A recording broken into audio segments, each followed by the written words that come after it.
Yeah, I think that we've invited the spirits of our ancestors who fought for the liberation of women in South Africa. Now you can tell in the room that you've invited them, and it's gonna be a good thing. So officially, I'd like to greet you in the name of the Democracy Development Program, led by Dr. Paul Kariuki and the chairperson of the board, Dr. David Rajab. Greetings to the chairperson of the Women's Caucus, Honorable Majopa. Greetings to the speaker of the KZN Legislature, Honorable Boyce. Greetings to all honorable members that are here, councillors that are represented, civil society organizations that are here, businesses, political parties, all protocol observed.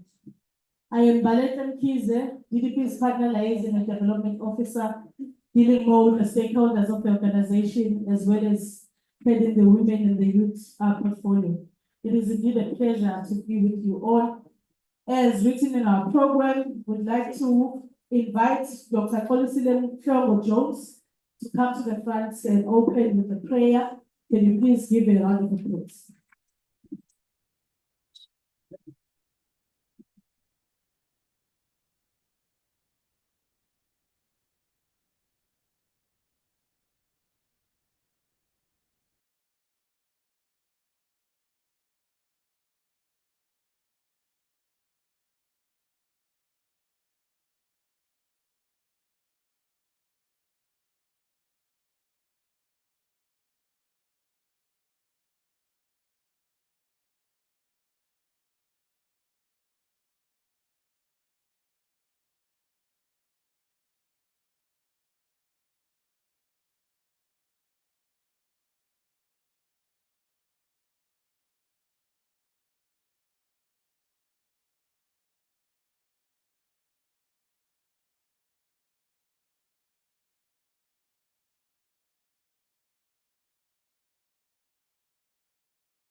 It was more about the mandate of what we as women can do.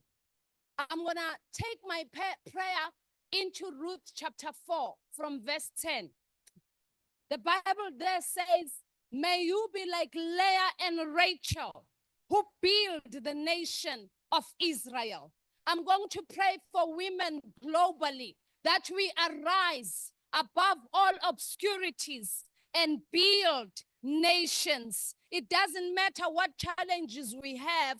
The 1956 women in South Africa arose and changed history. And if you read the word of God in Numbers chapter 27, it talks about the daughters of Zelophehad who changed the law of inheritance because there was an injustice in the land which said if there's no woman, girl, child that is born, that family will not get their inheritance. These women stood up, challenged Moses as the leader, and say, yes, we've been under authority under you, Moses. We've been under authority under our father at home. But now that our father is dead, we demand inheritance. And the law of inheritance, which said, only boys who inherit had to change. So our rising up, we're not displacing or looking down upon the male seed, but we are rising up to say we have a mandate in this generation to deal with the injustices of this world. Now we can start with little things. Prayer requires faith. Faith without works is dead. I want to do this demonstration. It starts with little works of kindness. I didn't do so much. I went to Woolies and I came up.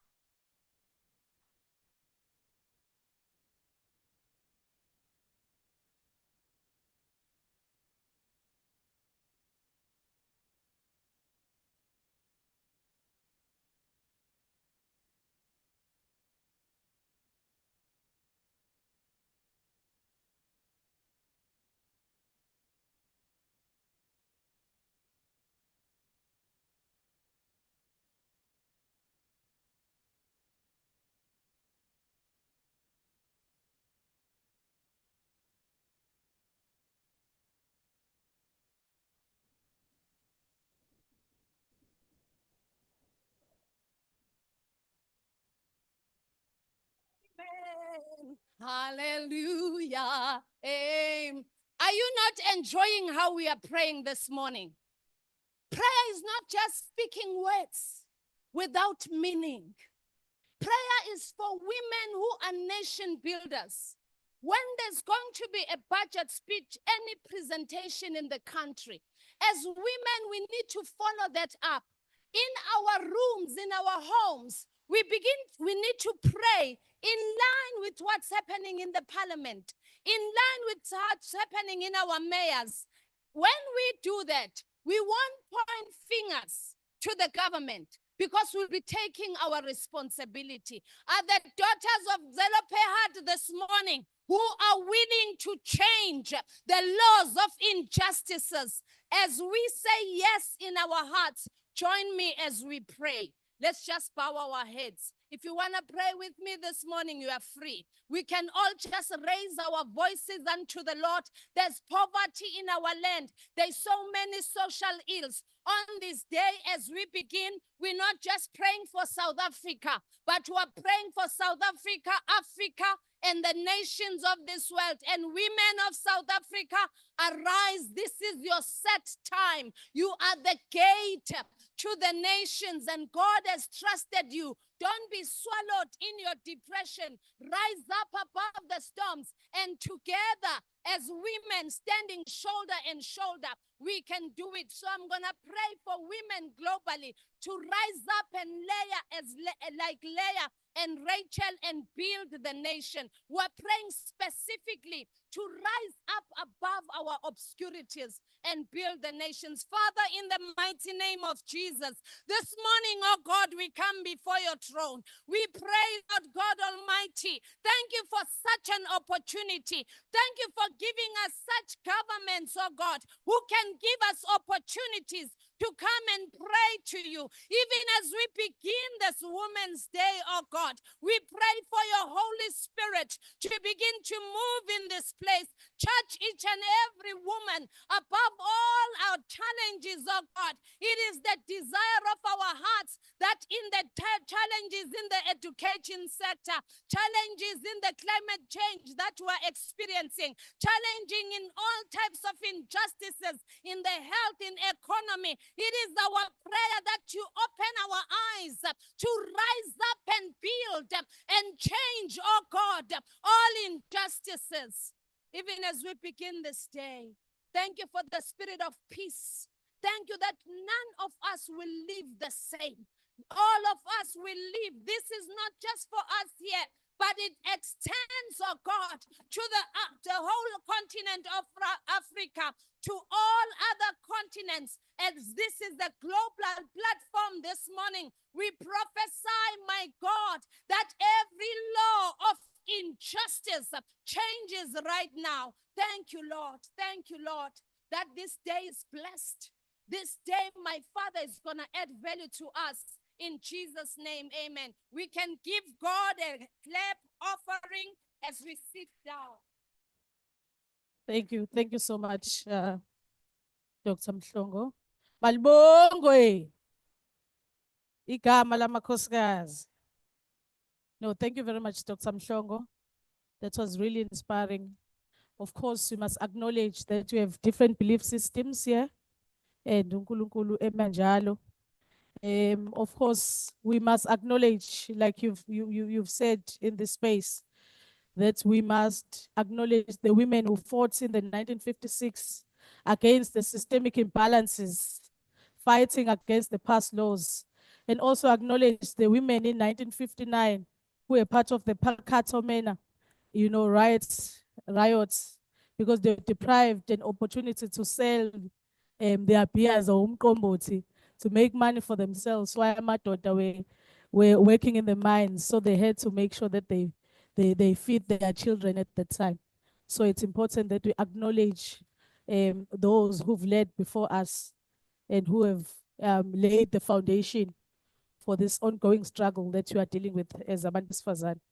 Thank you very much. I am going to now call upon DDP's Executive Director, Dr. Paul Kariuki, to come and open the session for us as our founder.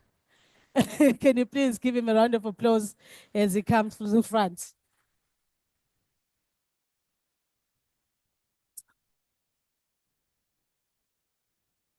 Good morning, colleagues, members of parliament, our honorable speaker, deputy speaker, Honorable Matloba, the chairperson of the Women Caucus, and all ladies in this room who represent the different sectors, from media to communities, activism, education, and all other sectors that come to support this celebration that we value very much. And as I've been taught, all protocols observed. In this room today, ladies, we are honored to have such a diverse audience, because the nature of the work that we do as an organization is to ensure that every voice is heard. And so in this room, not only do we have members of parliament from the Women Caucus and the Legislature, we also have women who are working in different sectors in community development, in academia, research, in media. So it's a full house in the sense that everybody who needs to be here as a woman who needs to celebrate their victories, they are in this room. And I would like you to give yourself a round of applause for accepting the invitation, because it takes a lot of courage to be in a places where we can be able to challenge ourselves to look back and see what we can be able to do together. And so because my time is very limited, it's not my day, and I'm under the command of Balenji. So I'm going to be straight to the point, first of all, to acknowledge that it's an important day also for the DDP as an organization that really appreciates the value that women bring on board in terms of shaping the society that we want to live in, to build the Africa we want, and more importantly, a nation that is able to bequeath an inheritance to its generation and the future ones that will come by. And so we are committed to any initiative that will promote the leadership of women in different societal spaces, that will promote gender equality, that will also close the gaps of inequalities that we know in this room that affect women more adversely than men. And so our heart as the organization is to continue to create opportunities such as this one that we have, not just because it's an International Women's Day, but every day is a day that we want to see women making progress in whichever spaces they inhabit. And of course, we cannot do this alone as an organization, but we look for partners like yourselves to be with us in this kind of a journey where we challenge ourselves, we challenge the norms that exist in the society that continue to limit the opportunities for women to advance in their careers, in their societal leadership, and other things that we think is important for them to do. And so on this International Women's Day, our hearts is to acknowledge that there's been progress that has been made, but there's still more to be done. And we believe that you've come into this room with the same conviction, that together we can make things happen for all women, not only even those who are in this room. As by the way, this event is being live streamed. So there are so many other colleagues that are online because we couldn't get everybody in the room. We were oversubscribed, and we can only handle such a number of women in this room. And so even those who are joining us online, we want to notice that we appreciate the value that they bring on board, as well as understanding that we can only do these things that we desire to do and the conversation we're going to have in this room if we can join our hands together. The journey is long, but it's a winnable journey. I thought you would shout for that. It's long because we are still confronting biases that keep on silencing women from advancement. It's long because we're still fighting the three triple challenges of poverty, inequality, and exclusion. It's a long journey because there is still a very strong sense of patriarchal mindset in our society that seeks to belittle the worth and the value that women bring on board. It's still a long journey because women are still segregated according to their capabilities, their color, their religion, and all those other isms that put women on the periphery. So having said that, what's our challenge? Our challenge is to recognize, first of all, the journey that we've traveled so far. And secondly, explore the opportunities that we're continually being presented before us, either by the national government, by provincial government, local government, and the ones we create ourselves, the invented spaces, so that we can make sure that the struggle that we're still in together is inclusive. And lastly, to remind ourselves, if we don't do it, who will do it? Thank you very much. Enjoy our hospitality. Thank you very much. Thank you very much, Dr. Paul. We really appreciate the work that you put in to make sure that this work continues. So I'm going to invite everyone to stand as we are going to sing the women's anthem. You do have a copy in your tables, so can you please stand? And colleagues, please assist with playing the women's anthem. Can you please try as much as you can to sing along the anthem?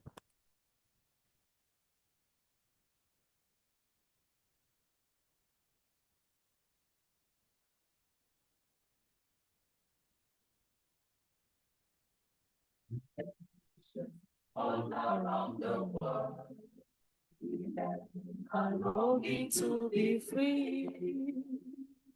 No longer in the shadows, also stay behind, but side to side, equality. So sing my soul, women everywhere, living around the world and never cease. Sing my soul, women everywhere. Equality, development, and peace. Remember the silence when all around the world.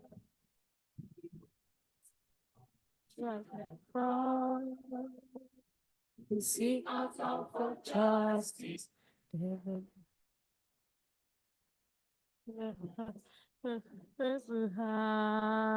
So sing a song, when everywhere.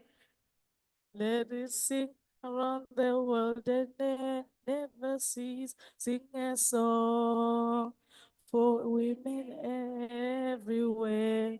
Equality, development, and peace. Women now are working to build a better world where the love of peace can rest on every shore, where men lay down their weapon, there to love and share, and people with to bring a hand of fall. Development, sing a song everywhere. Equality, development, and peace. So sing a song, women everywhere. Equality, sing a song, women everywhere. Equality, development, and peace. Thank you. You may sit. We of course apologize for our technical glitches. Siyayazi technology buyibe nomonyana ifuna ukuphazamisa. So thank you very much for that. I think nami ngifundile about this anthem. This is an anthem that we need to sing and make sure that women outside the space get to sing along this beautiful song.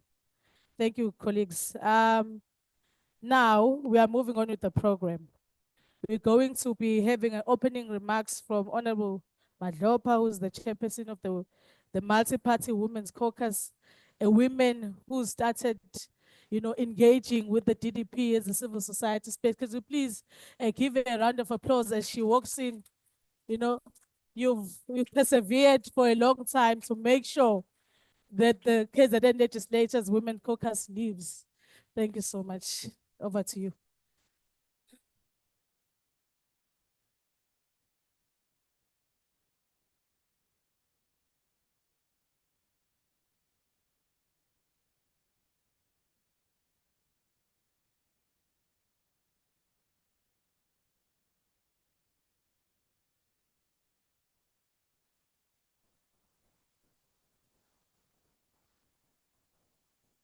Good morning. Good morning, phenomenon women. I don't know whether men are also phenomenon, but we are all. I would like to express my sincere appreciation to all of you who help us make this event come together to become a success.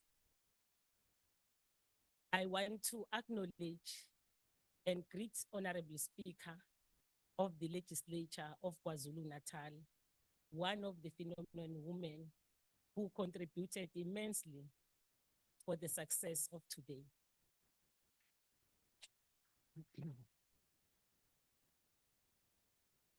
They are actually twins. There is a twin next to her. So they support us as Women's Caucus, the Deputy Speaker, Honorable Tembe. Next to her, I want to acknowledge my dear sister, the Deputy Chief Whip of the Legislature of KwaZulu-Natal, another phenomenal woman.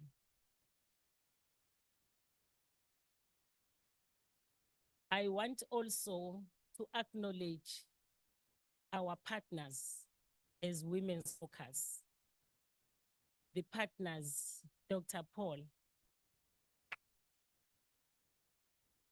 We will never, together with the chairperson of DDP, my sister Devi, we will never forget the support that we get. When we started meeting in the legislature, talking, and then phoning again when we started this partnership.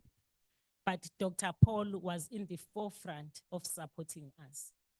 I think DDP in South Africa is one of the organizations that really supports women. You know, I was thinking that CEO is a man, maybe we are not going to get the support. He goes out of his way, even fundraising for us.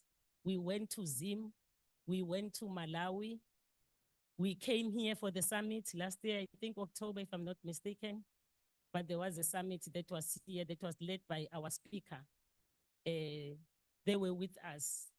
Malawi was here on visual platforms, but Zim were together with us.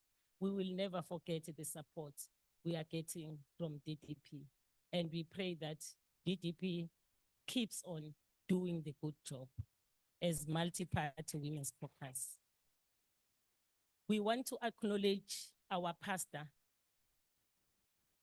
the friend in Christ, Dr. Jones. She left the surgery. She's a pastor. But when she was invited, she said, I will organize. I need to pray with the women. We are saying to you, keep up the good work. You are not saying that because you are a medical doctor, you can't mix with us as ordinary women. So we really appreciate. Distinguished honorable members of the legislature, we will not forget you. You work very hard. You support the support that multi-party women's caucus have amongst ourselves. It shows the success of this event today. So we appreciate, we will continue working together. And what we promote is that as women in the legislature, we must not look where that particular person come from, which church and what, but we work together. We are open to the suggestion to strengthen the multi-party women's caucus in KwaZulu-Natal. I want to thank you for electing me unopposed by all the political parties in the legislature to say we have to work together. So thank you very much. I will try my best to work with all of you as I usually do in the previous term. I work with all the women in the legislature and open for suggestions that are coming. You know, I can't finish the legislature if I can't greet my sister, Nerusha Naidu. She was running up and down, coming to me. What do you want us to do, Chair? What do you want us to do, Chair? Thank you very much for the support. And I think in the next coming events, we will be more organized, Dr. Paul, in a way that we are not going to trouble you when you have worked very hard to make this day a success. So thank you very much, my sister. We have got our partners in the municipalities here, the councillors from eThekwini. I want really to thank them very much. They were invited on the last minute. They got the invite on Monday, but they said they will make sure that they will come and join us. We want to make partnership and work together. In the legislature, we don't discriminate because you come to that organization. We want also all our municipalities to strengthen a multi-party women's caucus, work together.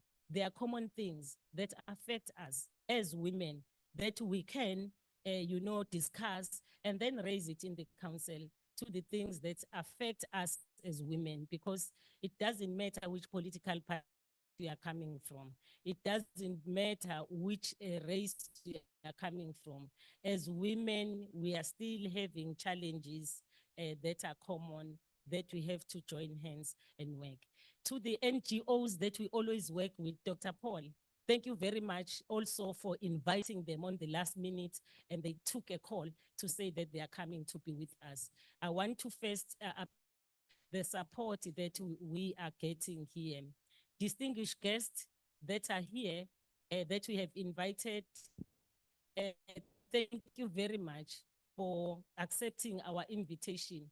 I think the speaker was busy with this opening, the office of the speaker, all these things.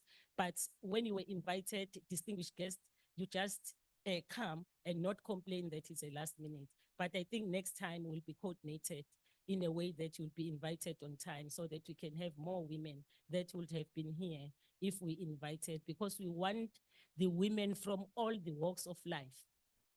All the walks of life. That's why we invited different sectors of women that are here. To our panelists that are here, we also appreciate your acceptance of our invitation, even though it was on, but the panelists, it was longer than the politicians. It's only the councillors of eThekwini because there are certain protocols that we have to follow. So thank you very much for taking the opportunity. We want to say to all of you, as Dr. Paul has indicated, said welcome. Having appreciated all of you, honorable guest, honorable guest. We are used to say honorable in the legislature. I know that we have got our panelists here. Professor Kunet, thank you very much. I know that sometimes we just say to you, come, and then you come. You never refused the things that is affecting women. I remember the forums that we have attended. Others were talking about equal pay for equal job that you were leading. So thank you very much. All of us from today, we will be working together as partners. If eThekwini is having something for multi-party, they will invite us as legislature. We are going to all other municipalities, but we have started with our metro because there are so many women in the metro. I know that we are about 70, if I'm not mistaken, women. Colleagues, as I continue with this, I already declare this event a success, for I felt and still feel the passion and tremendous efforts in the past days by women from all over the world to shape the equal future where women and men occupy equal standing in all spheres of society.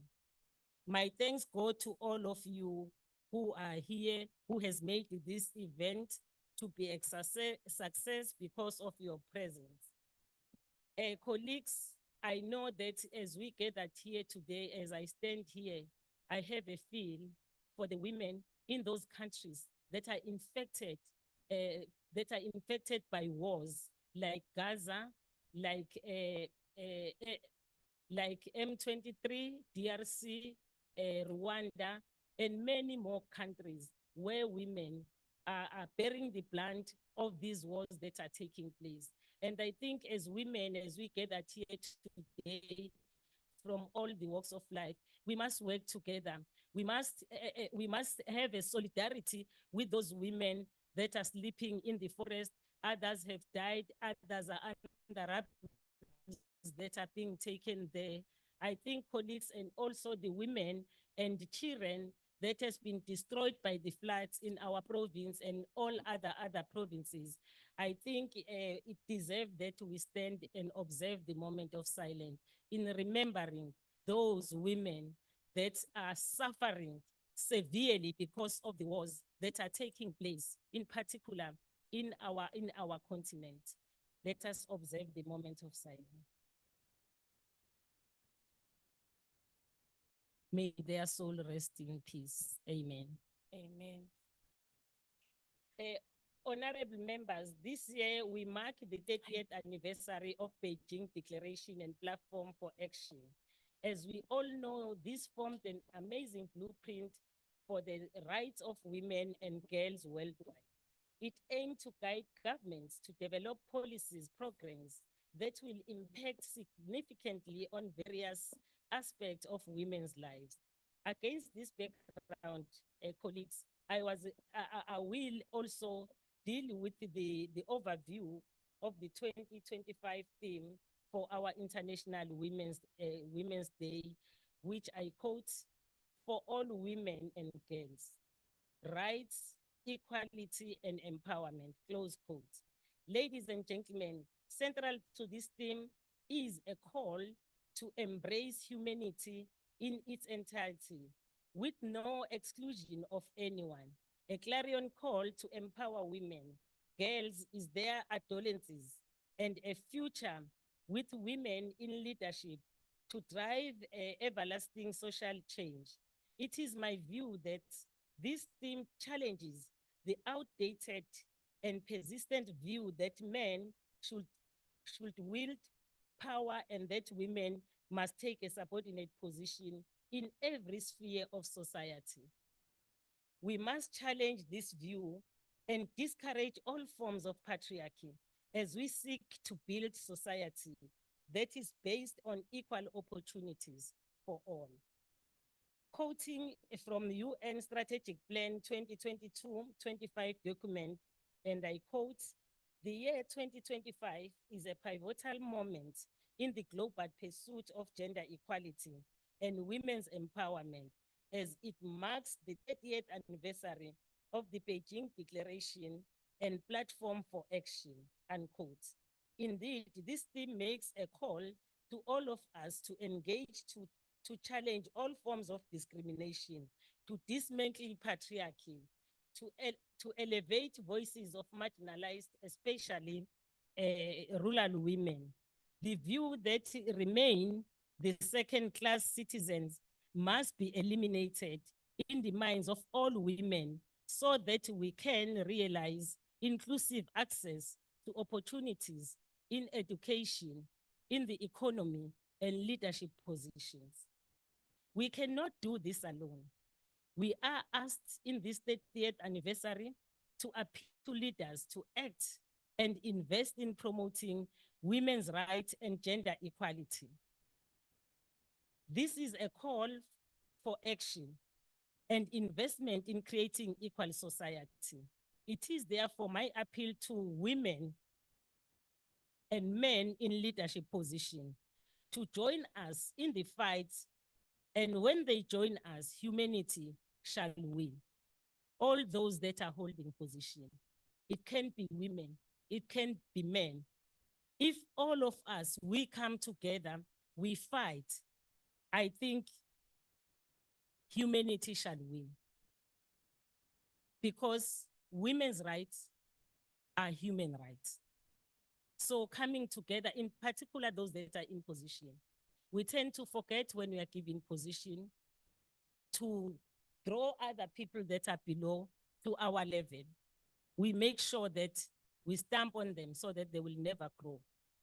So today we must challenge that. I think when the pastor was talking here, he talks about challenging the status quo.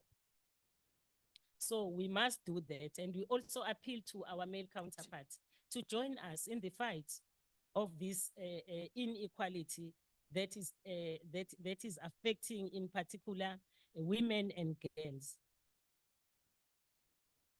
Colleagues, the call for action in this year's International Day for Women directs us to continue the fight and challenge the outdated and persistent view that men should wield power and that women must take a subordinate position in every sphere of society. The Women's Caucus challenges this view and discourages all forms of patriarchy as we seek to build society that is based on equal opportunities for all. Maya Angelou says, and I quote, "Do not allow anyone make you inferior without your consent." I want to repeat this. Do not allow anyone to make you inferior without your consent. That's how we suffer as women. We allow all those things to be made inferior so that you cannot perform. You'll find that some male counterparts will make sure that you don't perform. Whatever you do, they will be on the way to block you. So we must not allow that to be made inferior without our consent. Honorable Speaker, we must refuse to be silent. We know that you are also a woman that is leading a big institution. Don't allow to be made inferior. Refuse to be silent. We are stronger together. Equal rights for all. That's what we must say from this house. Realizing women's rights for equal future. If we respond to the call for action, we will be championing the advancement and promotion of the rights of women and girls. The theme further suggests, ladies and gentlemen, that we foster empowerment of women and girls. Empowerment of women and girls is critical during our lifetime to make a difference in the lives of the girls as mothers, as sisters. So we must really make sure that empowerment of women and girls are not compromised. Inclusive access to opportunities such as education, empowering women to take on leadership position in corporations, in government, in society in general, will be the key indicators that we are winning the struggle to free women. Ladies and gentlemen, I touched on the overview of IWD theme. I now wish to say something in the Beijing Declaration. With Beijing Declaration, indeed, we have traveled 1,000 miles in the journey of seeking ways to empower and emancipate women. It is reported that in 1999, the declaration was signed by 189 governments.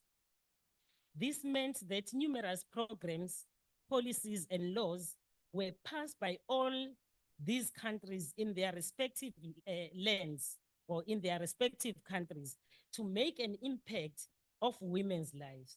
This meant that these governments have to rethink economic and social policies and reevaluate what needed to be prioritized for women in their planning.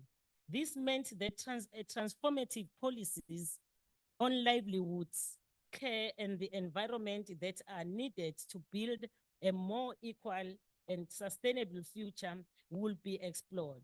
This meant that developing specific policy pathways, tailored political strategies, and financing for women were at the center of discussion in this government so that meaningful impact can be felt by women. With the Beijing Declaration, it meant that putting gender equality, social justice, and sustainability will be at the center of the discussions to free all women in these countries. Having said all of this, the greatest question, ladies and gentlemen, is, do girls and women feel and realize the impact of these actions by their respective governments? No, ladies and gentlemen. I maintain that there remain inadequate efforts to address the various challenges faced by women and girls. It is my view that the struggle remains far from over. In fact, when tracking progress on gender equality, the data available on Sustainable Development Goal 5 on gender snapshots suggests that, and I quote, the world is not on track to achieve gender equality by 2030. The time to act and invest in women and girls is now, close quotes. What this tells us, ladies and gentlemen, is that the road ahead is still very long. And unless we listen to the call for action and take action, gender equality will remain an illusion and never attained. I conclude, honorable colleagues, by saying we must act now to remove the prevalence of discriminatory attitudes and gender-based stereotypes that perpetuate gender inequality.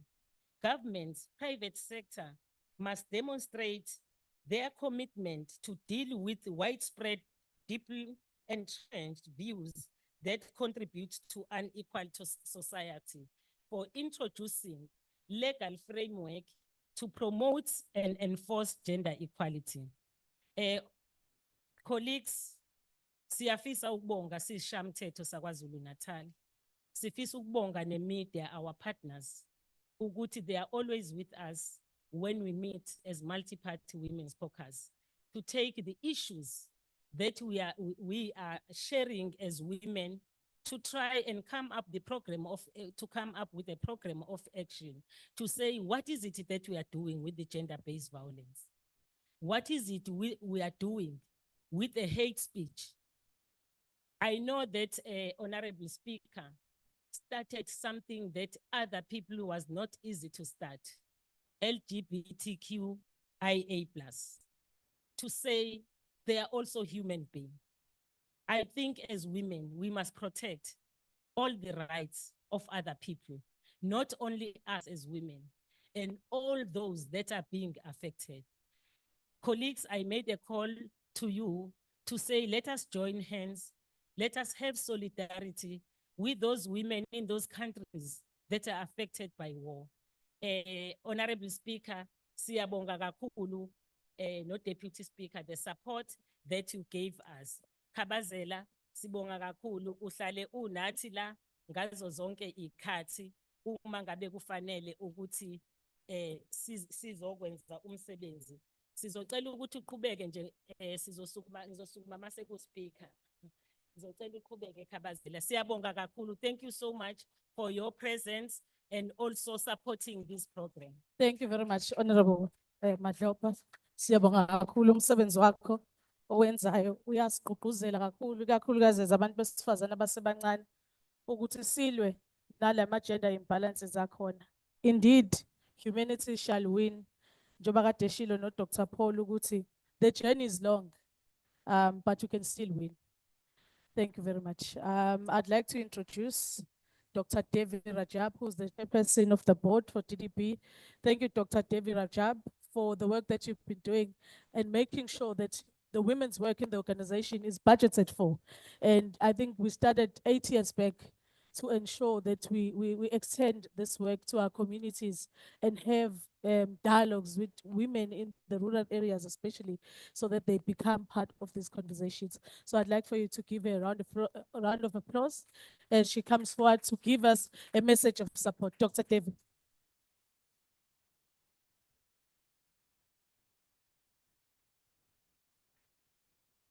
I'm aware of time constraints, and when I got preparing this talk, I ran away with it. So please pardon me if it's a little on the longish side, but I'll try and get it really going. I want to say what a pleasure it is for me to be here with you this morning and to hear these very illustrious speakers before me. Today, we are very proud as an organization because we promote or try to promote democracy at a regional and a national level, and particularly relevant in this year's International Women's Day for all women and girls in their quest for equal rights and empowerment as citizens of this globe. In April this year, we're going to get a delegation of young Afghani women who have escaped the Taliban, landed in London, and are coming to South Africa to ask for our help over an issue of what they call apartheid, gender apartheid. We in South Africa are saying apartheid is our word. We can't talk about gender apartheid, but it's pretty much accepted now that there's a new concept of gender apartheid. Anyway, our current, I think that we need to see where we are as women in a current geopolitical situation. And the climate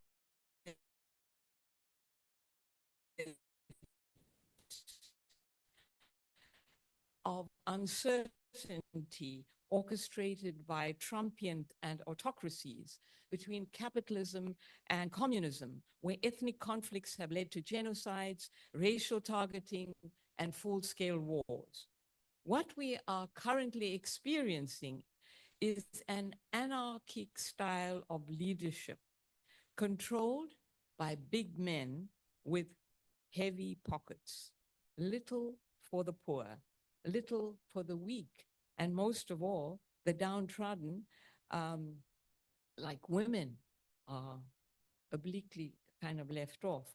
In the context of white supremacist outlook, a Western outlook.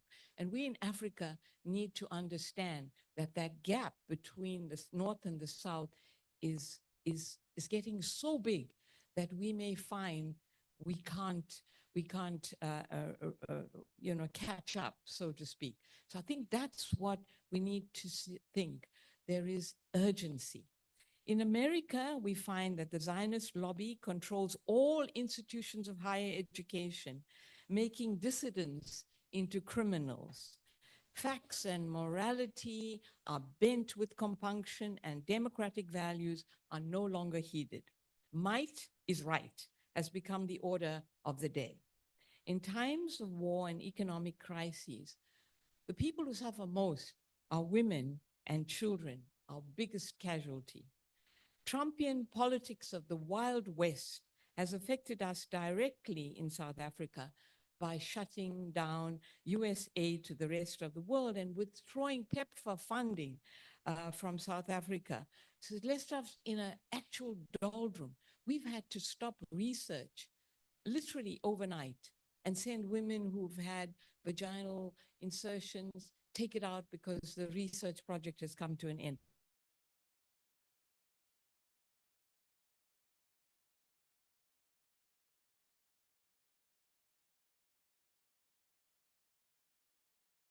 Race, nationality. Do you think Jewish women and Arab women will get together? Religion. Do you think Muslim and Christian women and Jews are going to easily cross the barrier? Ethnicity, Zulu, Xhosa, whatever. And socioeconomic privilege, rich women, poor women. Baby Moore says, your pain ain't like my pain.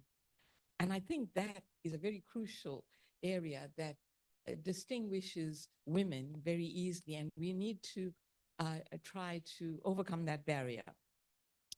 In the US, the president has ruled against abortion, thus placing women no longer in charge of their own bodies. The US has also ruled against LGBTQ, legislating that there are only two genders, the sex identity, only two sex identities, rather, yeah. So in demoralizing transgender people and restricting medical care to them, can you imagine how bad it is? So in light of these retrospective steps, we in South Africa can claim the moral high ground for our progressive laws. The fact that the Afghani women are coming to us. So we are somewhere. Indeed, we are a constitutional democracy, which makes it better for us as South African women to work within a paradigm of constitutional safety. Today, we have amongst us KwaZulu-Natal legislators. We're so proud, we've heard them today, councillors. I mean, they're standing a block high above the men I know. They will deliberate on strategies today and plans of how we could make a difference in this province. That's what we're about in the areas of education, liberation, and empowerment, of how we can improve the lives of all our girl children, and how we can bridge the gap between the rich and the poor, white and black. But let us look today at some of the issues that we faced with. The Economist recently said that there are three essentials that any developing country needs to be aware of. And that is freedom, which I think we have, knowledge, which you don't have too much of, and women power, which we don't actually, right? A society that does not treat its women as full citizens wastes its potential resources. So it's not even about psychological oppression. It's about wise economic decisions. How can a society prosper when it abuses or stifles half of its productive potential? Ultimately, it makes good economic sense to bring the other half of the potential labor force on board. When you educate a girl, you educate a family. But this simple wisdom appears to be largely ignored because there are 600 million adolescent girls in developing countries, but they are largely invisible to the world at large. Included amongst them are girls affected by armed conflict, domestic violence, HIV/AIDS, sex trafficking, and internal displacement, as well as girls heading headed households or locked in early marriages. To ignore this is to miss the girl effect, which could be an unexpected answer to the global economic crisis. It is said that you can judge the caliber of a nation by the way in which it treats its women and the way in which it cares for its children. Look at our schools today. Look at our hospitals. Do we really care? Sadly, South Africans, even with the best constitution in the world and a legislative overall that safeguards women's rights, cannot eradicate the scourge of violent pandemic towards the female sex. Daily, our women and children are at risk at the hands of husbands and brothers and uncles and strangers and fellow workers. From the boardroom to the boudoir, women are being violated in various ways. Rape, molestation, domestic violence, sexual harassment, and we experiencing this and child rape. Women can never escape their bodies, and how we dress also is an indication of our vulnerability.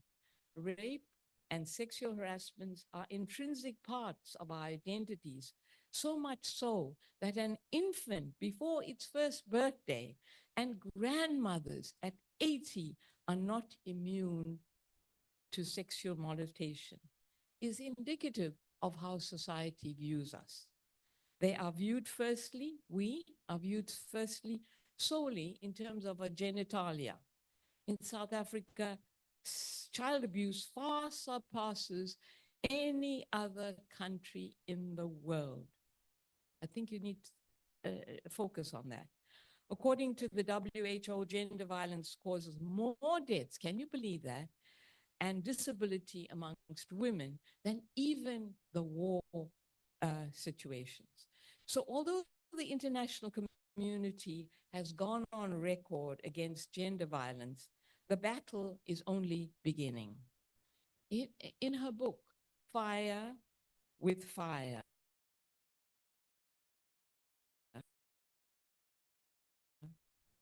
Naomi Wolf says, against women, we are in the midst of a civil war against gender.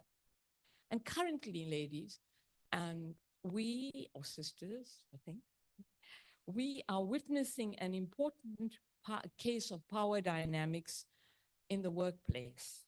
The tribunal, which is currently investigating sexual harassment allegations against Eastern Cape Judge President Selby Mbengenwe, against Andizwa Mengo, a lowly clerk, is currently engaging our nation.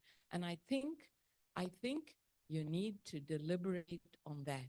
Look at what is happening at that tribunal, because this case needs your support. This case encapsulates the entire issue of male domination in society. My daughter is working on that case, and I know it kind of intimately, but she herself, as a senior counsel, is faced so strongly pitted against male senior counsels, and that in itself tells you something. So while organizations lobby against the scourge at a national level, the transition of these efforts to day-to-day actions needs the participation of the man in the street and in the workplace. We cannot deliberate. Einstein says, if you do the same thing over and over again and expect a different result, then you're an idiot.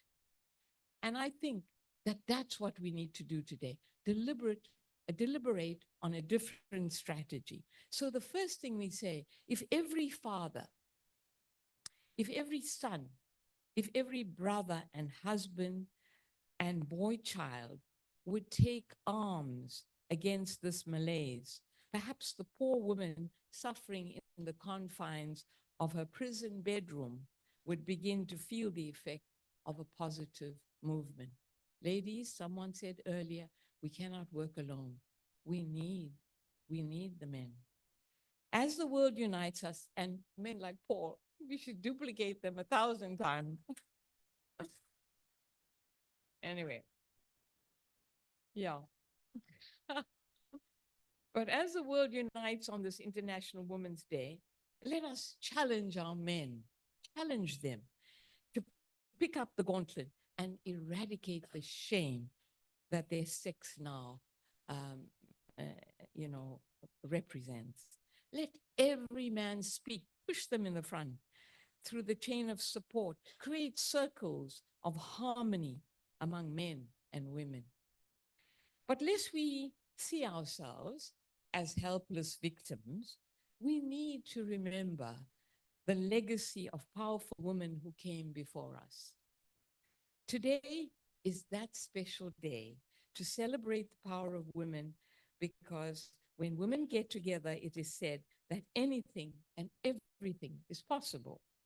We are the hands that rock the cradle, the ladle that feeds the families, and the rock that sustains communities. Today, I would like to pay tribute to you, every one of you, for having overcome this obstacle of gender discrimination, which is so endemic in our society, to be what you are today. I want to pay tribute to you for having emerged glorious in all your endeavors, be it in the home or in the workplace. You are a central part of this nation.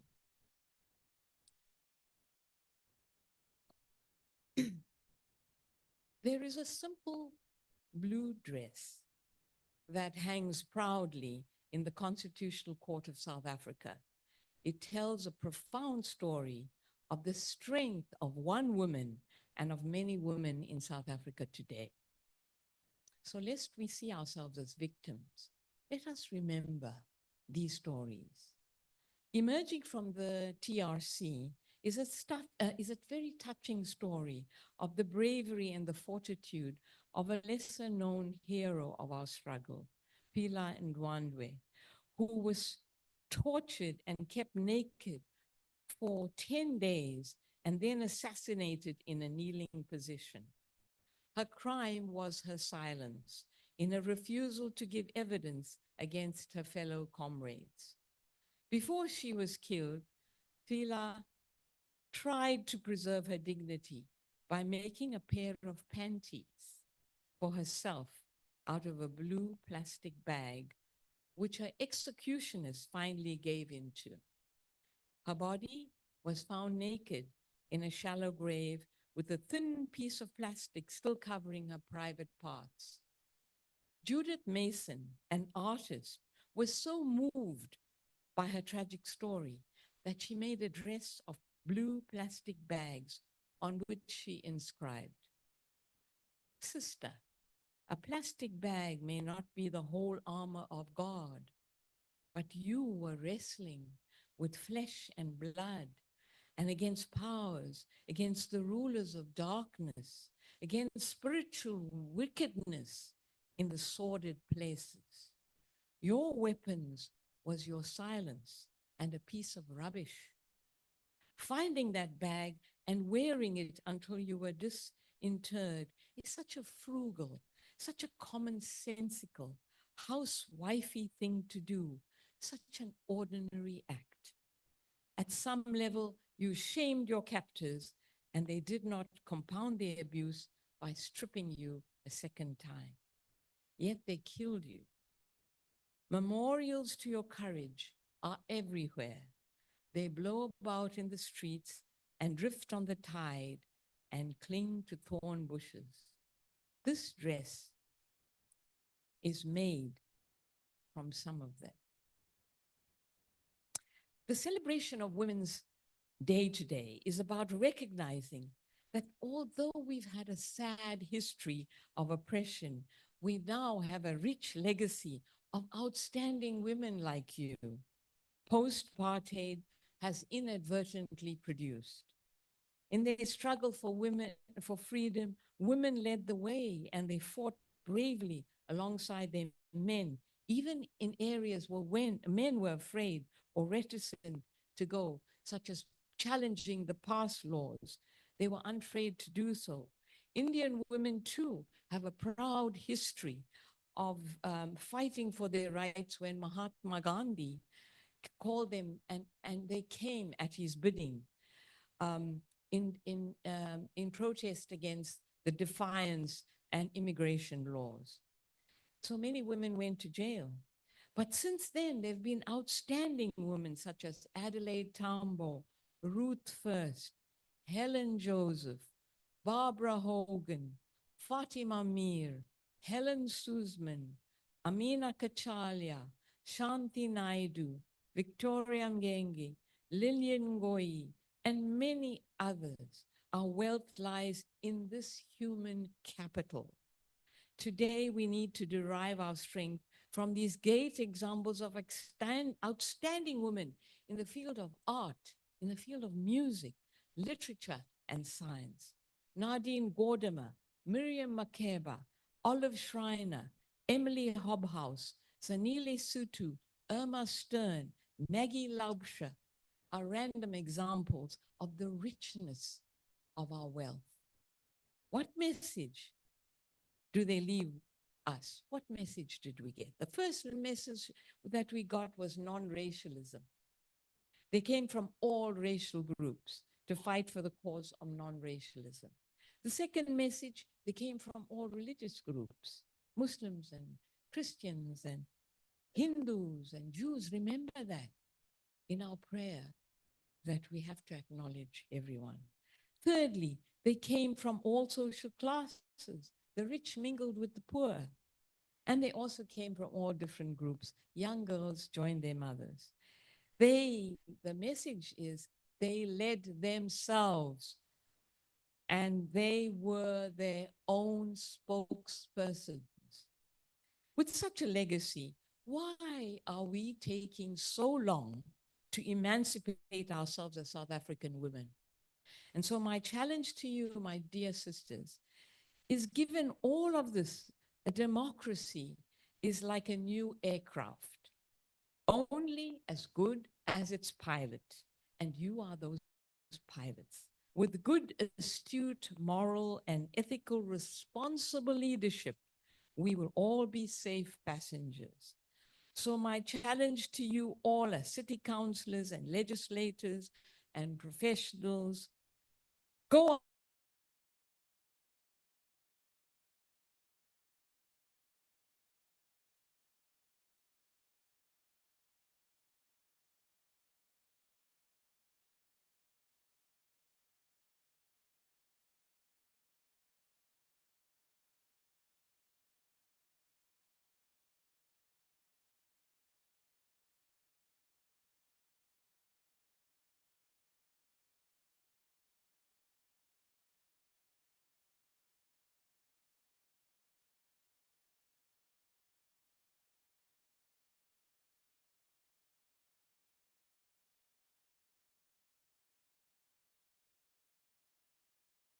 I think we will be having the archives for all those important speeches from the beginning when the pastor was opening. All those bases are going to make us strong. The one for change. Now we will request the twin for the speaker. Honorable Tembe is one of the young women, Honorable Tembe, who was passionate about women's caucus. You know, she never absented herself in the meetings that were heavy. Even if when we were going, she was part of us. She liked this thing. She's a product of a multi-party women's caucus. Can we invite her to introduce the speaker? Honorable Tembe. Thank you so much.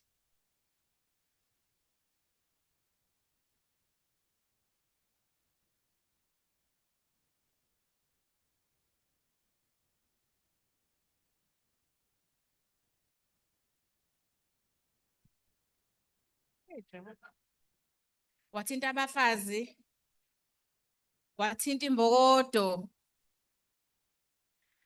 Good morning, everyone.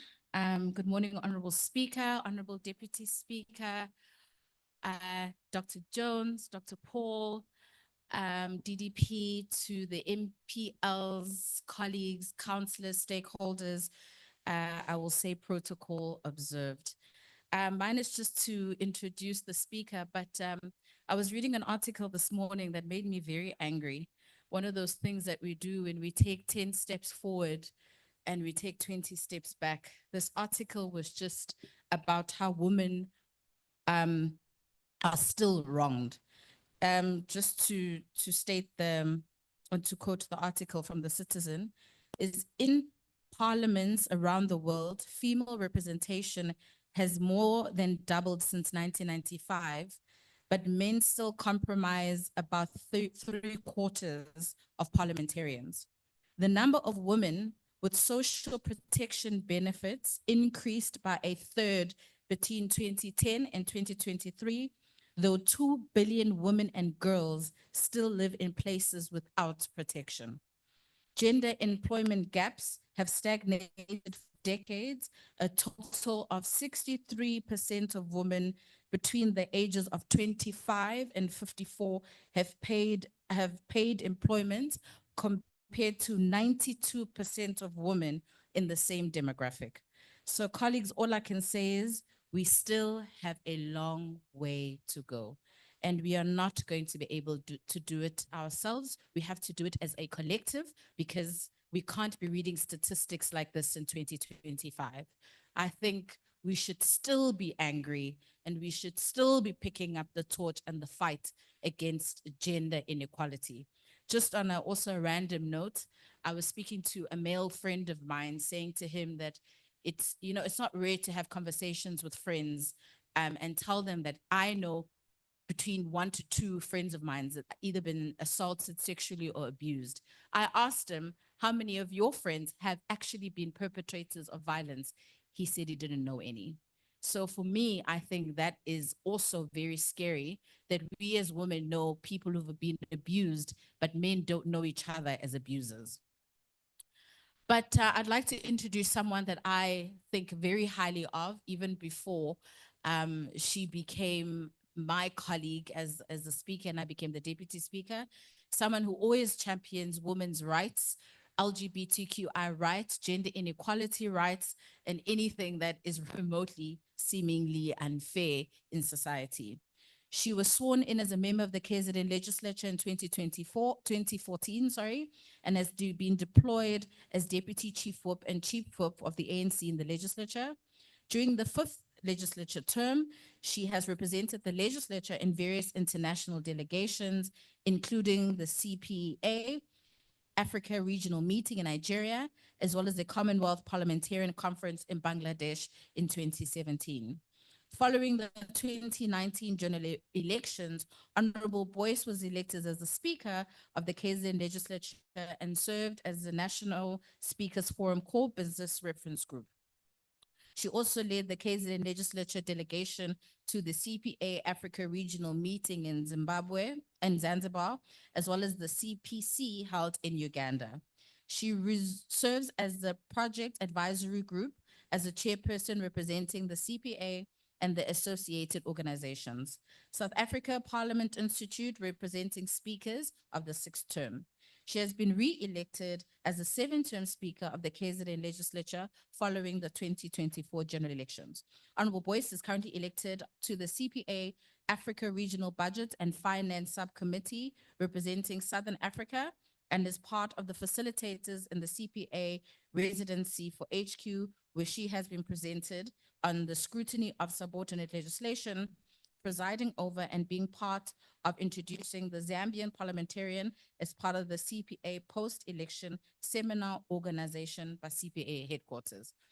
Ladies, colleagues, I have to say I had to shorten that. It's a much longer CV. So I'd like to, with a very warm heart, welcome a champion of all, Honorable Boyce. Thank you. Igama lamakhosikazi malibongwe, igama lamakhazi Mic check. Can you please stand? Malibongwe, malibongwe, malibongwe. Over to you, Honorable Speaker. We have the other champion, Umakoni Ntumbi.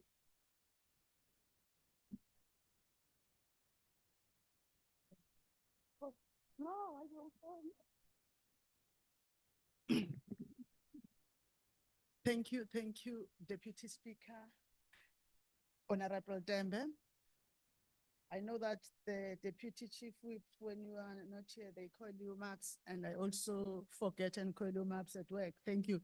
Thank you to the Deputy Speaker. My greetings to the chairperson of the Multi-Party Women's Caucus, Honorable Sichu, Clever Queen, Madlopa.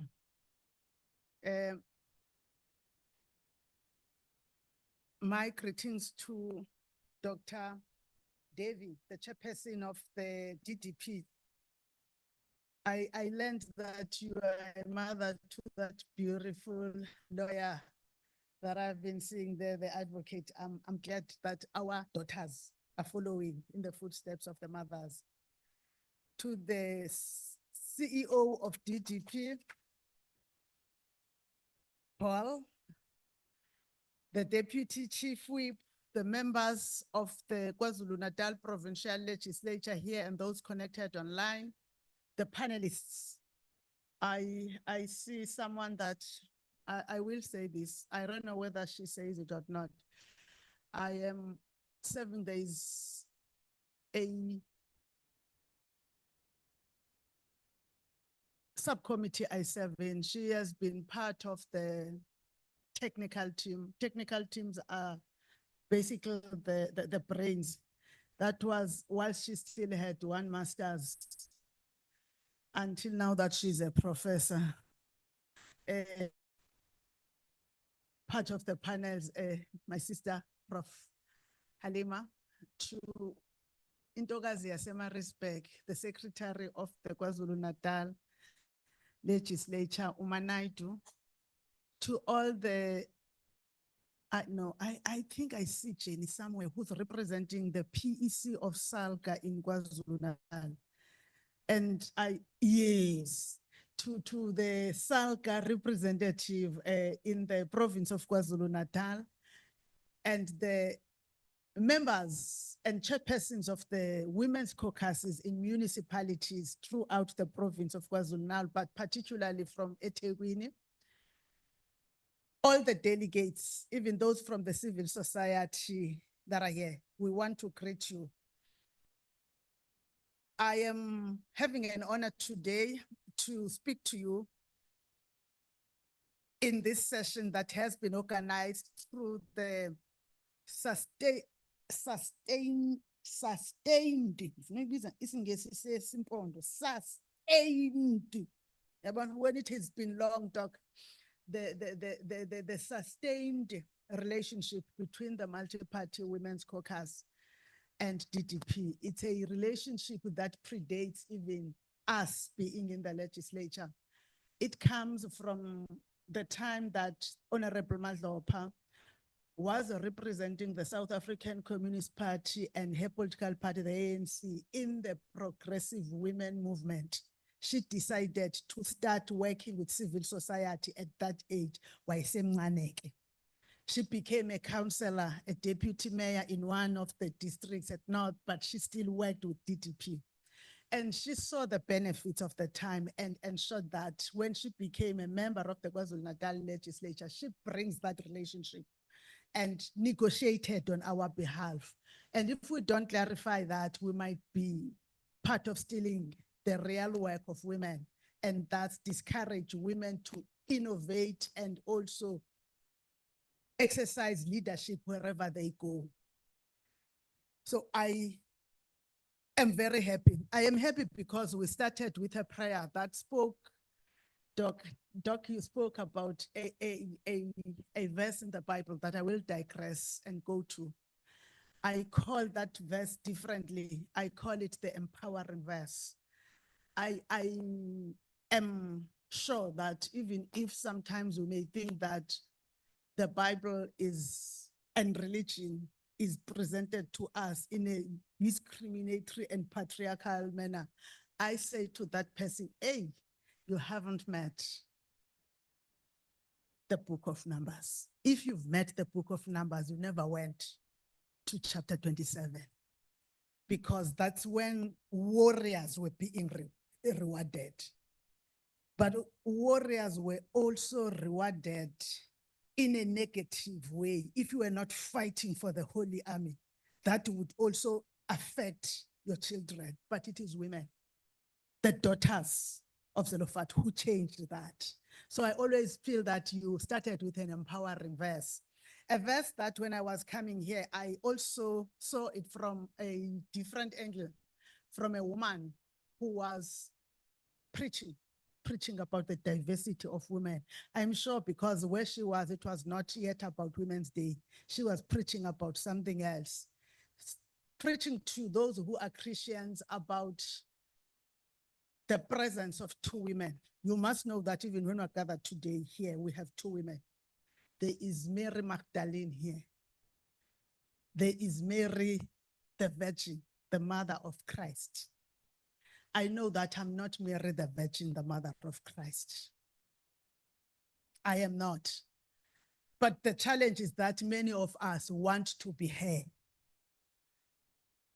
I want to say I am comfortable being Mary Magdalene, because Mary Magdalene had a yesterday that she changed. Women have been oppressed in many ways, but it also took women to change and challenge the status quo. That's why I like to be Mary Magdalene. You may know Mary Magdalene in the words, I don't use the words of the Bible about her, but I use the words of South Africa of democracy. They know her as a sex worker. I don't know myself like that. I know myself as a woman who's Mary Magdalene, but I also don't know her like that. I see her in every woman that is in politics.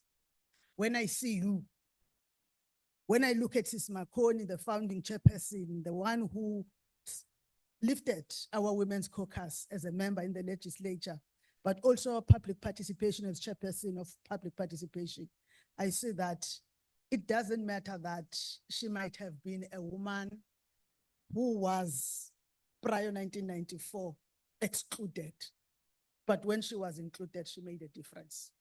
I am speaking to women today under that understanding, particularly because the theme calls us to do that.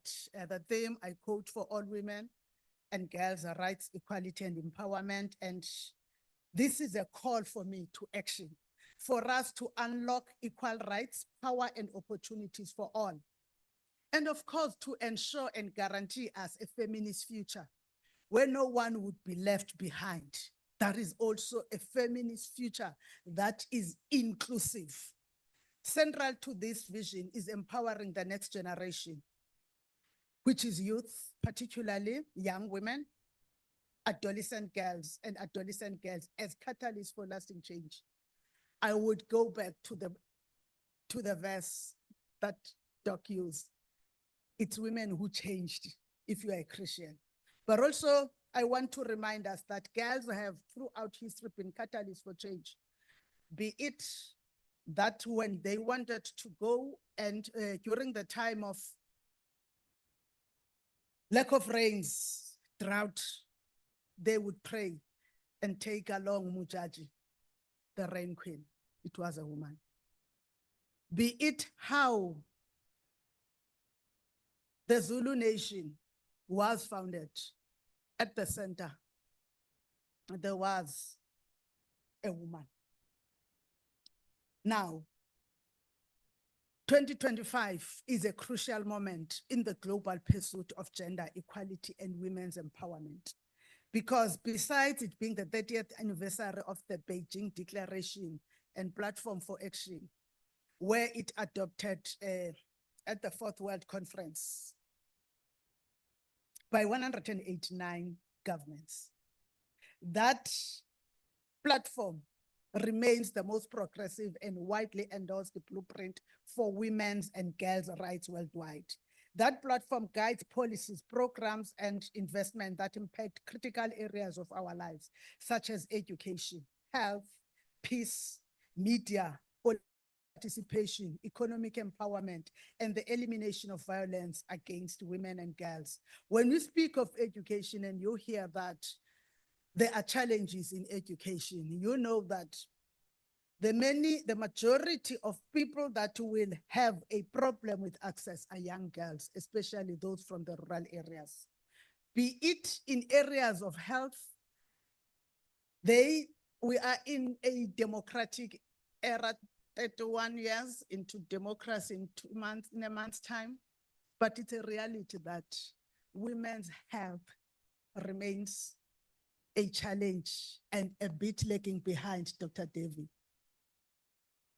But importantly, women's health remain a topic not spoken of, because how do you say to people you want to go and have a child through artificial insemination when you are coming from Ward 1 of Umuzuabantu?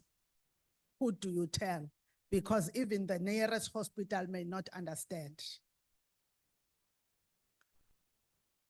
When women go through menopause, who do they tell? They bear it in taxes because the next person would say, "Ngicela uvale ifastela, umakhaza."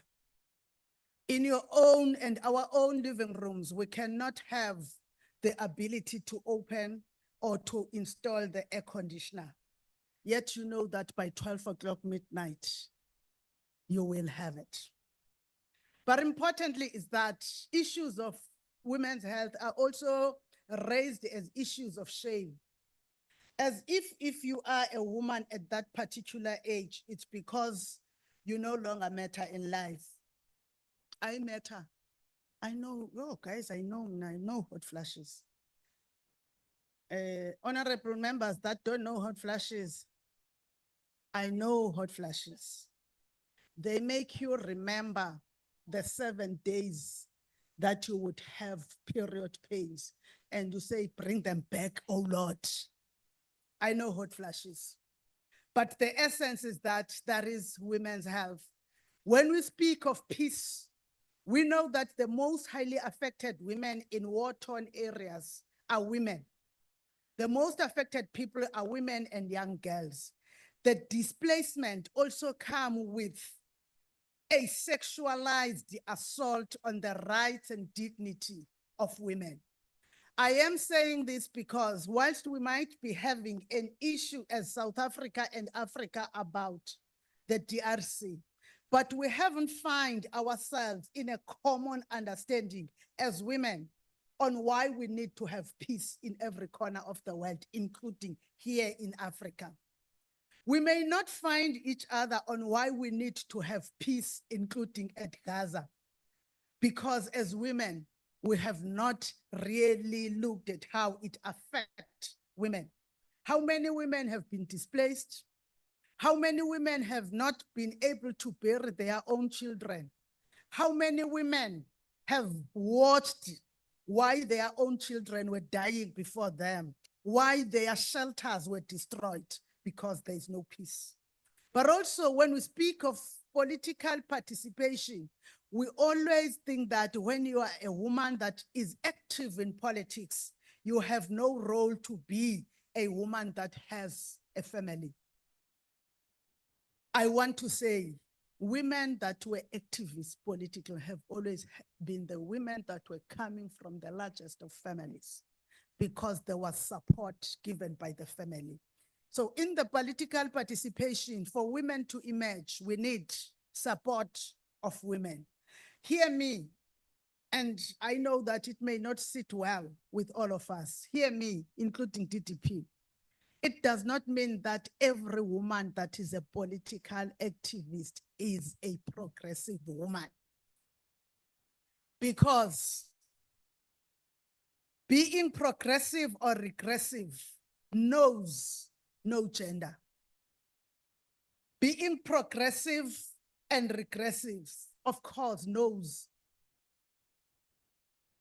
economic empowerment. If you are not empowering women and also educating them to be able to stand in the world, I will tell you that the world of political participation is a jungle, especially for women.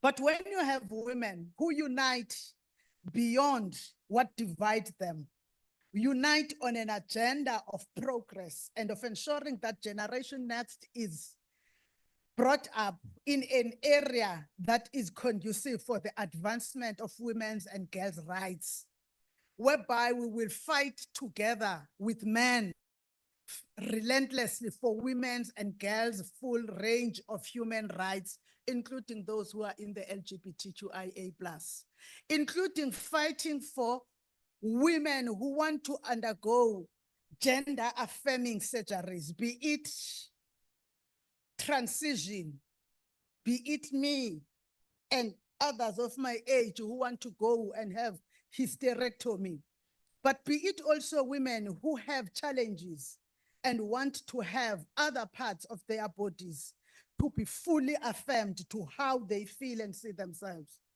We need to have that. We need women who would be working together to promote the gender equality.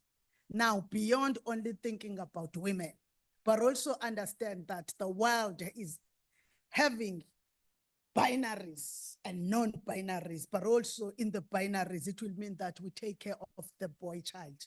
Because for as long as we neglect our boys, we will continue to have men that will still be against the agenda that DDP and the Multi-Party Women's Focus stand for. If we fail to teach equality from the level of us as mothers, as we are bringing up children, and not make the girl child to feel inferior to your son because you believe she cannot take the family name forward. I will tell you, go ask my father that. He died in 1995, so you won't find him. It is possible. We must unite to foster empowerment as women, redefine power structures by ensuring inclusive access to education. When we're speaking about inclusive access, it means that we must go back to how the schools that we take our kids to choose the curriculum. Is the curriculum given empowering our kids? The type of employment that our kids are looking for, are they ready for the workplace? Do they differentiate between the workplace and the lounge at home? About leadership and decision-making spaces, because whenever you become leadership and in a decision-making spaces, no one will have to do you favors. Do we prepare our children by allowing them as they grow up to take decisions about their life? I usually ask parents, umntana makatholi yazi unamajazi mangakhi mabili awu Nkosi yami athini wona hayi awuthi sibonele. So I'm a mother, I don't know what my child was studying. Let's call you meet a parent, I'm very old, but you meet a parent, I know that in the 30s now you have kids at university, it's possible. You meet a parent, my daughter is not finding space. Ubefuna ukuba yi-accountant. Ubenzani? What subjects? I know no distinction. Upase ngo-B. Good. What did she get distinction in? you tell me I clap hands, very good. What is the total points? You tell me I say very good. Then what did you say your child want to be? Ngifuna ube yi-CA. I got to ngifuna uba ngu-doctor. Okay, tell your child to go back to grade 10 and rethink. Choose a better school. It becomes a bit problematic to say that, but we need to arrive at that point. I do say it, but also I need to say that, you see what I see here. This is not all of oh, this is a linguist. Lona uzolulala uLkamkabayi, ulande nge-distinction, go 95%. Let's go to DUT, let's go to Zululand and put her in the language unit. Now, parents, especially us as mothers, as women, we don't want to hear that, because we have not gone beyond that measurement our children on the basis of others. So for as long as we continue to use the tools of the past to develop and support the girl child will not be able to live in the environment that is post-1995. We need to create women that would be leaders relevant to the generation that they would be called to leadership at, even if we may not be there. It is then a call that the Women's Caucus of KwaZulu-Natal has taken, and taken it seriously, especially in the 6th term. I remember how they have worked with DDP, not only to develop here, but also to develop caucuses in the Southern Africa. But with that having been achieved, Honorable Madlopa, and the women today, my dear sisters, I say we still have a great responsibility as women leaders in the KwaZulu-Natal legislature, in the municipalities in KwaZulu-Natal, but also in every corner of KwaZulu-Natal.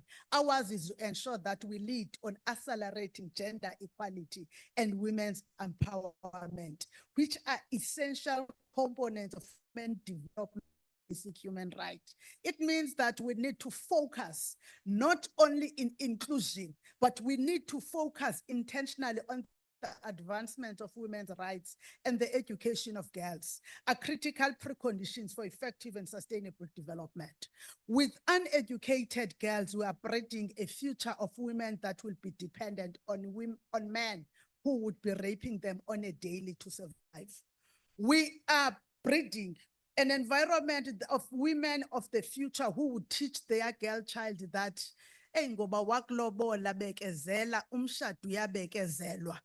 I have never been married because I knew that I would not fit to the class of umshado uyabekezelwa. I'm not a patient person. It is therefore important that we not only focus inwardly, but must reach out to communities in promoting gender equality.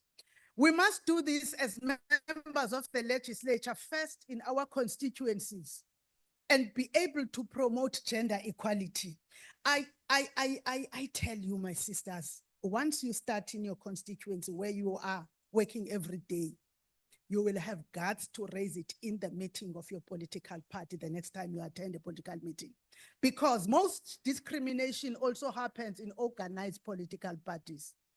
I am saying this not because I know of an incident directly, but because history have taught us.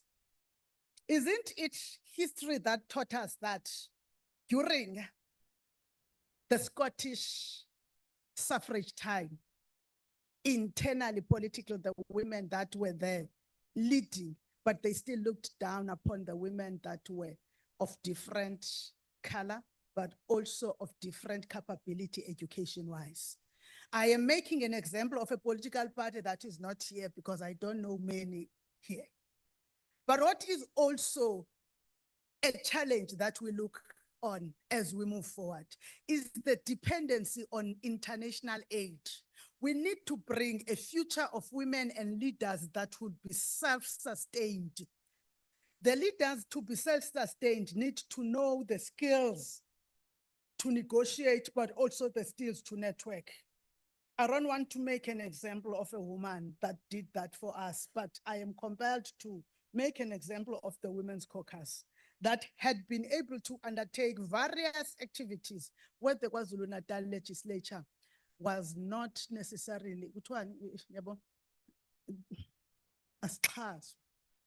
but there is a cooperation that is mutual benefit, that is the DDP.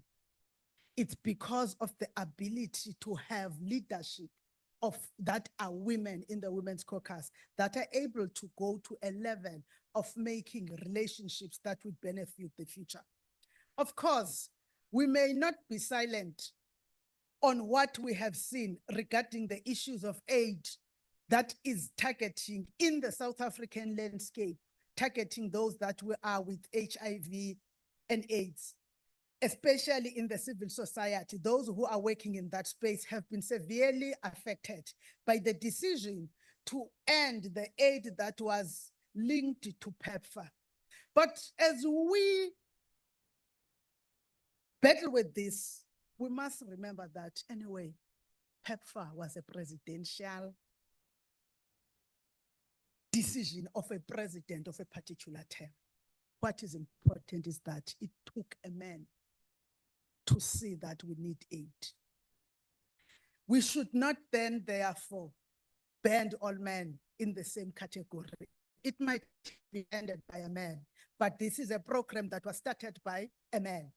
When this program was started, South Africa was changed because for the first few years of PEPFAR, what they did was advocacy. And we saw a lot of people who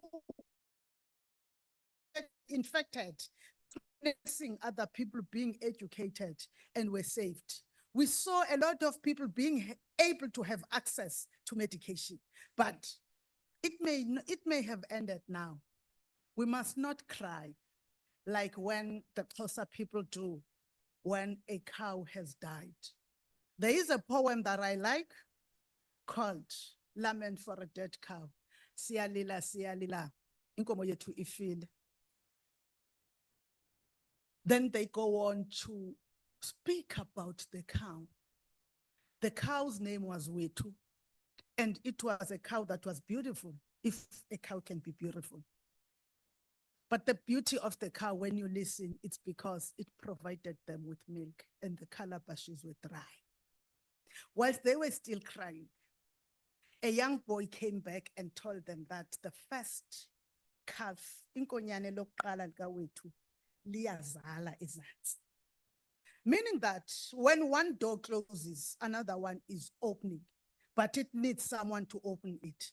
I want to say that it is women united in action that will open other opportunities of collaboration, because there are other women in the international community who are ready to help, but also there are other women in Africa, in South Africa, who are at a position to help ensure that the agenda of gender transformation never fails.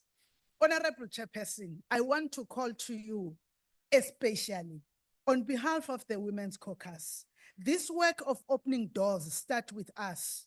It starts with us while we do our oversight work in the respective communities and constituencies. We need to create a platform to teach young women that women's rights are interdependent.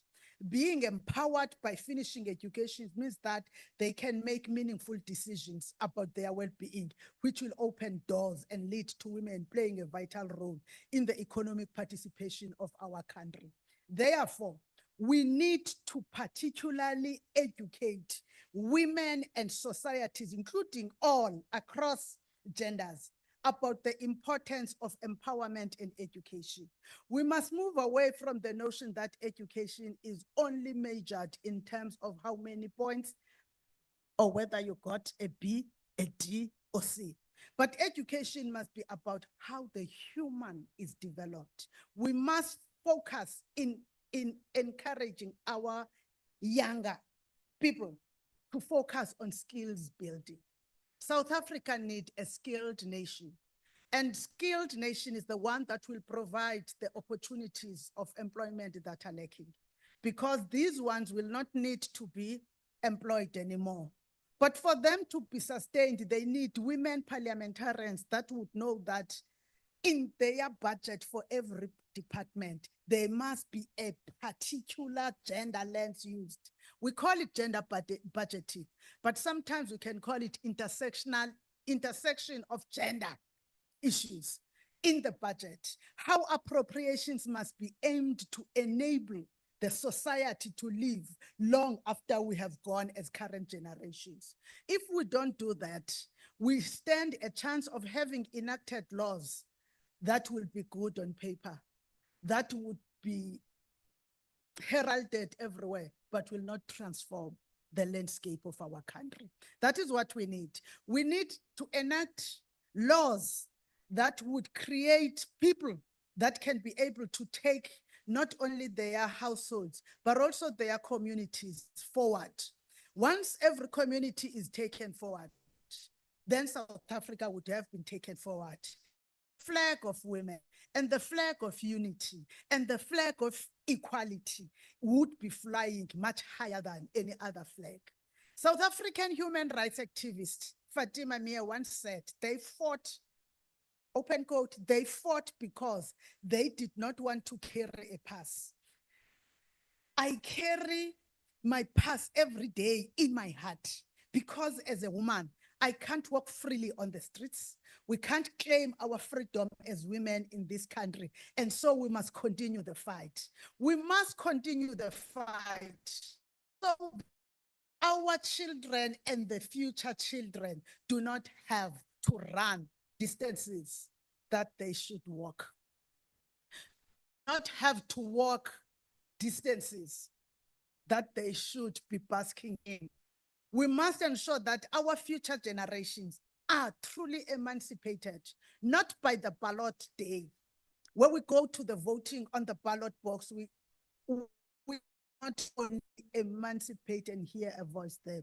We would have people that are emancipated through continuing to fight, through ensuring that the need for education of young women and our youth is accessible to all. We need to ensure that our fight makes a dream valid. It must not count the background of the child. The school that the child attends must not be an issue. It must not be known that because I'm going to that school, I can never be a doctor. I can never be an economist. I can never be an accountant because the curriculum packaging of that particular school is including things that will not take me to where I want to go. This I am saying particularly to members because you enact laws. After you've enacted laws, what do you do with them? Let's take these laws and explain them to communities, but also oversee them, ensure that they are implemented. We cannot be quiet while schools are still choosing to have many passing rather than many being skilled and educated. We do not want to pass. We do not want a future that has passed. We want a future that is able to live and be independent. That needs a fight. Again, I said that fight I am putting at the door of the Women's Caucus and everybody that is a woman here. We need to continue the fight. Fighting for the advancement of the women's agenda is a daily fight, which will continue until all women across the globe have equal rights, free from patriarchy and inequality. As the KwaZulu-Natal Legislature, we value partnerships. We value the partnership with DDP. Importantly, what we value in this partnership, I must say it, is the independence of the Women's Caucus. Because whilst the DDP creates the platform, they do not look down on the mandate of the Women's Caucus. That is the fight that we must continue. The independence of women, the independence of the future, regardless of what they have. They must not be beggars in the future because we refuse to beg now. Our begging now must be different. It must not be a begging that is, let me just touch the hem of your garment. We must beg to make the hem of the garment We must beg to input, not to be given for free. It must be an exchange. If we do that, the young will know and understand that the International Women's Day is a day that heralds equality, empowerment, and rights of all. It would not matter who they are, where they are, regardless of them not even being women. Even men will identify with the International Day of Women because they would have seen what women who are leaders are doing. I want to emphasize in closing that to be a leader, sometimes you think it's someone else who has been elected. A woman is a leader. You're born to lead. You were called to be a help. I know that some translations say helper. For my reasons, I believe to be help, not helper. There is a difference, no msizi, because there would be someone who would be at the center. And whilst women are not called for that. Women are called to lead, starting right when they are born.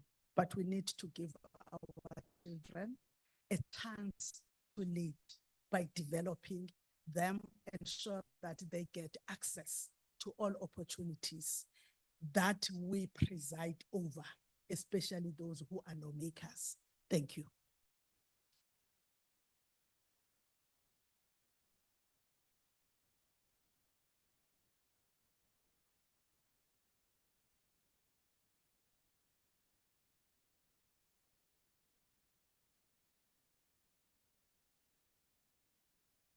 Malingakhokhelwa leli hlomba ke silenze. Hayi, somlomo. Mina ngifuna ukuphikisana nesizulu lesithi inyanga yalokhala elaphi. Hey, we do have resource person in our legislature. It's not an affirmative action. Ukule position because she deserves it. As women of KwaZulu-Natal, we must unite. You know, KwaZulu-Natal legislature in a resource people, in particular women. These women that are sitting there from the legislature, given a platform, you'll hear. Somlom, ungadigibali mtakama. Kubeke wenze umsebenzi kahle.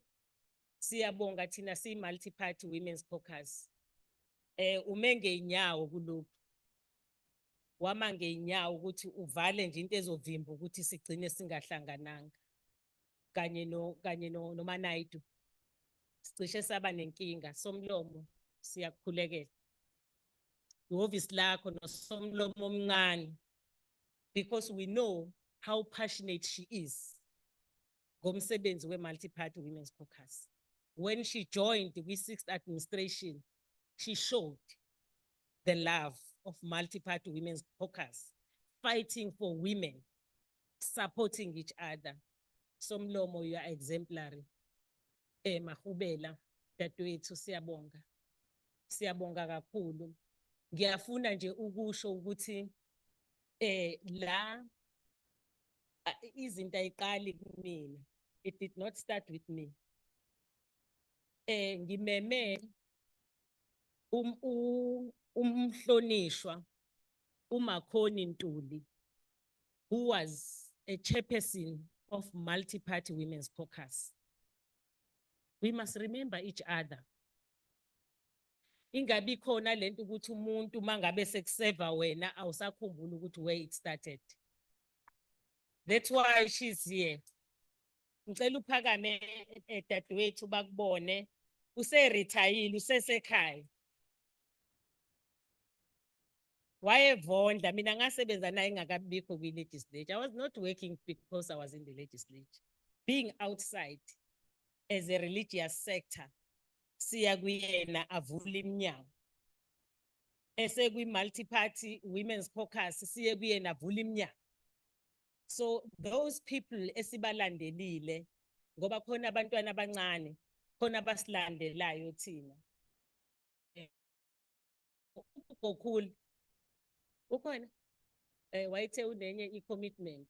Kunabanye abasilandelayo abancane okufanele bafunde from us ukuthi we don't neglect labo abahambe phambi kwethu ukuthi njengoba sekukhona mina sengivala iminyaka. I requested ukuthi can you come and see your work because this work we are doing as multi-party. I dedicate it to her. Owasinikezela i-support samlandela abuye eze ngisho ey'ngadini hey kwayengomunye usihlalo lo we-multi-party women's caucus eze ey'ngadini azothapha amakhosikazi ey'ngadini. Siyafisa ukubonga sik-acknowledge ngixolise bengilokhu ngibuka lapha yangibuka la emva kwethu ngingaboni ukuthi uhlele eceleni ngoba sengikubona late. Thank you very much for the legacy that you left for us. The foundation you left sizosebenzela phezu kwayo. Angeke sibukele phansi umsebenzi owawo. Mina I'm that type of a person obasayo abantu besifazane. Yabonga imbuka umsebenzi wakhe ngithi hey bengabenefit amanye amakhosikazi la. uDr Jones ngimazi eya lapha eMoses Mabhida kungekho mali ehlanganisa bonke abantu body of Christ. So those people we must partner with because they give us strength to continue during the difficult time. Siyabonga bafowethu Makhoni awu Mphemba siyabonga wasebenza Ntombi wasebenza washiya kuthina esikulandelayo futhi sizokwenza sambe enyathelweni zakho makudluleka sidlule siye phezulu. Ake simuphi ihlombe udadewethu Makhoni.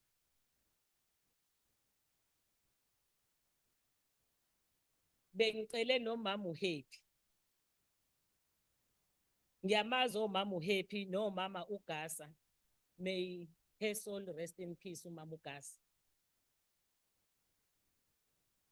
Umama uGasa wayese parliament abanye bamakhosikazi abathi mabehlangana bathi akukho kuzoxoxwa singekho thina singamakhosikazi. Lawo makhosikazi siyawakhumbula nayo kube ubesekhona bengizommema abe khona because we want to recognize the good work that women have done. Singabe sifaka imisebenzi yabo ngaphansi kwamatafula. Sengizodedela intokazi ke la.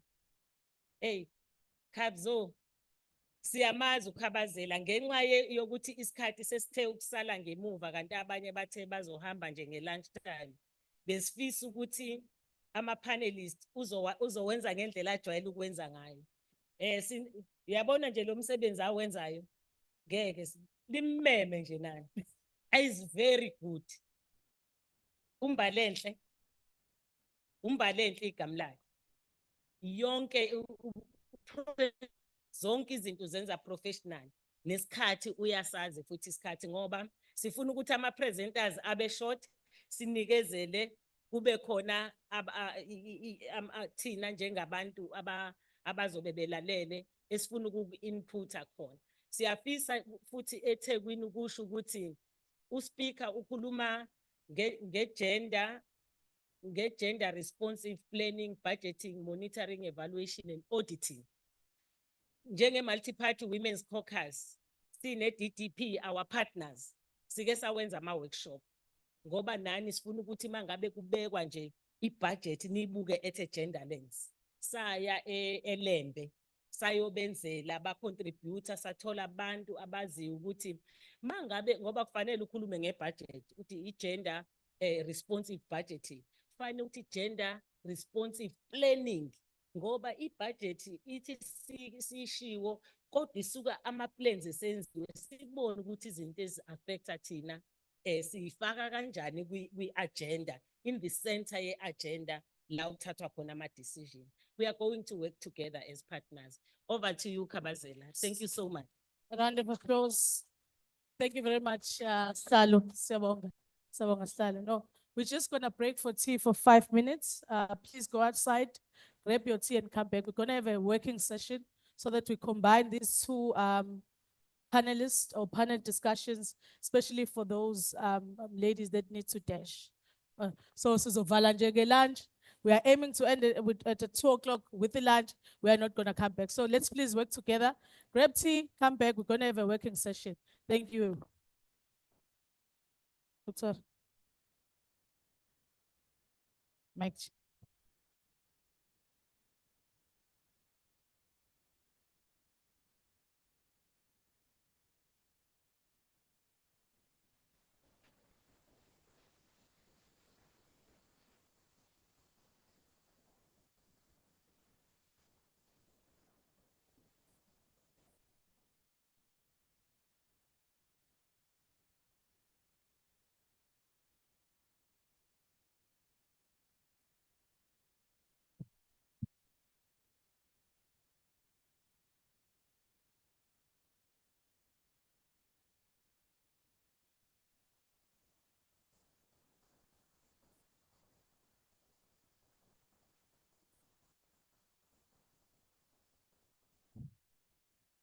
Five minutes. Can you please come back at 20 past 11? You must all remain seated at 20 past 11. Thank you.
Ngayithola gogo. Ngicela usikhuluma ngayo awena. Ladies, can you please make our way back to the room? Just grab tea and come back so that we can have a working tea. Can you please come back to the room, ladies? Honorable members, distinguished guests, please come back so that we can have a working session. Honorable distinguished guests, please come back. Siyangena manje. Can you please grab tea and come back? So, please ask them to, Please ask them to come back. Trish, can you please ask them to come back in the room so we can have a working tea? Sure. Distinguished guests, honorable members, can you please come back so we can have a working tea? Can you please call our colleagues back to the room? Sivale lunch. Kungabi khona ozomisa i-session. which, how many of these things do you have with you? Those want to combine these two sessions, eh? Want to combine these two. So we need 1, 2, 3, 4, 5. You've already mic'd these 4. So 5 with myself, and then we need 2 more for these ladies because the prof needs to there, so I wanted to speak first. Yeah, you can. Yeah, sorry. The Q&As would be after, depending on the time, because I want all the speakers to speak. I think those mics out. Okay, you can do that, as long as you have a headset. Yeah. Sizodinga futhi sa bapha abantu basehotela kufanele basinike iy'tulo laphayana. 1, 2, 3, 4, 5, 6. We need 2 more. We need 2 more, yeah. 2 more lapels, what you call this thing, and then 2 more chairs. Yeah. See. Yes, ladies, can you please call back our Colleagues to the room. Isikhathi siyashaya. We're gonna have a working tea.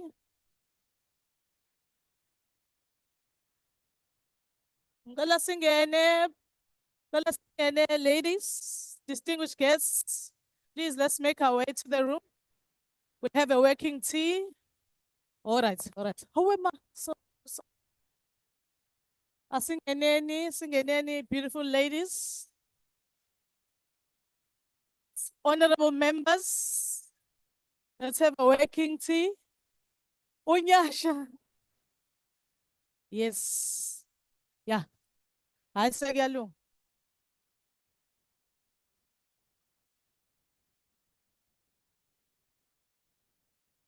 Prof, please come so we can mic you up. Councillor Jennifer.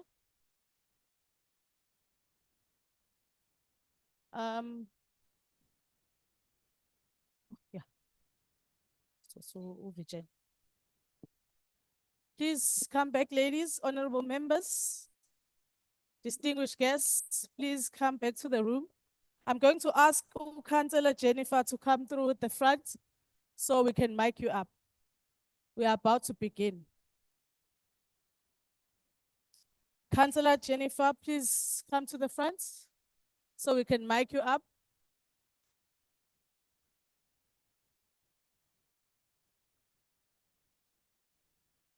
Prof.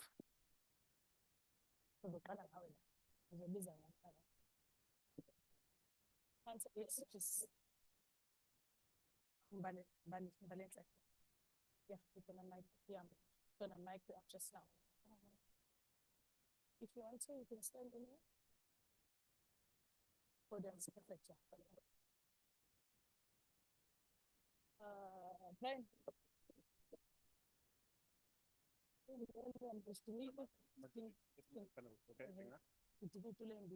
Ihlanganisa lama session amabili. Okay, cool.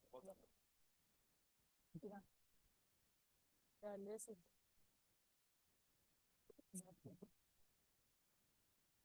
Please make your way back to the room.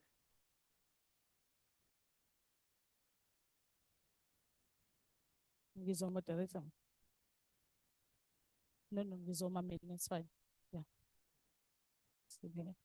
Need one more. Yeah. You need one more. Yeah, one more. Okay. We are almost there. We're almost there.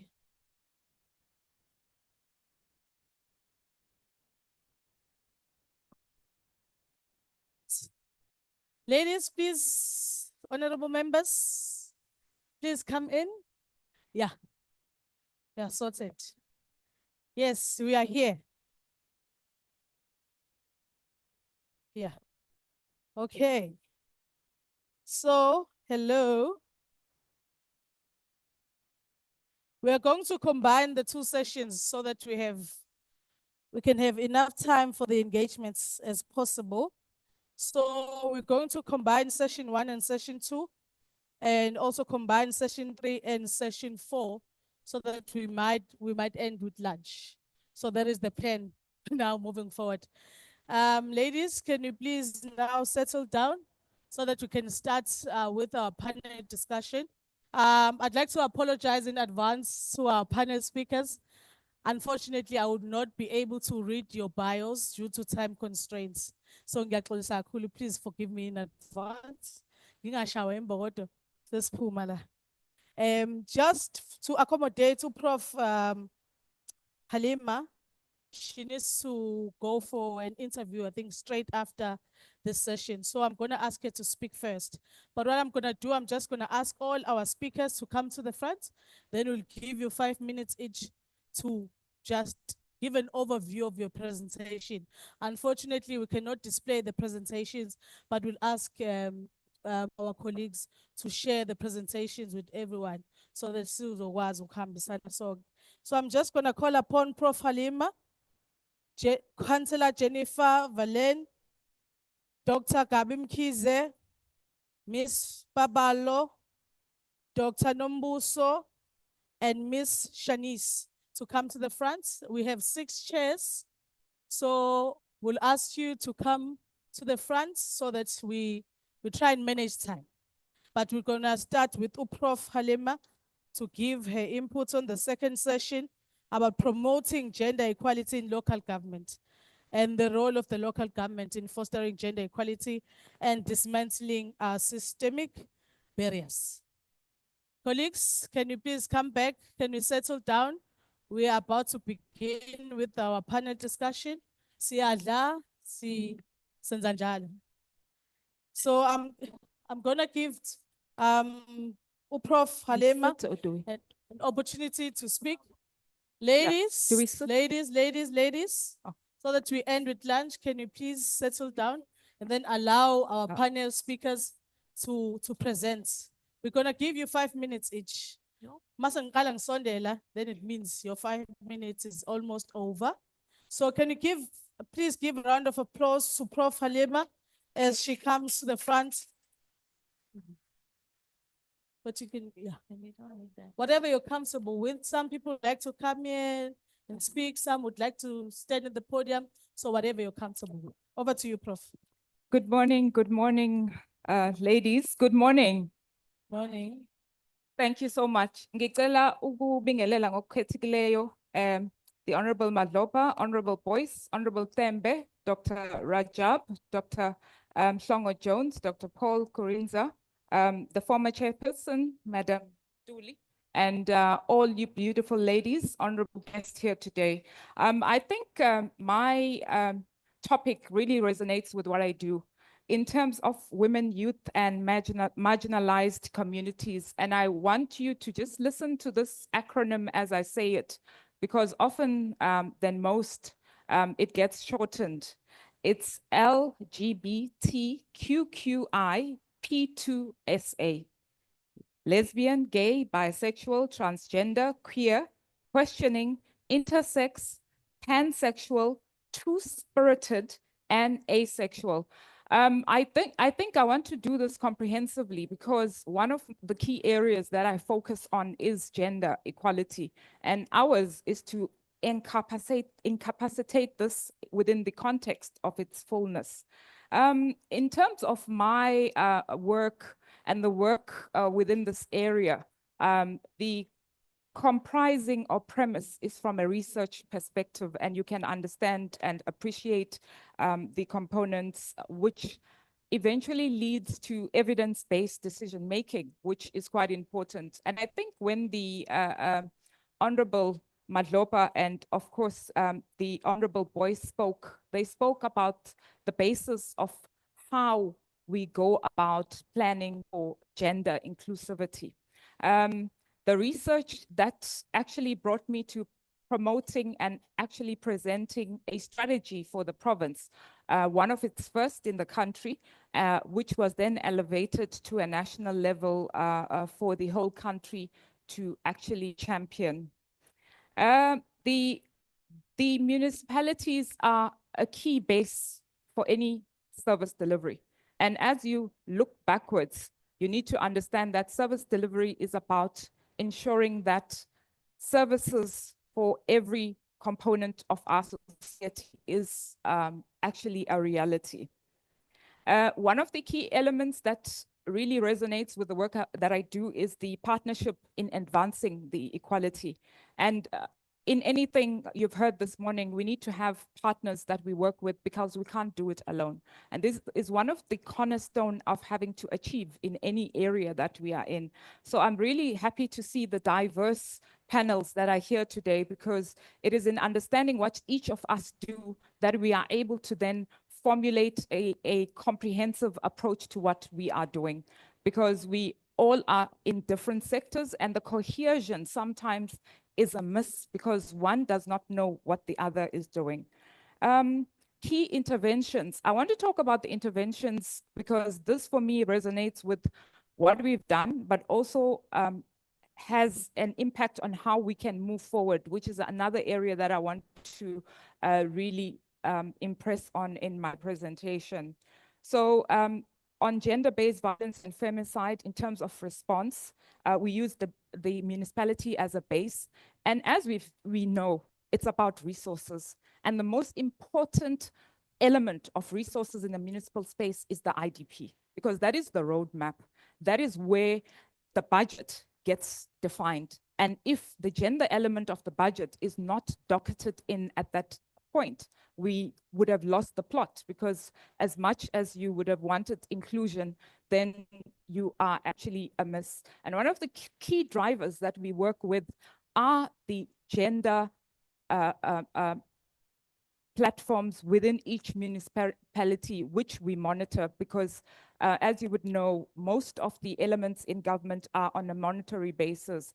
And here it's already spoken about the gender responsive budgeting as an APP target in the performance, so that each and every manager, as they are budgeting, they need to change. It can't be business as usual. There needs to be an alignment to the budgeting on the aspect of gender.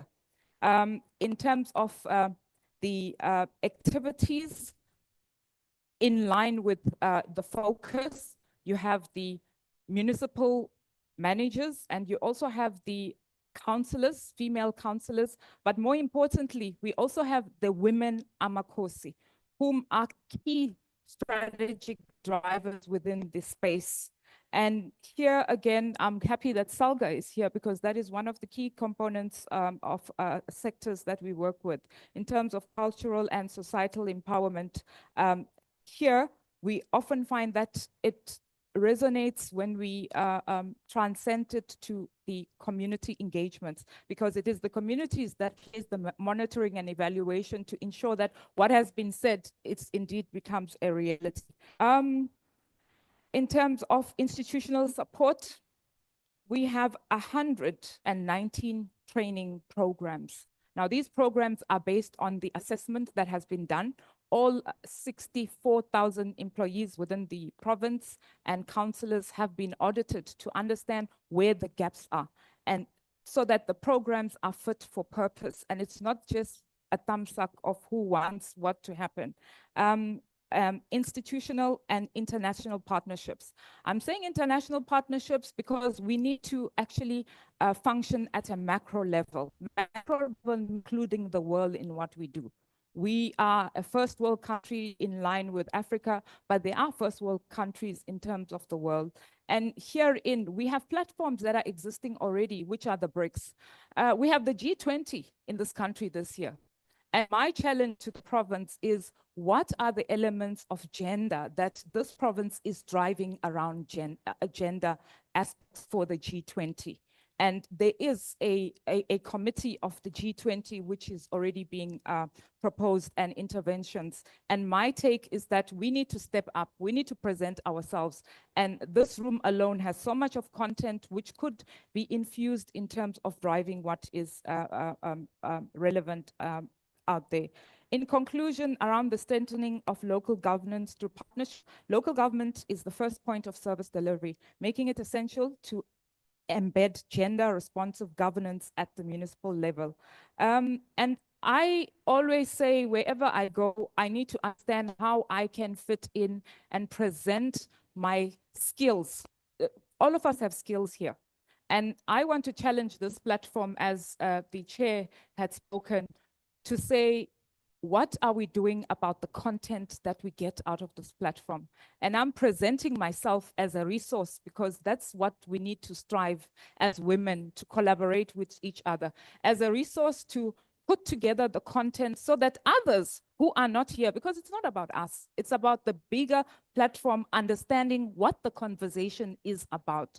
And one way of doing that is to actually contribute to the content. And contributing to content, you have to write it so that those who are in universities are driven by what the conversation of hands-on leaders. Here we have leaders from different dimensions who have hands-on experience on areas which are not docketed in any book. So I'm presenting myself and challenging this platform to write a resource book out of this content, which I can assist in championing with the help of this platform. So thank you so much to DDP and of course Legislature for this platform which champions the elements of gender parity in our midst. Thank you. Much. A round of applause for Prof. Thank you. I'm going to give another 5 minutes to Dr. Gabi Mkhize, who's a senior lecturer, where she'll be talking more on session 1 on climate justice and gender equality, on how climate change appropriately impacts women and girls, and what solutions can be put in place. Can you please give a round of applause? Kabaze, over to you. Thank you so much, Kabazela. Angonge, first off, ngicela ukubingelela to our honorable members.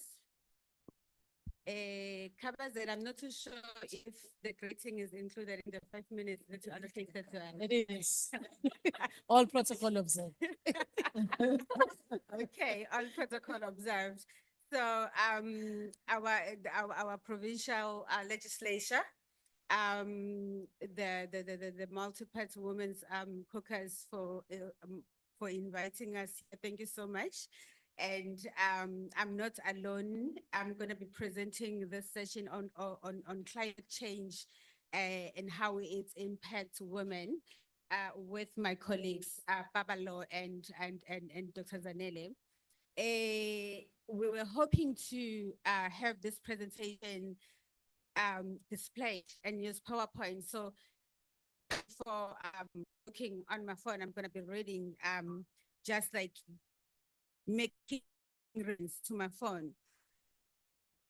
What is happening? We know that as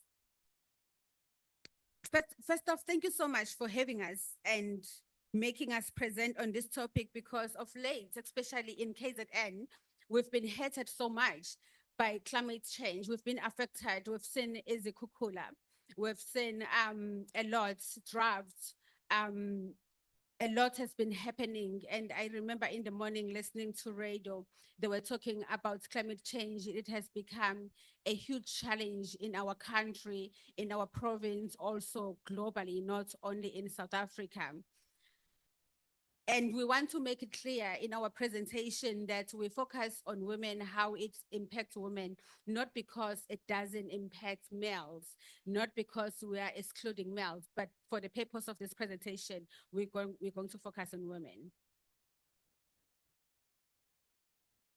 As we already know that South Africa is one of the countries that are most vulnerable to climate change, simply because we are struggling with water as a country.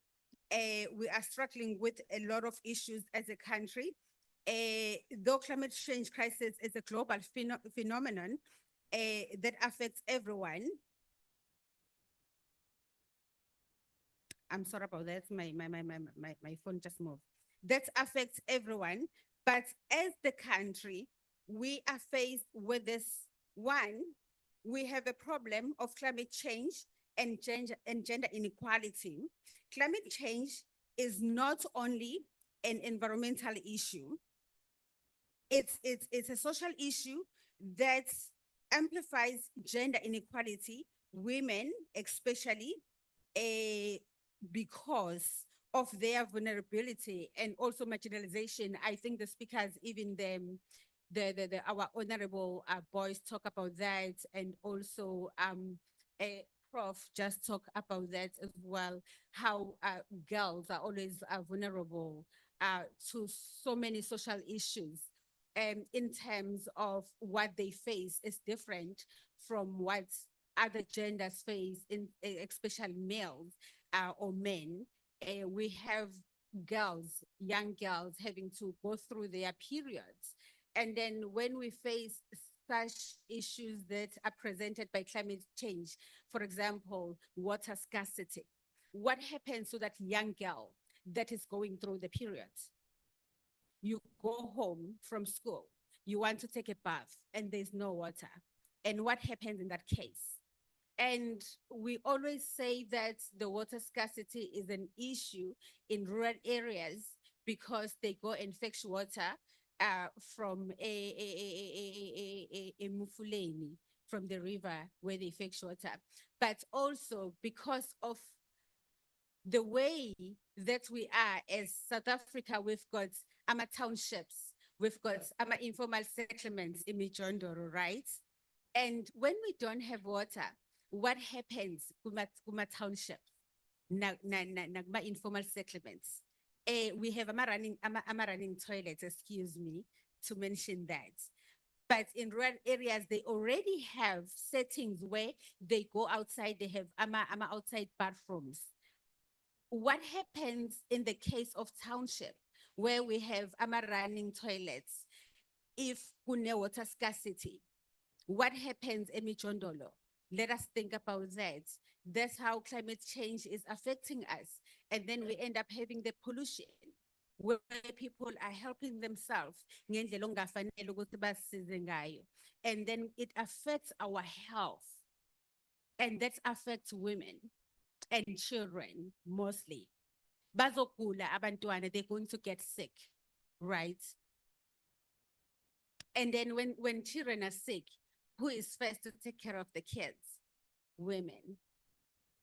So we can't separate the issue of climate change from the women's issue.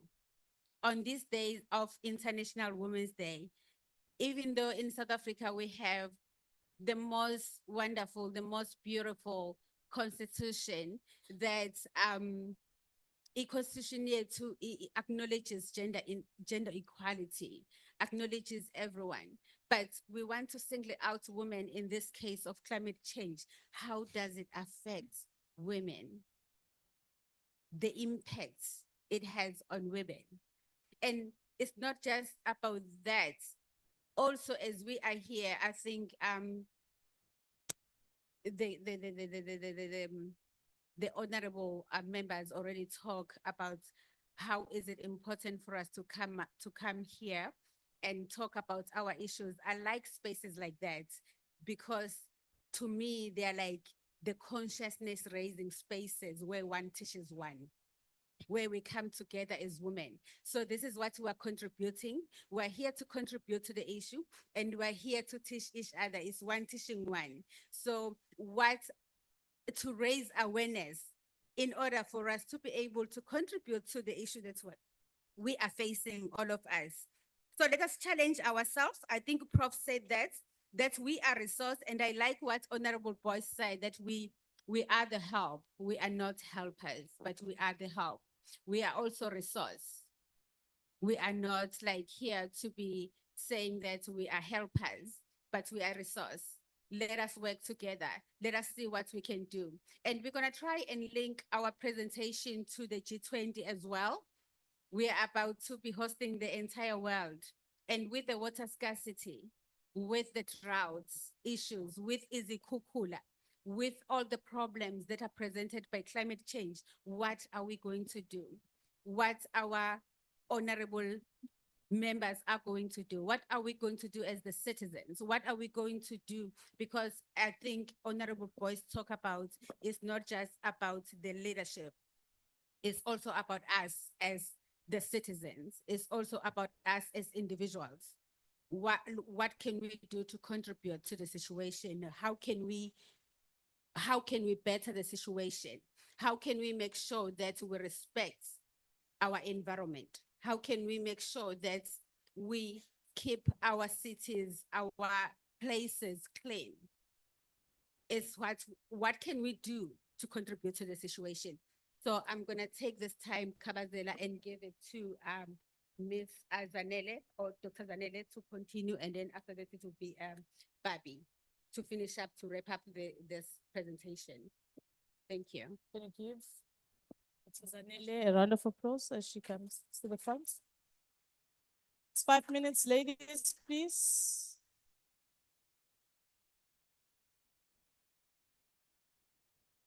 Wathinta abafazi, Wathinta imbokodo. all protocol observed. My colleague has touched on our introduction and how climate change affects women and the inequalities that have widened as far as the climate change is concerned. Mine is to take the local landscape of South Africa and take the audience to view the South Africa's landscape, which is highly susceptible to climate change due to its predominantly semi-arid and arid conditions, with a large portion of the land experiencing extreme water stress, making it particularly vulnerable to decreased rainfall, increased temperatures, and more frequent droughts, which can significantly impact agriculture, ecosystems, and water availability across the country. Coastal regions face threats from rising sea levels and the changing storm patterns. And most of these factors, they have a very impactful effect on women and girls, particularly those in rural areas. So the South African landscape, particularly the Western Cape region around Cape Town, is highly susceptible to climate change due to its natural arid conditions. Reliance on rain-fed water systems and a high population density making it extremely vulnerable to droughts like the Day Zero crisis of 2018, where the city nearly ran out of water due to significantly reduced rainfall attributed to changing water patterns associated with climate change. This included a decreased participation during the critical winter rain season, leading to depleted water dam and severe water scarcity.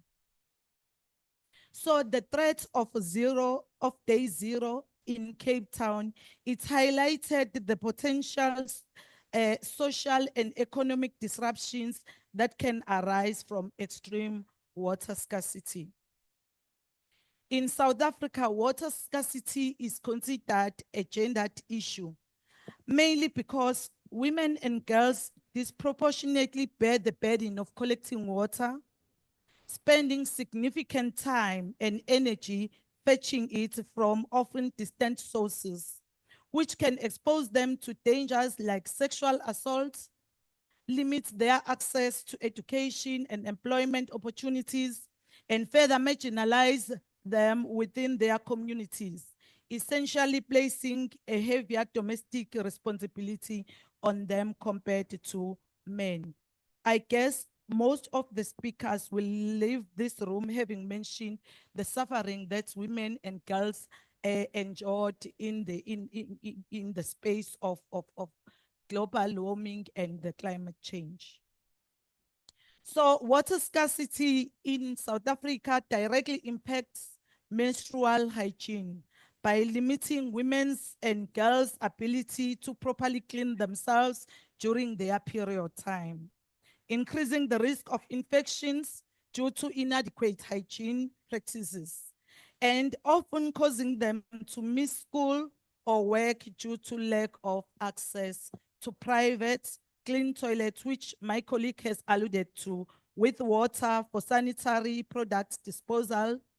This is particularly prevalent in areas experiencing severe water shortages, contributing to issue of period poverty in the country. Water is essential for girls' and women's health. People who menstruate, they need access to private, secure toilets, which are all too rare in hundreds of most of the country's places lacking access to clean water. Yo imijondolo, informal settlements, your amalogishi, ekasi, your rural areas, we all suffer the same, even though the impact is not the same. Research has demonstrated that selected rural communities in the Eastern Cape and KwaZulu-Natal in our country, respectively, women and children, they experience rape, abduction, and murder when collecting water at strange hours as they try to avoid long queues and water-related conflicts at communal water sources during the day. Conflicts can also arise in cases where men try to monopolize a water source that is being used by community, especially women. Ladies, with that said, I think my colleague Papalo is going to wrap up. Thank you so much.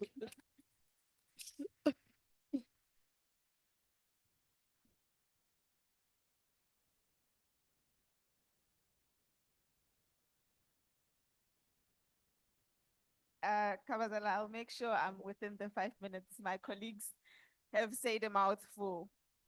Prof, immediately when you said G20, I said, yes, yes, yes, yes.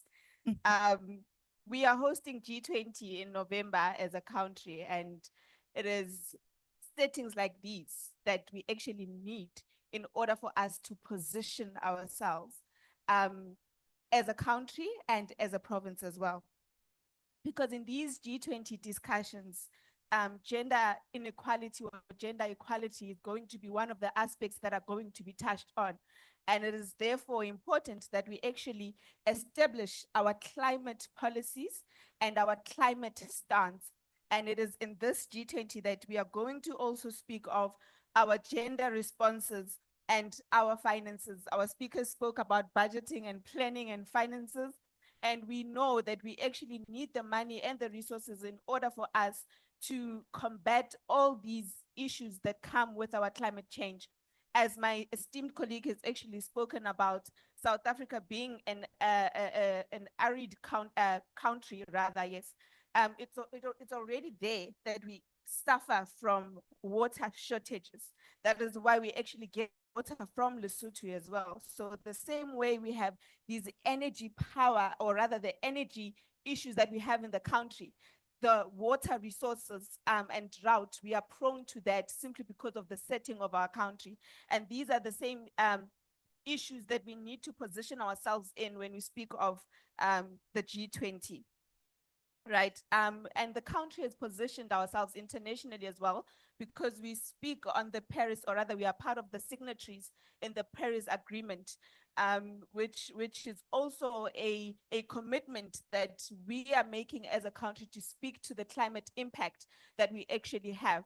So we need not to look at it in vacuum, but also to look at it holistically from the rural to the township, because we are experiencing climate change differently. You know, as I was reading here, preparing for this presentation, one of the articles said it is very dangerous for us to forget day zero of Cape Town. And I stand here to say it is very difficult. It would be dangerous for us to forget KZN and floods, because every year we are experiencing floods, and it is women who are at the bottom who end up being migrated.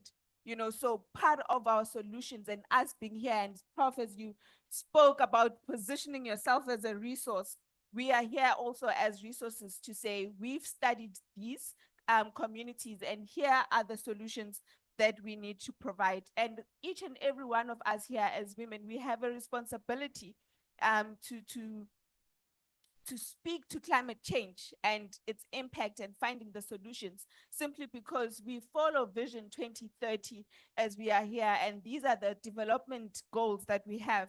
And part of these development goals speak on climate change and its impact that it has on women. One of them being the SDG 5 speaks on gender equality, and it speaks of how we need to aim and empower all women and girls, you know, to participate in decision making and leadership. You know, and we are here as young people as well to say we want to be at the table as you speak of these issues that are affecting us as women and girls. Right, so part of these solutions also speaks to reduce inequalities. Once we've bridged the gap of inequality, then we would be able to, you know, take action in combating the climate issues that we're actually facing. So education being one of the things, you know, we cannot, I think honorable speaker spoke about education so much, and she spoke about it in the employment state, but as well in climate change. The reason why Cape Town was able to combat or never get to day zero is because there was transparency and there was information passed down to each and every Cape Townian that this is how you are going to use water sparingly. You know, so once the education and the information gets to even the child at a rural school, then they would be able to know what to do.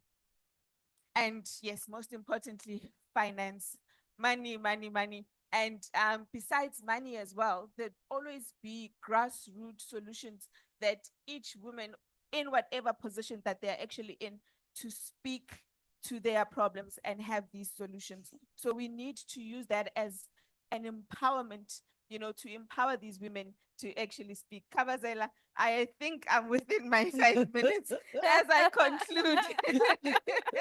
As I conclude, we know, just like technology, climate change is right here. It is no longer in the future. It's you know, the effects, we are already feeling them. Thank you very much. Thank you so much, Miss Papalo. Ngiyakhombisa ukuthi usawumuntu omusha. Siyabonga kakhulu. Can you please give a round of applause to Miss Shanice Furman as she comes to the front? Over to you, Miss Sherman. Thank you. All protocols observed. Greetings, ladies. I think this is such an opportune platform to be standing and sharing today.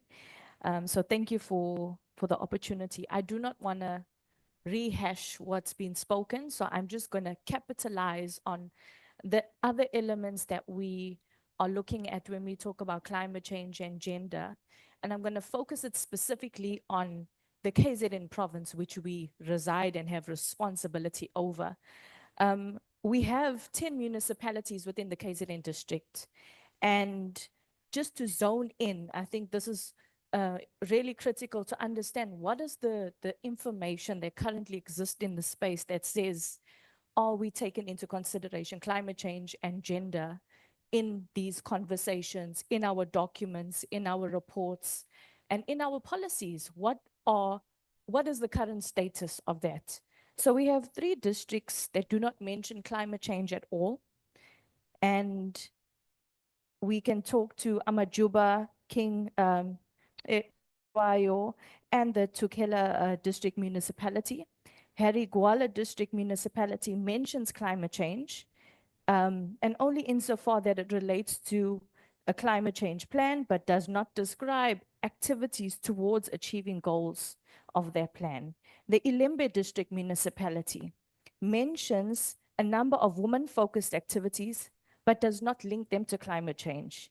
Similarly, it mentions several climate change-related projects, but does not link the rest to gender. The King Echuayo District Municipality describes farmer skills training projects that have trained women during the financial year, but does not mention anything about climate knowledge components of this training. And then we have the last one, the, sorry, please forgive me. The Gugundlovu District Municipality, which undertook programs on climate change, which focused on developing early warning systems, but does not mention the gender of this program and the beneficiaries, nor does it mention gender in relation to any other programs. So currently, the provincial policies that have been analyzed are almost gender blind. And there is no evidence of the disaggregated data collection about the vulnerability to the impacts of climate change, nor does the programs or plans address gender differentiated resilience capacities or vulnerability. There is no evidence that the district municipalities are considering gender in their planning for climate disasters or any response related to that. And so we have this major issue here where emphasis is placed on incorporating women into climate change decision-making forums where they exist, and that's currently not taken into consideration. This is unsurpassing that municipalities do not report on climate change from a gender perspective in their annual reports. And I think this is really critical because if a municipality has oversight in climate change aspects that are affecting their municipality, and in particular women, there should be that reflected in the report that clearly states this is how women are impacted and here are the necessary tools to address the issues that are facing women. The impact of this in South Africa's response to climate change is based on current law, policy, would entrench existing vulnerabilities and inequalities. So without taking gender into account in these key documents, South Africa will not adequately assess or manage the impact of gender inequality in women's ability to adapt or respond to climate change, nor will it be able to plan for increasing gender inequality in the home as a result of climate change, impacts on the household, and other labor responsibilities. So that's a focus specifically on KZN, and I think it's really fitting that this covers KZN with a specific focus. So other aspects that we've noted in the work that we do on the ground, a lot with grassroots communities, is that water is a major issue. Agriculture gets impacted, forestry, biodiversity, and ecosystems, human health, the urban and rural environment, and livelihoods of people that are dependent on the very impacted areas such as agriculture for one. Also with that, it affects poverty, food security, hunger, and other social issues. And it has been increasingly acknowledged that climate has differentiated impacts on women and men and the local and indigenous peoples. So without forgetting that every aspect, whether women or not, or men and other local communities or indigenous peoples, everyone is impacted, which we do need to acknowledge and reflect on. Women are especially, poor women are the groups that are most vulnerable to the effects of climate change and the least likely to have resources to cope with them. So another aspect that we've also mentioned here was the resources to combat the impacts that I am experiencing. If I have no money, how am I meant to go and purchase water if there is no water? If there's no food, my garden has been washed away. How do I relate to that? Or how do I resource or find resources to assist in this regard? The next, I'm just going to go quickly. Gender inequality and climate change are amongst the most pervasive threats to sustainable development. We talked our SDG goals, and this is one that's going to, every time we talk about SDG goals, this is the one thing that will come and just cut everything if we do not address it. Women need to be equally represented and equal participants and agents of change in climate change solution development. So with all the policies that we have, I think as a province, what we are saying is, if we do not put gender in policy specifically, explicitly, we don't make provisions for it. So I think that's where we need to be tackling changes with tangible outcomes, tangible things that we can say, this is how women are impacted, and this is how we recognize, we acknowledge you women sitting here today and the multiple in this KZN region. But this is how we want to involve you in climate change talks. We want you to be a part of the decision making. We do not want this to be a closed space where we, who know what's going on, are speaking alone, but we need to speak together. We need to speak with every single woman. Today, I'm grateful that I can stand here as a representative. And one thing I always remind myself in the work that we do on the ground is that put yourself in somebody else's shoes. Put yourself in somebody else's shoes. It's not, there's no accolades, there's nothing, because at the end of the day, how can I help my brother? How can I help my sister? How can we help each other to be at the forefront of bringing the changes we want to see? And sometimes we cannot depend on government alone. It means that we are the helpers.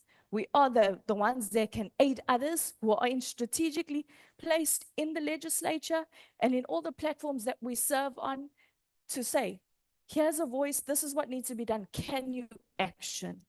I can do my part, you do your part, let's work together to bring the solutions that we want to see. And I think that's the main reason for you know, having a platform in which we can share and engage communities, and also be a voice for women who are the largely or the most affected by climate change and its impacts. Thank you very much, Ms. Fema. A round of applause.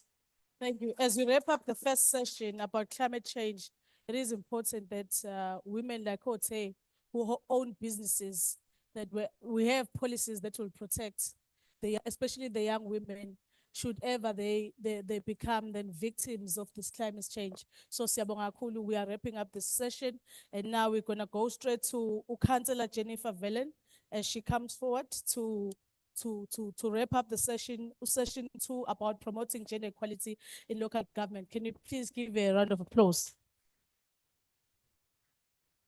Thank you, Madam Program Director, and I'm hoping at some point we will include in our discussion how we deal with menopause.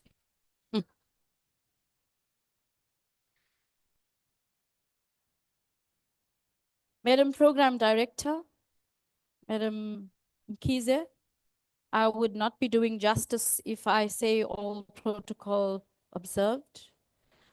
Looking around the caliber of people we have in this room, I would like to single-handedly acknowledge some of the people that we have in this room. The Honorable Minister, Minister Boyce in absentia, the Honorable Deputy Minister, Minister Tembe, who's present. Sorry, the Deputy Speaker of the Legislature, sorry. The Deputy Speaker, my apology, yes, receive that. The Deputy Chief Whip of the KZN Legislature, the Chairperson of the Women's Caucus, KZN, Honorable Madlopa, the Secretary of the Legislature, Mrs. N. Naidu, Professor Dr. Rajab, Professor Dr. Paul, Pastor and Dr. Jones, the honorable members of the legislature, mayors, councillors, all protocols observed. And let me single-handedly acknowledge the presence of Mama Makosi Ntuli, who was my mentor in the 29 years of being in local government. I also want to bring you greetings from the Honorable Speaker of Ilembe, who happens to also be the Honorable Chairperson of the Salga Women's Commission, KZN Commission, Councillor Dolly Shandu, and apologize for her not being available. She had to attend another meeting. So we were given the task to speak on the role of gender, the role of governance in fostering gender equality and dismantling systematic barriers. And most of the previous speakers, the messages that I've heard are interlinked, and we speak with one voice. So since the dawn of democracy, government has set the tone for the issues of gender. When the women like Lillian Ngoya, Helen Joseph, and Mama Winnie Madikizela Mandela marched to the Union buildings in Pretoria in 1956.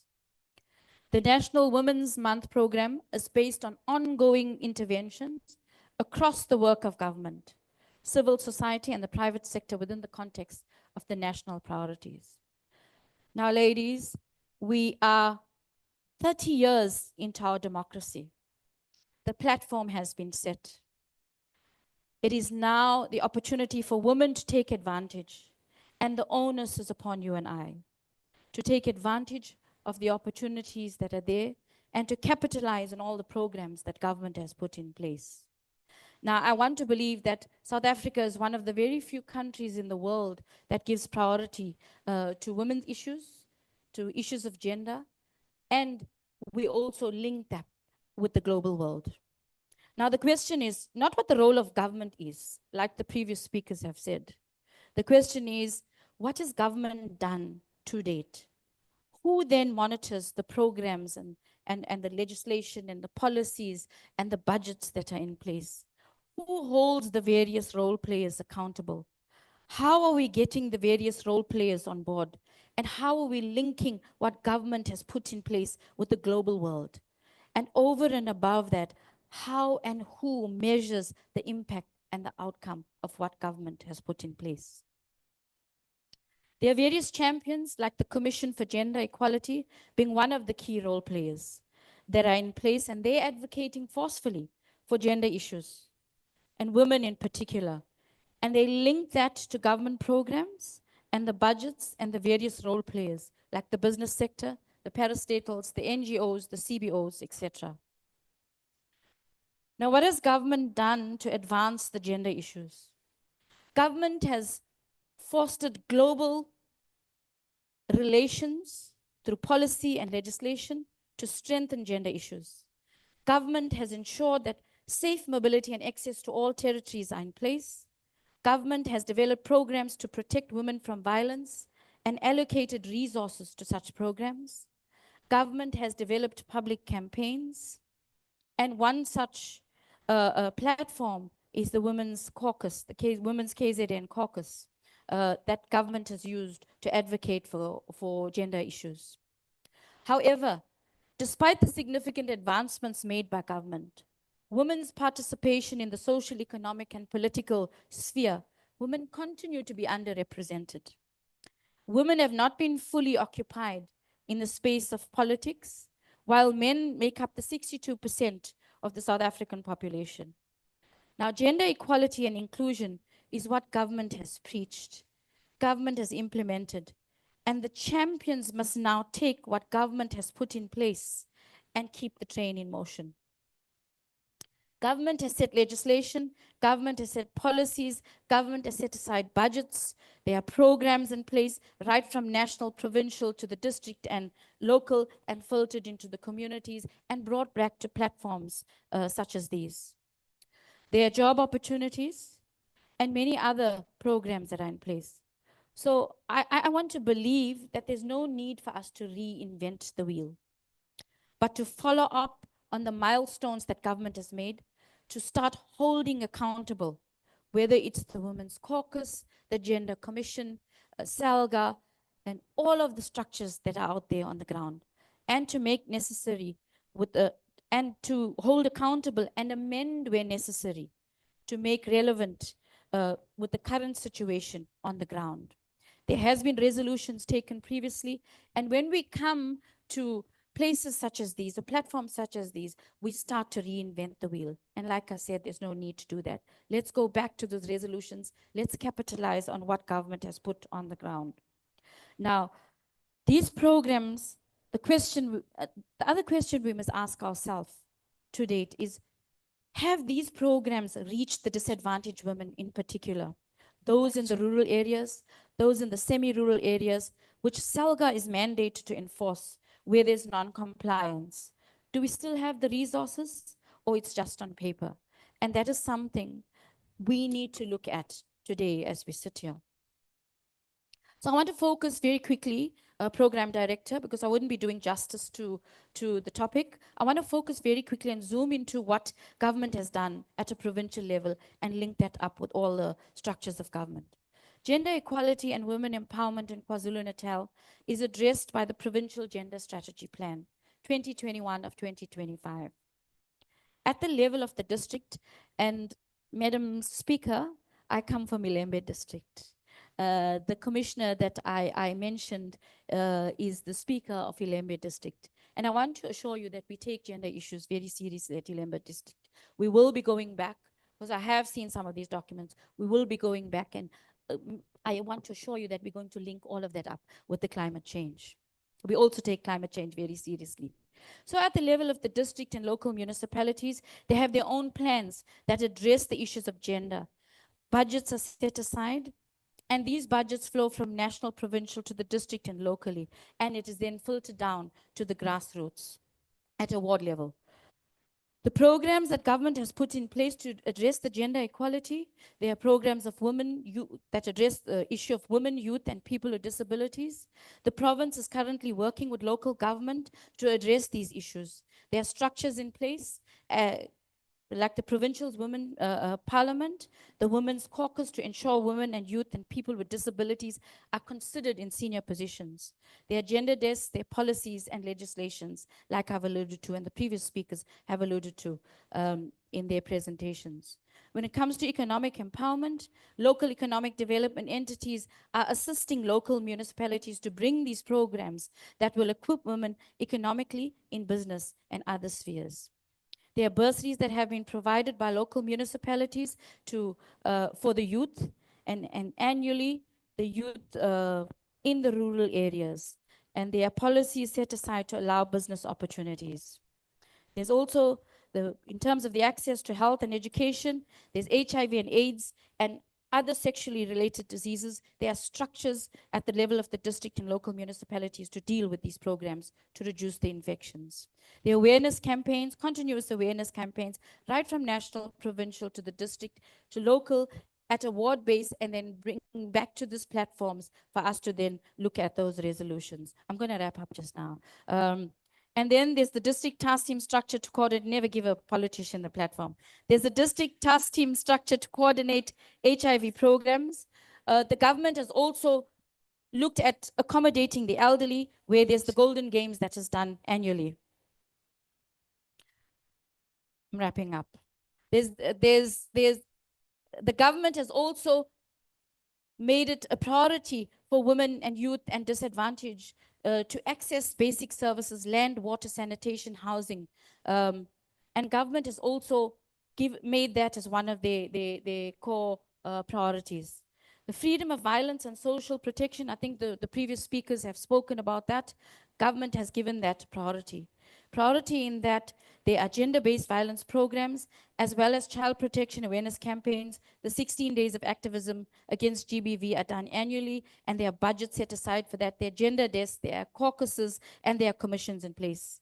There's continued working relationships with the war rooms at the level of the municipalities, where civil society is represented, all parastatals, all government departments that sit at the war rooms to address gender issues. There's the issue of safety and security for citizens, which is always given priority by government, and they work through the war rooms, the CPF, the special task teams, and government every year increases the budgets to address these programs. There's women empowerment programs, capacity building, and government uses the CETA Women Caucus structure that deals with empowering women on business, leadership, and young girls, especially in the rural areas.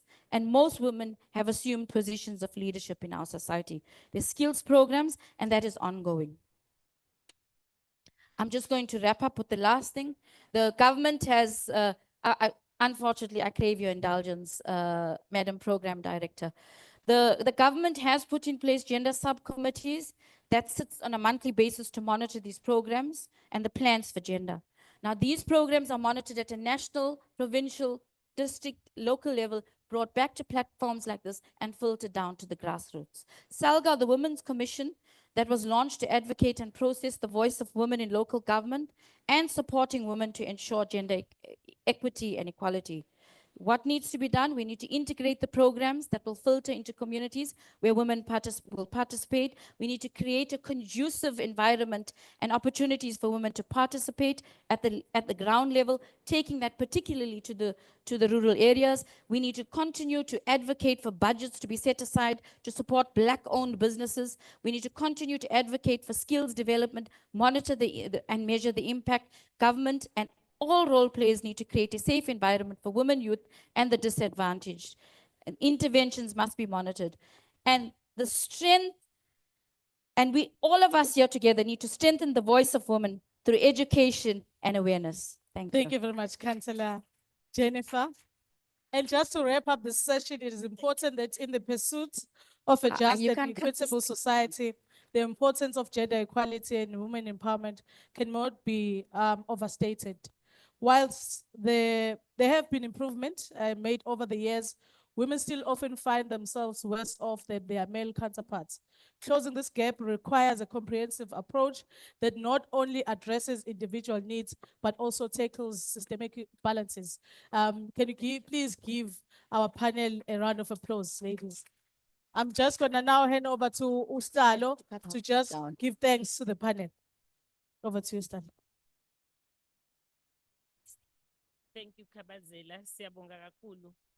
Thank you very much to our esteemed panelists. We have learned a lot. The issue of climate change is not just climate. So it's something that we must take to our hearts. We're just talking whilst you were presenting to say maybe as a multi-party women's caucus, because climate change affects the most the women. We must have it on the agenda in different municipalities as well as in the legislature. So thank you very much for sharing with us this important knowledge that we are having. When ukhabazela upha ngeke usomlomo aphathe kanje ngoba somlomo ngizothatha ne-protocol ye-legislature sengithi akathathe ilento sizocela nje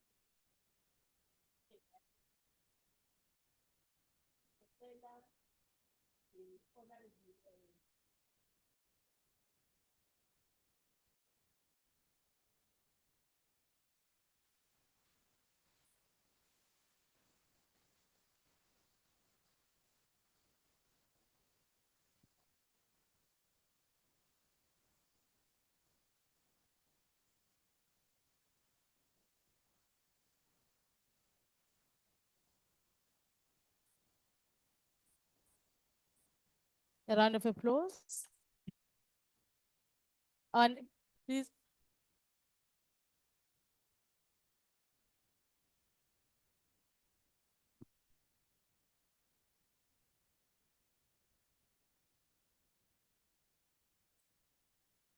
Honorable Kwanyana, please come to the front.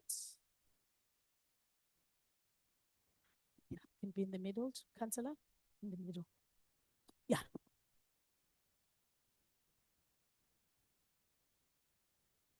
Smile.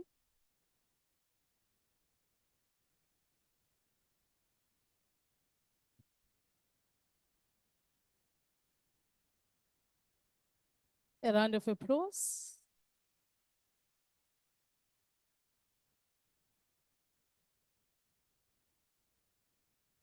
Honorable Mzama.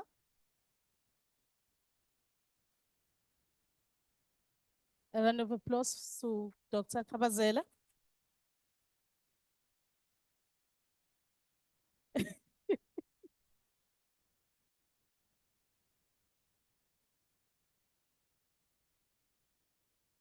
Thank you. And a round of applause, colleagues.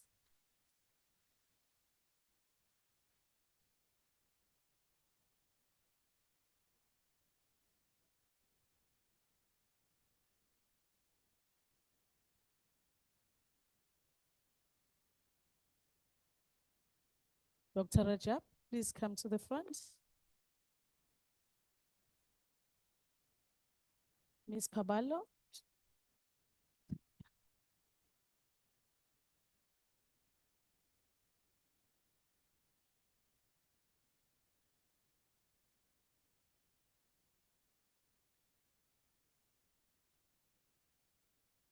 A round of applause.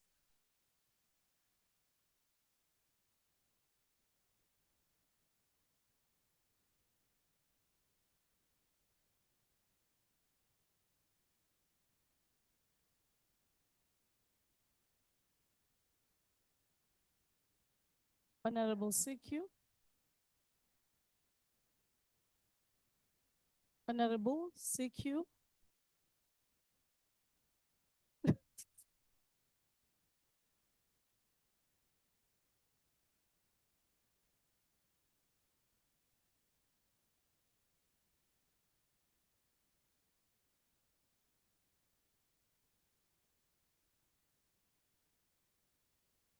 A round of applause, please.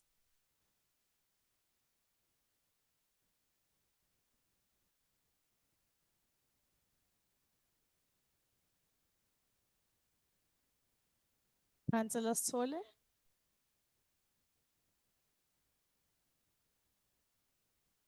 A round of applause for Councillor Sole as she comes to the front. Ms. Shanice. A round of applause. So much.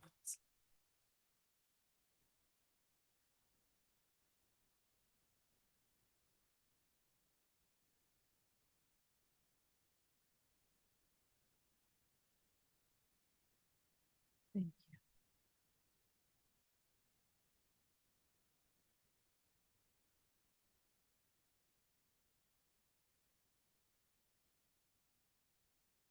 Okay. No, thank you very much, Honorable Madlopa, for that beautiful, beautiful gifting ceremony you just had. I hope our next panel of speakers are ready. I'm going to ask that our colleagues or our speakers go to Uvijen so they can unmic you and mic our speakers. Buhle. Hello, mic. So we'll need Miss Welly Swagunene. Can you please move over to get mic'd up? And then Miss Balungile Masuku, Miss Buhle Mutsime, and then we'll have Miss A. Mehlokamkhulu, and then Miss Thandeka Magwenyane. Can you please move to Uvijen so that he can mic you up? But Vijen ngizocela ukuthi siqale with Miss Weliswa Kunene so she can come and be ready for his speech. And then we'll move over to the rest of our colleagues. Please start with Miss Weliswa Kunene so she can prepare to go up to the stage. I'll give you just 2 minutes to stretch, and then we'll start in the next 2 minutes officially with our panel. We can just have maybe an input from the floor in terms of the previous panel, what they get ready. You can just raise your hand, we'll give you a mic, Buhle will assist, and then you can just contribute or maybe make a comment about the previous sessions that you just had, just to phefumula nje ukuthi kuphi okuzwile kule session esiphuma kuyona, and what is your input coming from that session, Imapa ama key takeaways that you can take away from these two sessions. Thank you. Yeah, we're gonna combine these two. Sorry. Yes.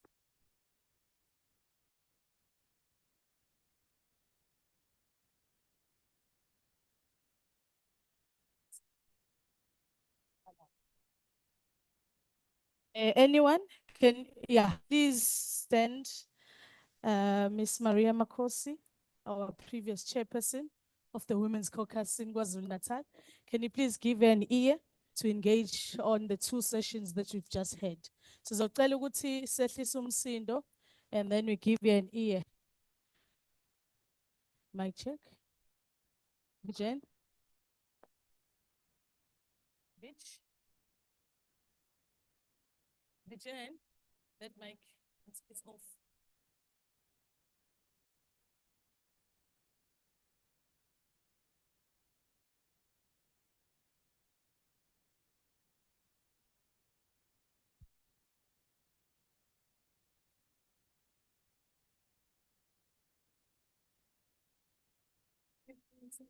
The previous chairperson of the Women's Caucus, an opportunity to speak.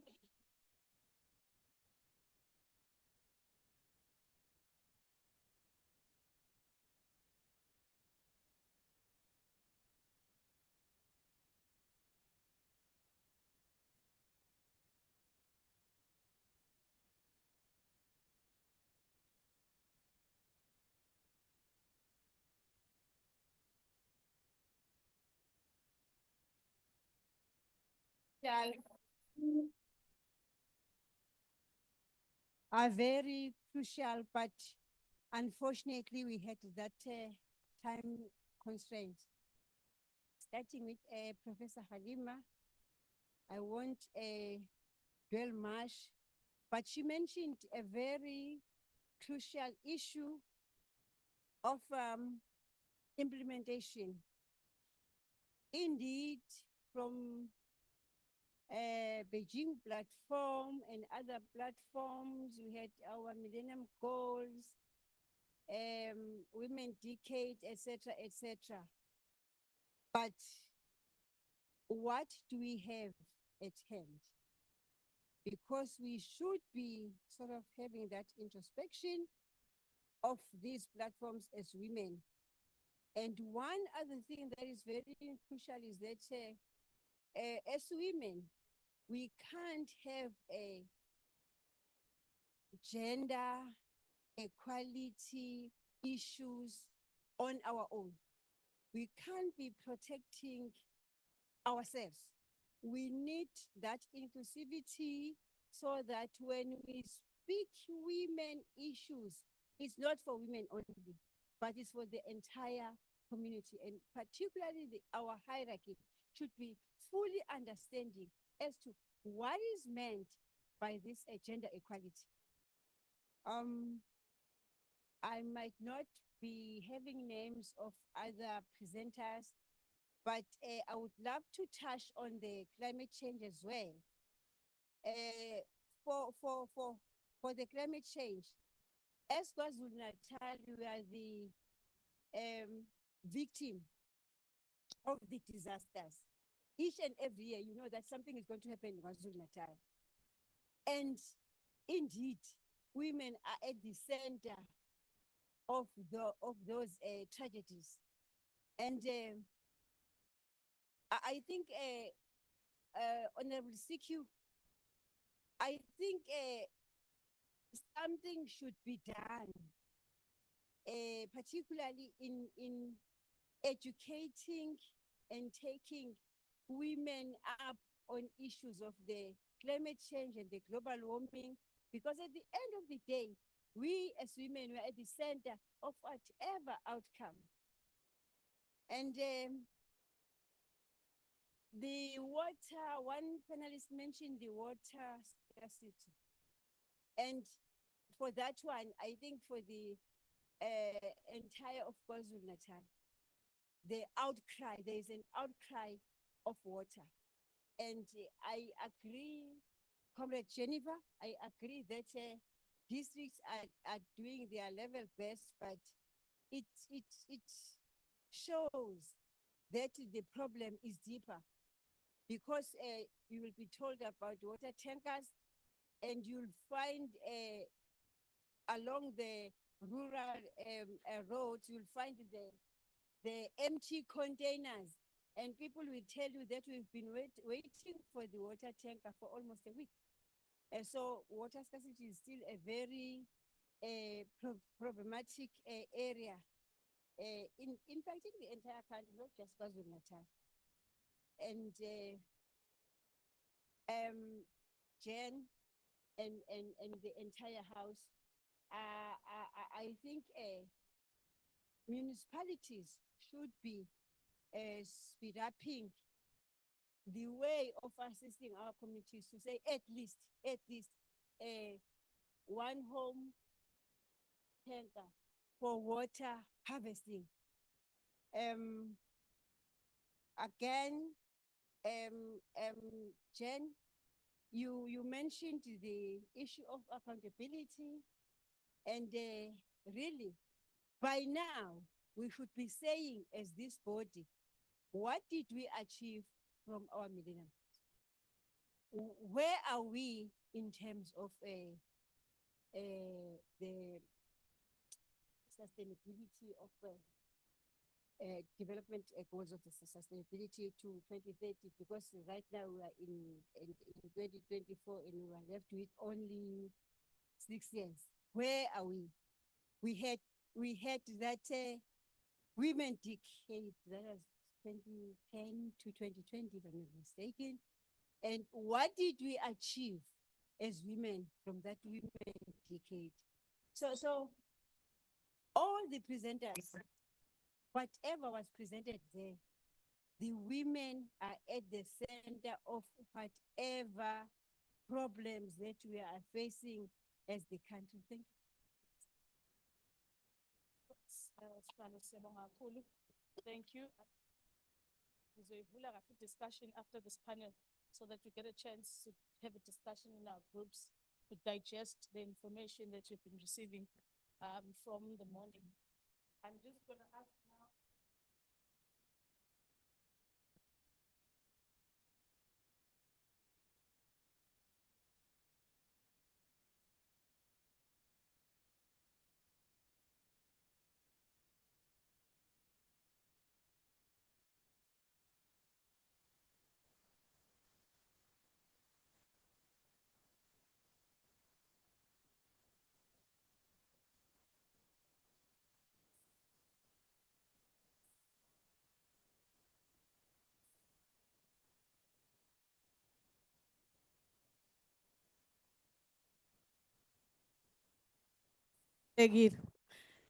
Please sit, ladies, and then sizobe sesamukela uMiss Weliswa Kunene, a science champion, to give us her inputs on empowering women through education and employment. Can you please officially welcome Miss Weliswa Kunene?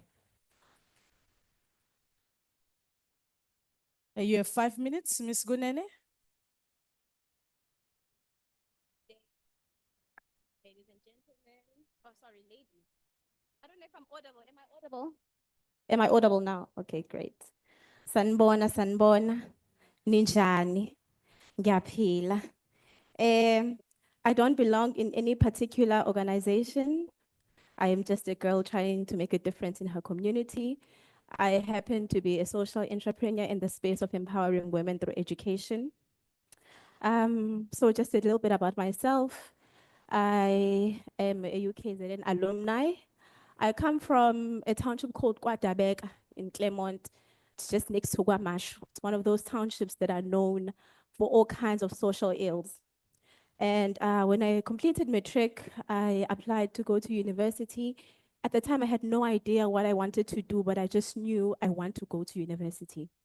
So I enrolled myself in a BSc. I completed my degree, but when I was done, I seemed not to get a job. I did not know the difference between an academic qualification and a professional qualification. I struggled to get a job. At some point, I was working as a cashier in Westwood Mall. That saddened me, it bothered me to look at my potential going away, and I knew I wanted to do a lot more than just be a cashier and you know, a graduate, an unemployed graduate, just being part of the statistics of being unemployed. So I later on decided, let me just go back to school and do my honors in medical sciences. I completed that, and I still could not get a job. So this bothered me. I was like, where are we? The state of our country. Unemployment is such a real thing. And as a Black scientist, I had no idea what opportunities were available to me. I don't know what a scientist does. I don't know where a scientist works. So I decided to start a school's outreach program, starting with my own high school, Ebuhlebe Mfundo Secondary School, and then I later on branched to other townships, KwaMashu and Waibank areas. So with a theme to inspire township learners to pursue science-related careers, because the major thing was you cannot be in grade 10, study science, finish matric, and not know what you want to become. I realized that the gap that existed is, one, in our teachers, they don't know how to counsel and teach, for example, life sciences in a way that people or learners can understand which careers to choose. And even when they're in universities, they don't know where to from there, because graduation is not a destination. It's just a point that should allow you and a space to know where you are going. University and the curriculum we have in schools and universities should just not be something we are learning to retain information, but it should prepare us for the workspace and make us compatible to exist and to be functional and to be productive in our workspaces. So I realized that the program should also be holistic in a sense that it should provide exposure to career opportunities. So we'll have a careers day where it invites professionals, because I feel like most of the time when people run a careers day, they do it in a superficial way where you present a slide and you talk about different careers, but it should be more interactive in a sense that you invite an actual doctor so that the doctor can tell you what it takes to become a doctor. You cannot just, tell somebody that I'm a pharmacist, but tell them what it takes to become a pharmacist and what a pharmacist actually does in their daily dealings. So that's the kind of program I'm in. So those are the challenges also I've been seeing in terms of our curriculum, the system that we have, because township schools are actually experiencing a lot of issues, whether it's social issues, whether it's the way the system is designed. It's not helpful to look at people get to matric just to have a D, just to have an H. I completed matric, but you don't have a plan after that. I think I liked the speaker that spoke about, yeah, you have 2 degrees, but what are you going to do about them? Your family doesn't even know. You don't have the right exposure. In fact, in your whole entire life as a girl from KwaDabeka, you have never had an interaction with a doctor outside of consulting. You have never had an interaction with a lawyer to know what exactly it takes to become that. So my program is mainly in the past 4 years to give exposure and inspiration for township learners to actually want to pursue careers that are relevant to our space.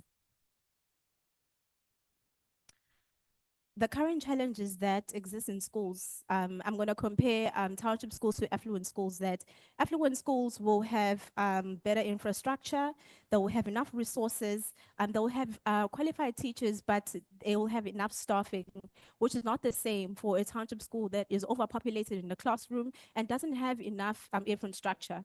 You have somebody in grade 12 that is studying science and wants to become a scientist, but has never seen a microscope. So that's the type of program that I feel like as people who are empowered, we can try and support other social entrepreneurs to provide that kind of exposure to say that, okay, let's take 50 learners from a certain school and take them to UKZN and take them to MUT, to DUT, so that they can see what a lab looks like. Because you cannot be studying, but you've never seen a microscope. You don't know what culturing is. You have nothing and no experience or exposure about that career you are trying to go into.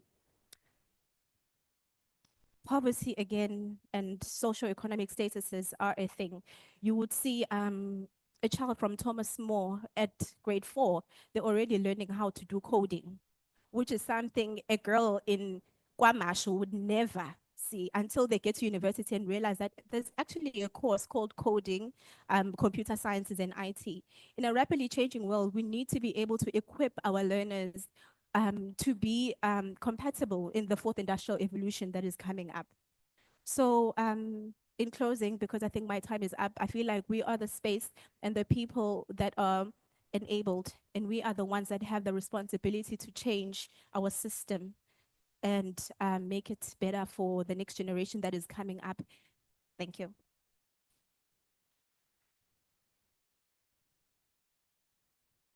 This is the reason why we need to give space for our young women. A round of applause for Miss Kunene. Saying you bias. No, thank you very much. Can we give a warm welcome to Miss Balungile Masugu from Maritime Studies? She's a lecturer. A round of applause, Miss Masugu, as you come to the front.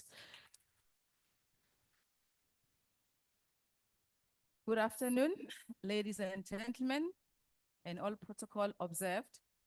Thank you so much for the opportunity granted unto me, and also I acknowledge this invitation. It means a lot to me to collaborate with women. I like collaboration. I like to work together with other people. We are working very hard with Dr. Jones. I'm happy she's here to bring together the women for prayers.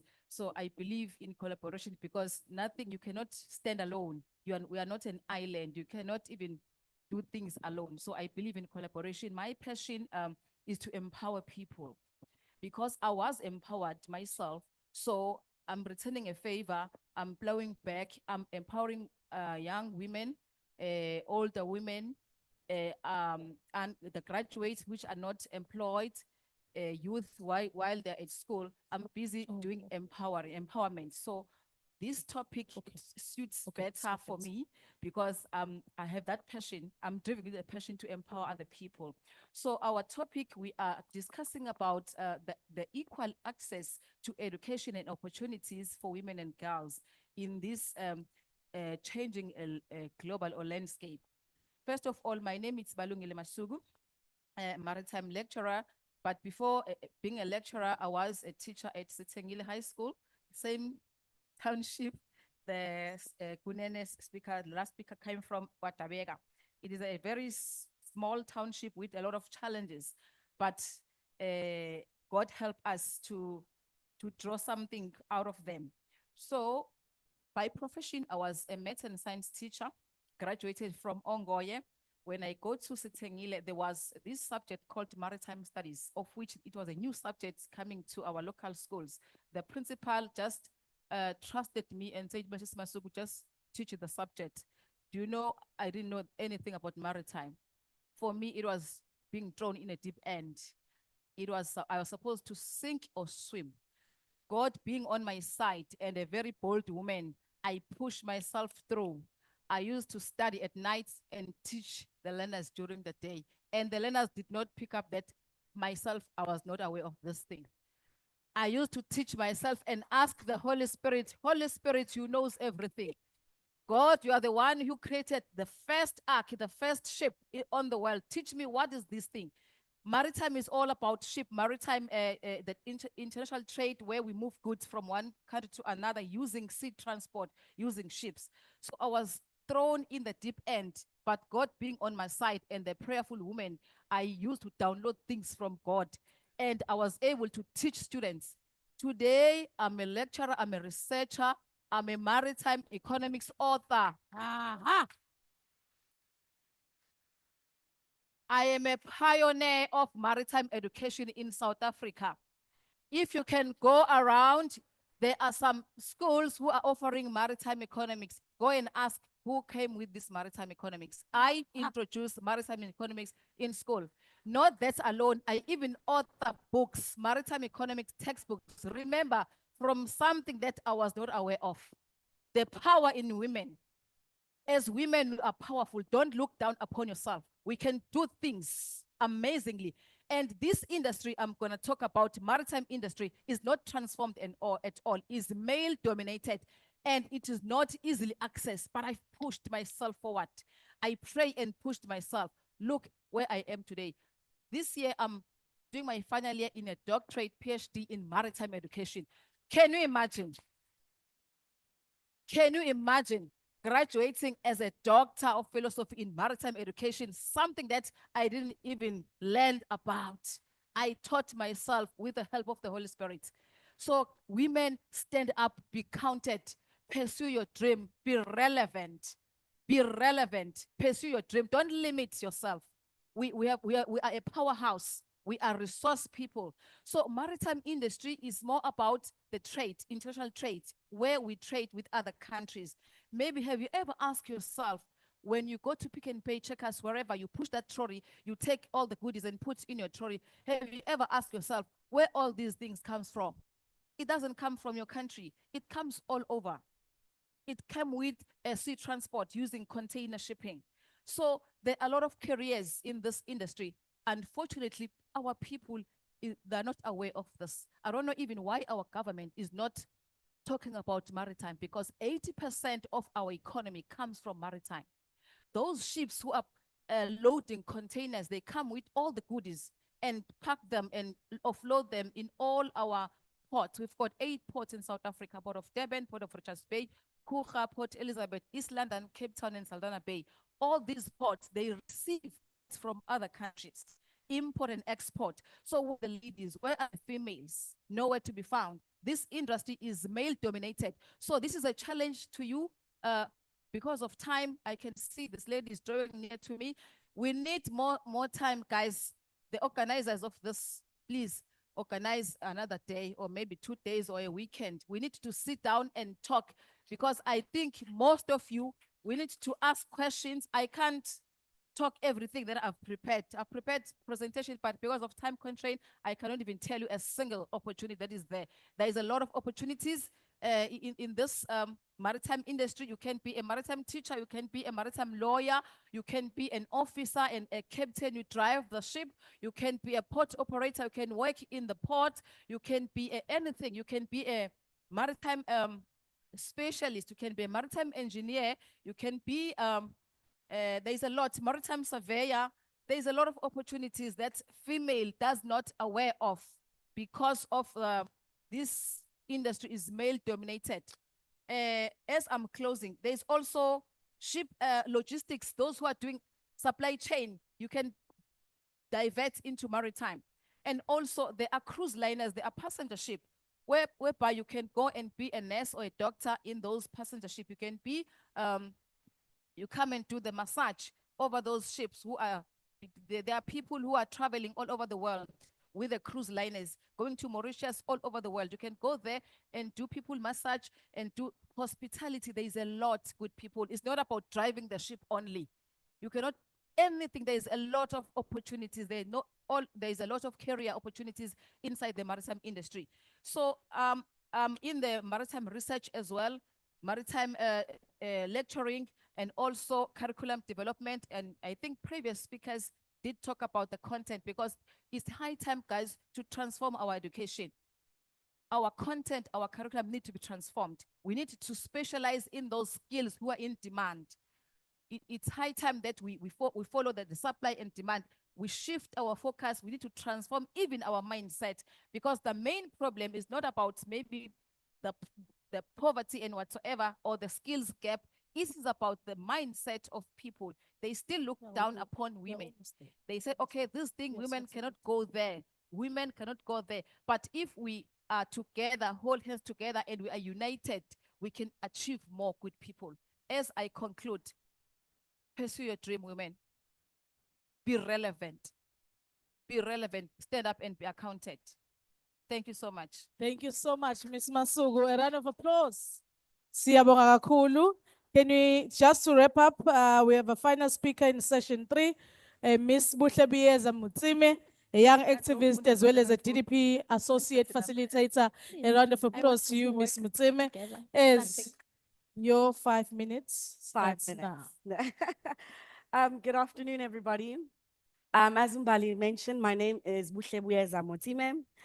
Mine is a testimonial of what investing in a girl child looks like and in their education. I think that the most beautiful thing I find about the family that I come from is that it it really, really, really pushed education, because a lot of people don't have the privilege of coming from such families. And when we don't have that privilege, then some people think that when you speak of privilege, you're speaking of money, you're speaking, no, I'm speaking of women. My family is very matriarchal. I'm speaking of women who would tell you that you do not live in my house unless you finish matric. And then when you're done with the matric, it's you're not going to stay in my house unless you're done with your degree, and so on and so on. Um, so like I said, I'm trying to be fast. The pressure. Like I said, I come from a privileged background concerning the empowerment of a girl child. Um, I'm a granddaughter of Umamane Jali, who was one of the first Black women on radio, Exoxing Ngwane on Radio Bantu. And she was one of the first Black women to be emancipated, who emancipated herself um, from her family to own the land rights because she was Umafungash. And at the time, it was not allowed because she was a woman. Um, so that gave birth to a woman who was also one of the first few social workers who worked in child welfare, one of the first Black social workers in child welfare, who are both alumni of Inanda Seminary. Shine, Inanda girls, if you're in the room.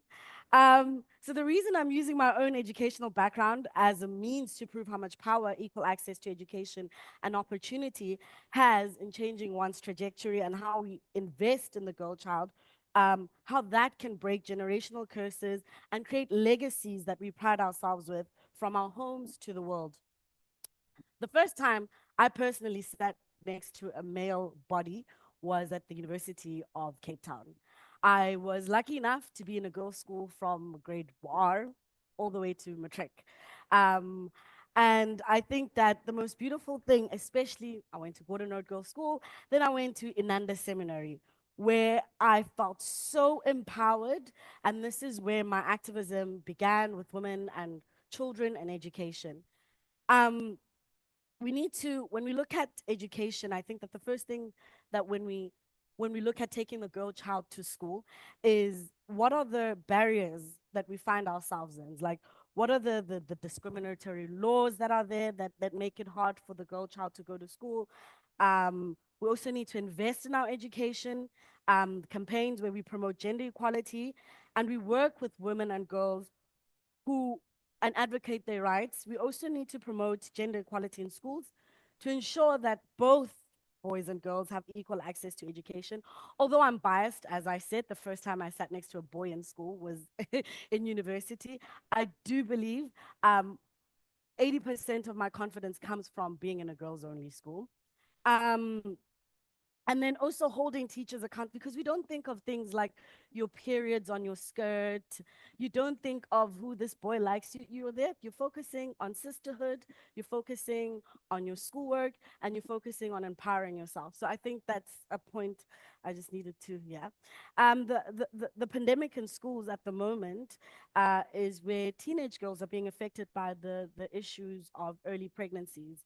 And we saw it at our school, where we could see that one day there's a girl who is in uniform. The next thing, she just got a bit bigger. Next thing, she's gone. Education done. The father of the child, mind you, is probably still in school, is able to still get their degree, while the mother of the child, her life, her educational career stopped the moment she found out she was pregnant. So early teenage pregnancies are the reasons why, for I think last year, I think they're the reason for the highest learner dropouts. Like as I said, the boys impregnated, the girls go with the girls, continue their life and their schooling. We also need to focus, again, I'm using my own, it's almost like a testimonial, my own experience. We need to focus on female role models. At Inanda Seminary, our principals were female, our mentors were female, our school teachers were female. So it was, you could see what you wanted to be through the gender that you are, right? So if we appoint senior women teachers to motivate girls to enroll and stay in school, such as these beautiful ladies right here, we improve teaching and learning practices in turn. Also provide better data to inform other people may not be able to go to school. I live HS Davili, and I was saddened. I asked a girl when I was taking my son to school why she's not going to school, and she said that because there's no lunch money. But she said it in a way that it was like it was supposed to be obvious to me. So we need to also provide daughters and spaces in our municipality where children who cannot afford to actually go to school can access libraries and spaces of learning and data. We know our issue with data in South Africa. We have one of the most expensive data tariffs in South Africa, which make it a lot more difficult for young women to access information and understand what they want to become when they go into higher institutions, higher learning institutions. Um, Building socio-emotional skills, again, in under seminary, where you help girls acquire the knowledge and the skills to compete in the labor market, as well as self-management, communication, negotiation, and critical thinking skills. We never had to compete with each other because we felt like we all had a place. I feel like, and through that, a sisterhood was formed. Through that, we were able to teach each other and better assist each other. Like the program director today is a Nanda Seminary alumni.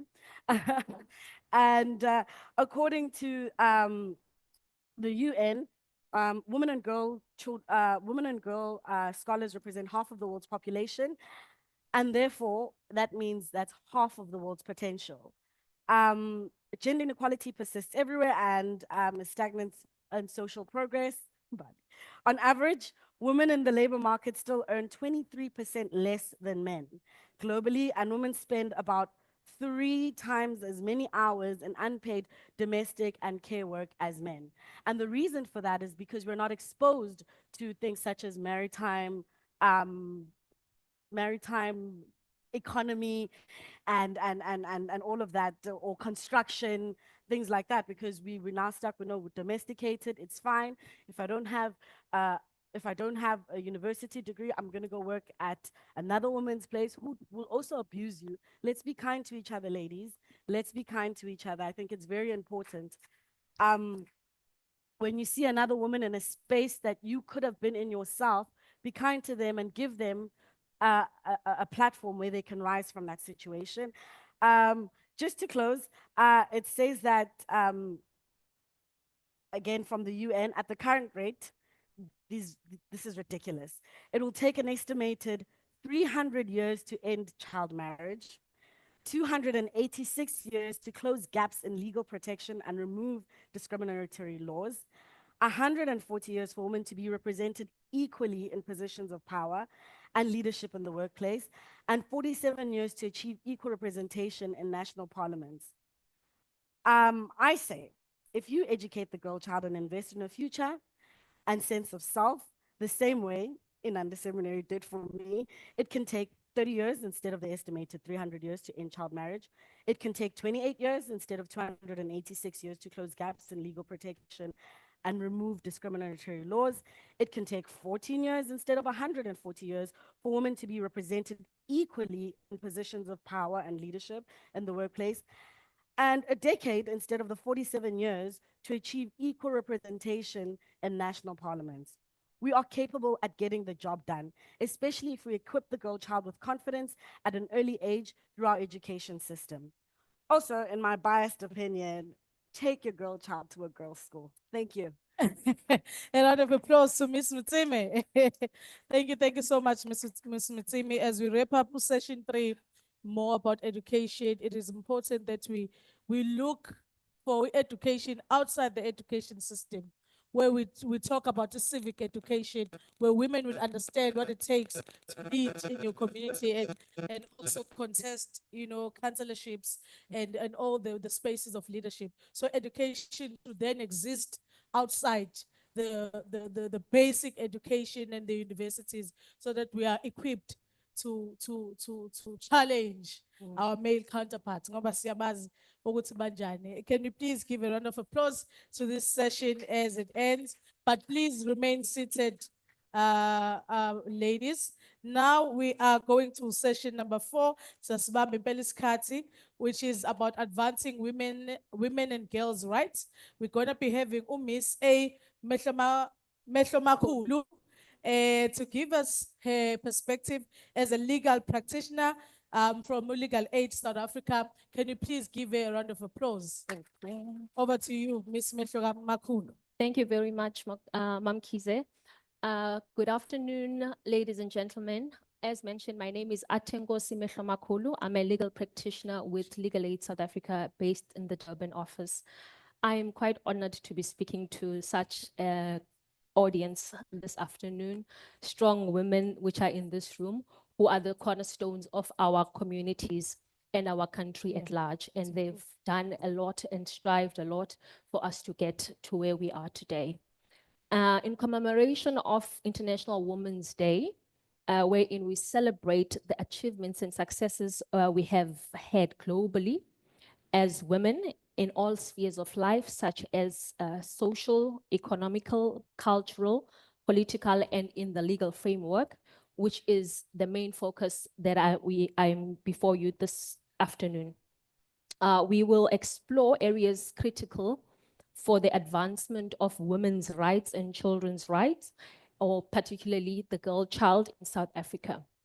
As a starting point, one would need to refer to our constitution, particularly our preamble. It's a very important opening, and it demonstrates a nation's commitment to a set of principles reflecting the injustices of the past and paving a way for the norms and values for our future.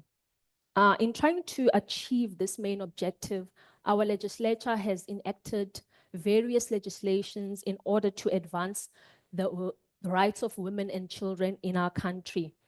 And in the laws that are put in place in this aspect are there to protect the children. They are there to protect the women in our society or in our country. I'll just mention a few. For start, I'll mention the Domestic Violence Act, which usually works in the setting of a home or where you have close relations with that person in which you live in the same place.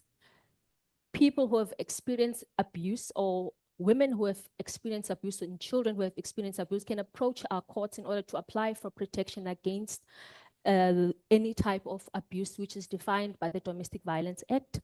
Further, there is the Protection from Harassment Act, which was enacted to extend from the Domestic Violence Act, where you do not share close relation with that particular person. Could be a neighbor, someone in the community, or in the workplace as well. It is also applicable there when you're experiencing any form of harassment from a colleague, then you are more than welcome to approach the courts to obtain protection using this act. Thirdly, it is the Employment Equity Act, which is mostly used in the workplace, and it has advanced a lot of women in the working sphere as well. And fourthly, the promotion of equality and prevention of unfair discrimination. This one goes hand in hand with the Employment Equity Act and also extends to society at large, wherein if you have experienced, for example, a hate speech, you can approach the Equality Court in order to have that issue adjudicated. The equality courts are situated throughout South Africa. They are in our magistrates' courts. So it's easily accessible. You can simply go there, ask the clerks, they will be able to direct you to the correct person who deals with that particular court. Acts like the Matrimonial Property Act, which govern the property regimes in marriages if a person is married. The Children's Act, which assists children a lot, and it established also the Children's Court, which is in every magistrate's court as well. And if an issue involves a child, you simply approach that court. They'll be able to refer you to the correct procedure in the act in order for you to have your situation resolved. And alternatively, if that matter cannot be resolved in the magistrate's court, they can assist you and refer you to the High Court. If, for instance, it requires matters of guardianship, then it will be done by the High Court as the guardian of all minors.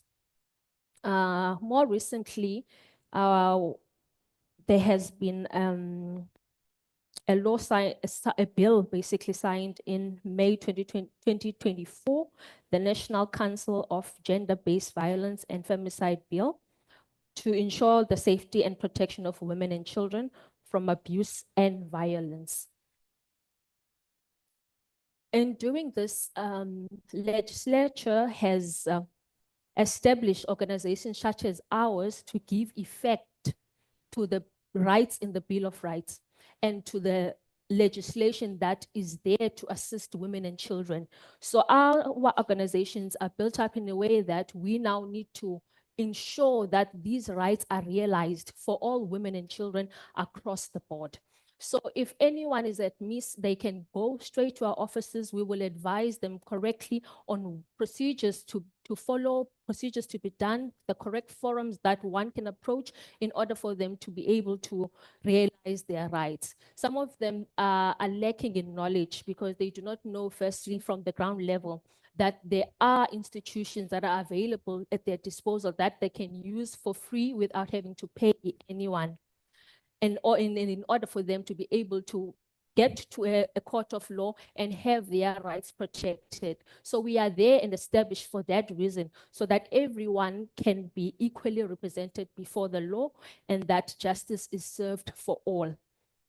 I'm coming to a close. There are various legal services that are offered by the courts, and we as these organizations such as Legal Aid, we assist clients by providing legal representation. Both, they are different forums and courts. I'll just mention a few: the family court, which consists of the children's court, the maintenance court, the domestic violence court, the harassment court.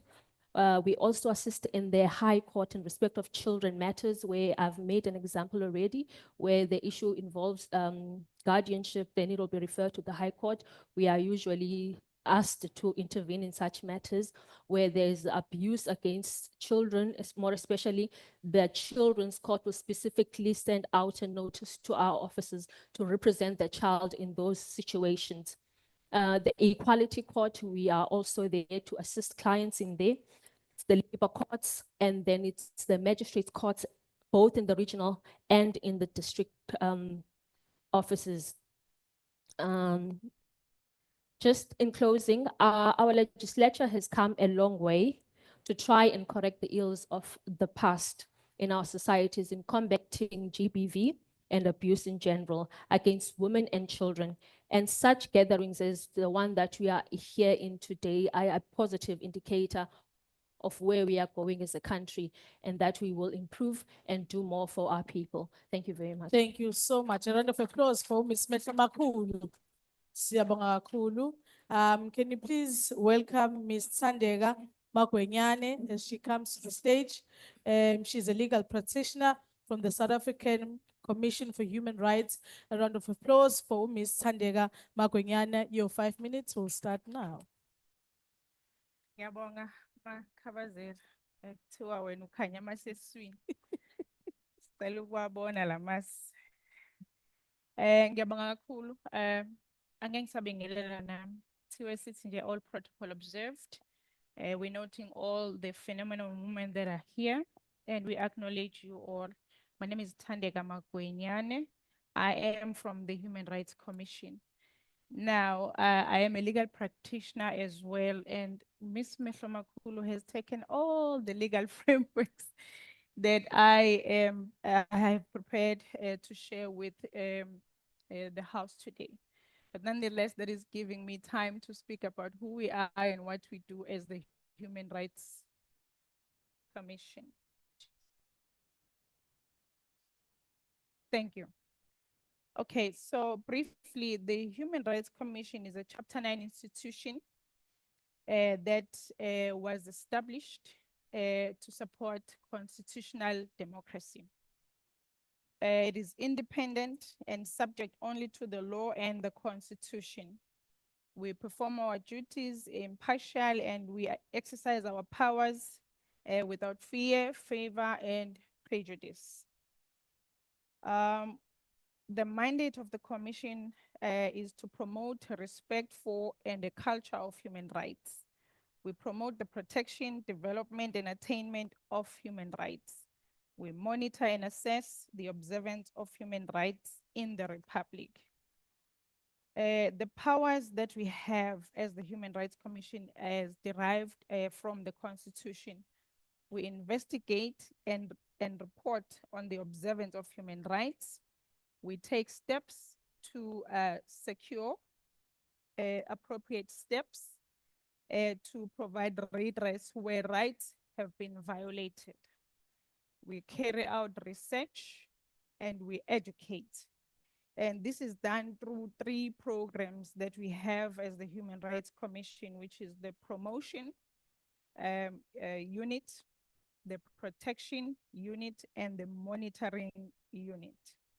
So I come from the protection unit where we investigate the threats or violation of human rights. So we do this by providing legal advisory services where we receive complaints via phone calls, written, walk-ins, and our services are free. Each provincial office has, each province has a provincial office where we can be accessed. And here in KZN, the office is in Durban. And all the other provinces have each one provincial office to service the needs and attend to the complaints that relates to violation of human rights in those regions. So coming to the key issues that when we deal with complaints and day-to-day consultation and interaction with our clients, which is the general public of our province.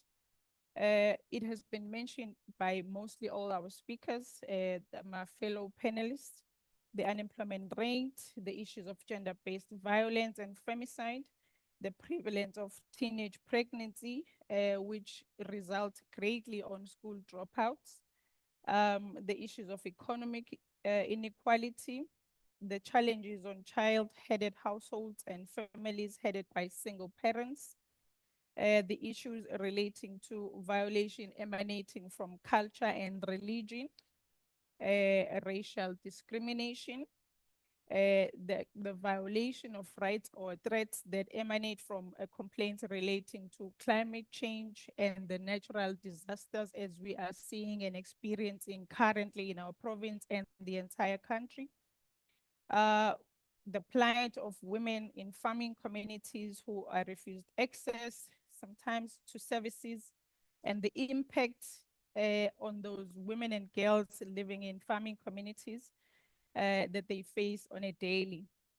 Instances where girl children have to work in farms instead of their parents when they are not well, just so they make sure that they don't lose the wage for that particular day or days until their parent, a woman parent, is fit to go back to work. So that is also contributing a lot into school dropouts. What covers it? Sorry, that contributes a lot to school dropouts and girl children missing out on receiving access to education, which is more important in empowering a girl child and women of our society. The issues relating to early or forced marriages, those mainly are the complaints that we would receive relating to women and girl children. We believe that women should have a voice. They're now moving to really the issues and advancing women and girls' rights. Women should have a voice and freedom to choose. Women should have access to education as well as girls, because if you educate them, you are creating a society where it will have women who are independent, who are empowered with knowledge, who are empowered with skills to develop themselves and to carry out the legacy and not be dependent on men, to be self-sufficient and self-supportive. Women should have a right to work and should have same equal rights as men by bridging the wage gap and ensure representation. So if I can move quickly into the legal frameworks. Yes, I have the Constitution as our main statute that we have in the country, which guarantees the right to equality and right to human dignity. the Promotion of Equality and Prevention of Unfair Discrimination Act, the Employment Equity Act. Ms. Mehlomakulu took it all from me, the Domestic Violence Act and its amendments. We also have national strategic plans and campaigns, which is government side, and it has all its pillars, which I believe somewhere it's being monitored and implemented to ensure that all these pillars are followed to advance women and girls' rights. So the legal services that we provide, like I've said, they are free. We don't pay a cent. We are located here in Durban, and now you're giving me permission. So one of our just this ones, the services that we have, we create awareness by going through all the provinces and capacitate people on human rights and train champions of human rights so that they can speak and educate and empower people in their own societies. They are human rights defenders and champions. That is a program that we have as a commission to capacitate the societies, especially women and girls. And we monitor the facilities that houses women, children, and other vulnerable groups to report on the observance of such facility at a more strategic level where policy is influenced. Thank you so much. This is who we are as the commission, and our services are free, ladies and gentlemen. Thank you. Thank you very much, Sandringa Magonyane. Siyabonga kakhulu. Can you please give our panelists a round of applause? As we are concluding with session 4, it is important that we advocate to strengthen intergovernmental relations, especially with the 3 departments, which include the South African Police Services, Justice and Correctional Service. Because one of the reasons why we are having these issues is because there's a lack of implementation somewhere there. And and serving as the chairperson of Inanda Youth Crime Prevention Desk, there's a lot happening in our area, and we've seen, a lot in the news and many more. So rape is the biggest issue in Inanda and other areas in eThekwini, Umlazi, Mashu, and Intuzum. So it's important that we lobby for such legal frameworks and policies so that abantu besifazane bangaqhubeki bahlukumezeke. Siyabonga kakhulu to our panel. Can I please invite Ms. Honorable Madlopa Ustalo to come forward and present the gifting ceremony? A round of applause again for all of you. After the gifting ceremony, we'll just give each other 10 minutes to discuss in our tables, especially the key takeaways from these sessions that we had today, and also just to allude on the call of action. What do we need to do moving forward to make sure that abantu besifazane bayaqhubeka balekeleleka? Sicela Honorable Madlopa to come forward as we present the gifting ceremony to our panel of speakers. Oh, sorry.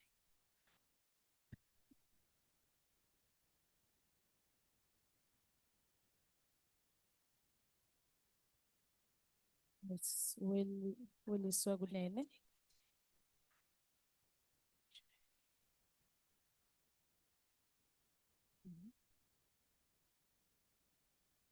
Colleagues, let's give a big round of applause to our esteemed panelists. Thank you so much for sharing with us, and we are talking practical things. I think even the suggestion that we are saying that sometimes maybe in future we must not have a lot of panelists, so that the subjects that we are discussing, has has effect. Like the marine, it's something that this thing is for the sea, man. What does it have to do with us? So today, you practicalize it. You make it something that is easy, that you can just do before even you go and learn about it the way you were giving it. So we really appreciate the good work that you are doing, colleagues. We're talking with my colleagues there, my partners, to say maybe we need to take 3 or 5, so that what they are presenting before us, we have time to discuss it. not when we are rushing like this, because it doesn't make an impact that we are expecting as this, as I nearly say panel. This is a panel, you know, these ladies and gentlemen that are here. Thank you very much. Keep up the good work. You are our partners. Even yourself, call us if there are things that you think as multi-party women's caucus, we are having an open door policy to say that if you have things that you want to share with the women, we can mobilize for you and explain. We're thinking about the young women on the issue of the marine that you were talking with us, to say maybe we must have, and the chairperson was talking about each one teach one. That's what we were saying when we were still young, you know, in the students, you know, politics. Each one teach one. So now, because we are here, you are having this, we have to encourage our young girls to take that particular sector, so that they understand what is what they must do. Because everybody want to be teacher as you started, you know, want to be teacher or nurse. But the other sectors, we run away from them because we think it's difficult. And you know, we're very much impressed about your presentation, all of you. We will invite you one by one. Also, you will come because the things that we are saying, some of us have got challenges on the things that we are saying we are dealing with. We will get advices as women to say, if you have got that problem, human rights, what is happening? If you want to be represented as a woman who don't have money, what we must do. So thank you very much, guys, or colleagues, for this wonderful work. Thank you. A round of applause.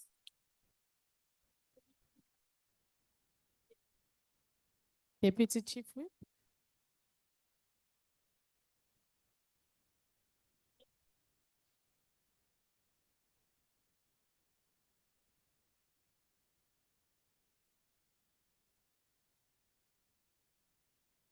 Ms. Weliswa, please come forward.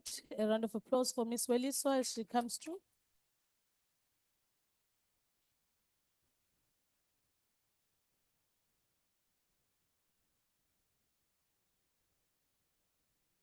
A round of applause.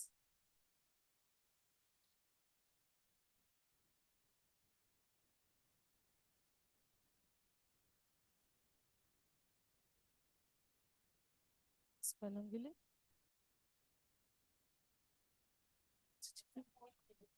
Dr. Paul. Admiro. A round of applause for Ms. Masugu.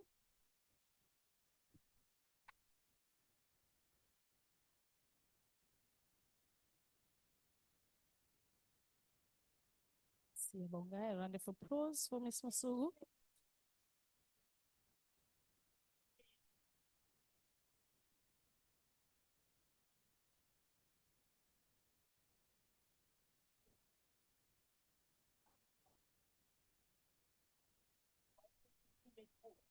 A round of applause for the councillor from eThekwini.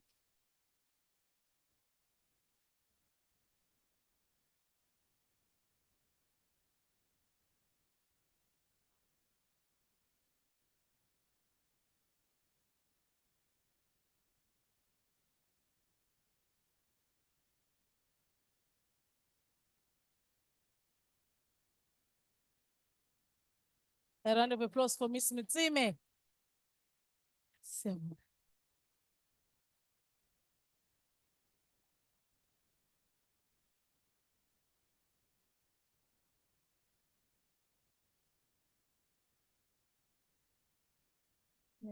Naidu. A round of applause for Ms. Naidu as she comes to the front. Ms. Mkhulu. A round of applause for Ms. Mkhulu.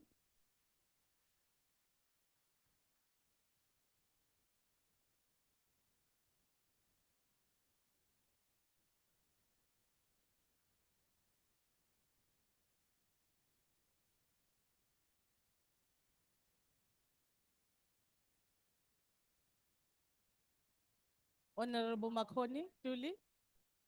A round of applause for Honorable Makone as she comes to the front, as well as Ms. Sandela.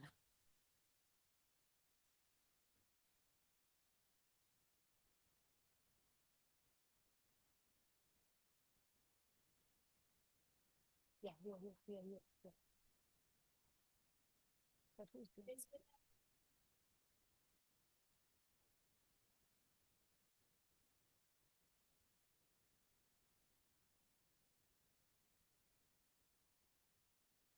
Yes.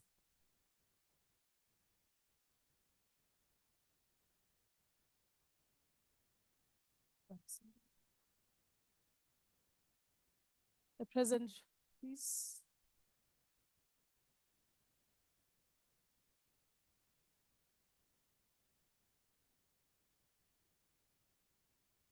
Can we have our former chair come to the front? The former chair, Ms. Ntuli.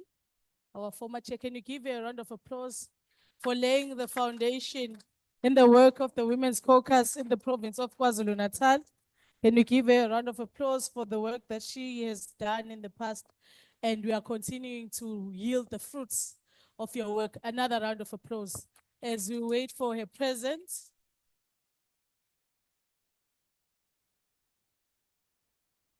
Can you have Umfundisi wethu?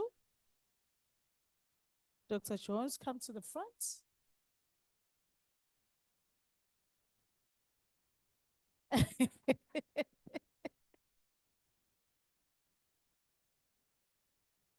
Sibaphe izandla, bebahle phambi kwethu.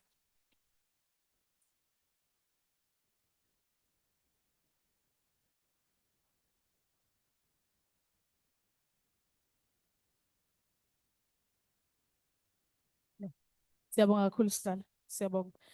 We are just going to give you 10 minutes to discuss on your groups. Yes, and then we'll have a group photo afterwards.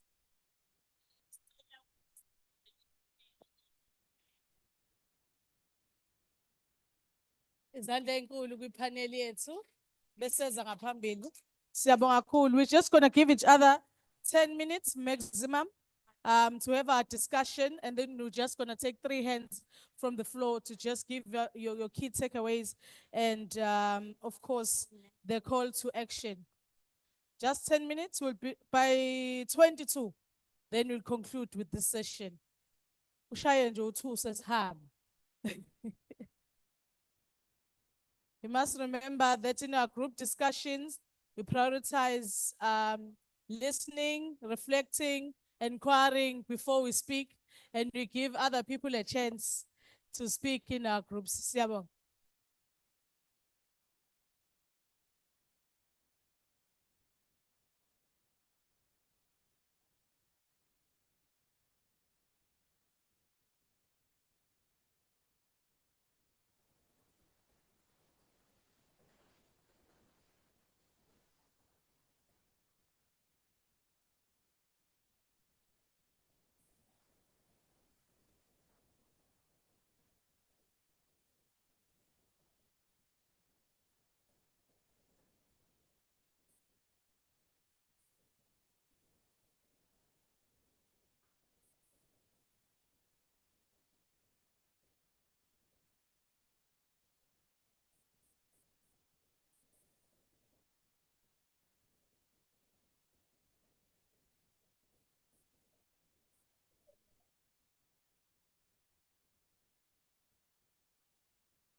Yeah.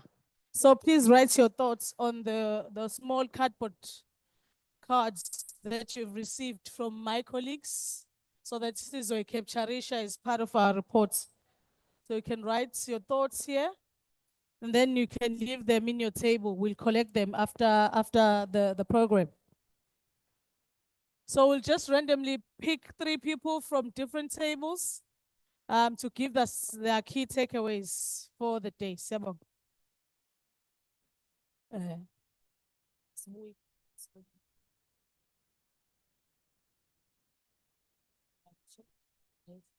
Azongibulala.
have a minute left to wrap up your discussion.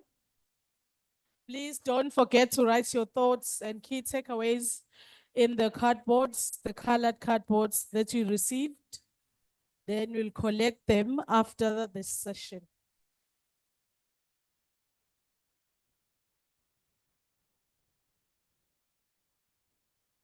We have a minute left.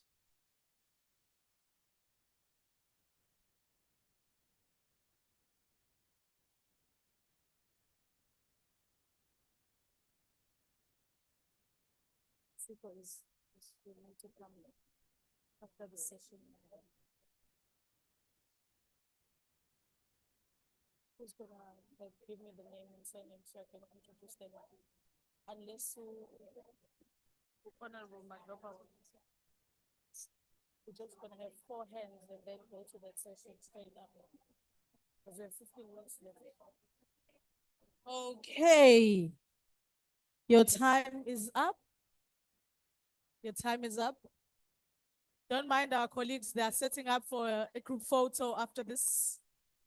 So do not mind. Ladies, honorable members, distinguished guests, your time is up. Please continue to write your thoughts and key takeaways in the colored cardboard papers, and then we'll collect it afterwards. Can I just have 3 people from the groups, just 3 or 4 hands? 1, 2, 3, 4. Okay. Just you can come to the mic and then give your inputs. Just 4 hands, and then give us your key takeaways. So Sis Joyce, so uphelele 4. So uphelele 4, Sis Joyce. Siyaxolisa. Ladies, distinguished guests, can you please listen to our honorable member as she is about to give her key takeaways and maybe just a call to action.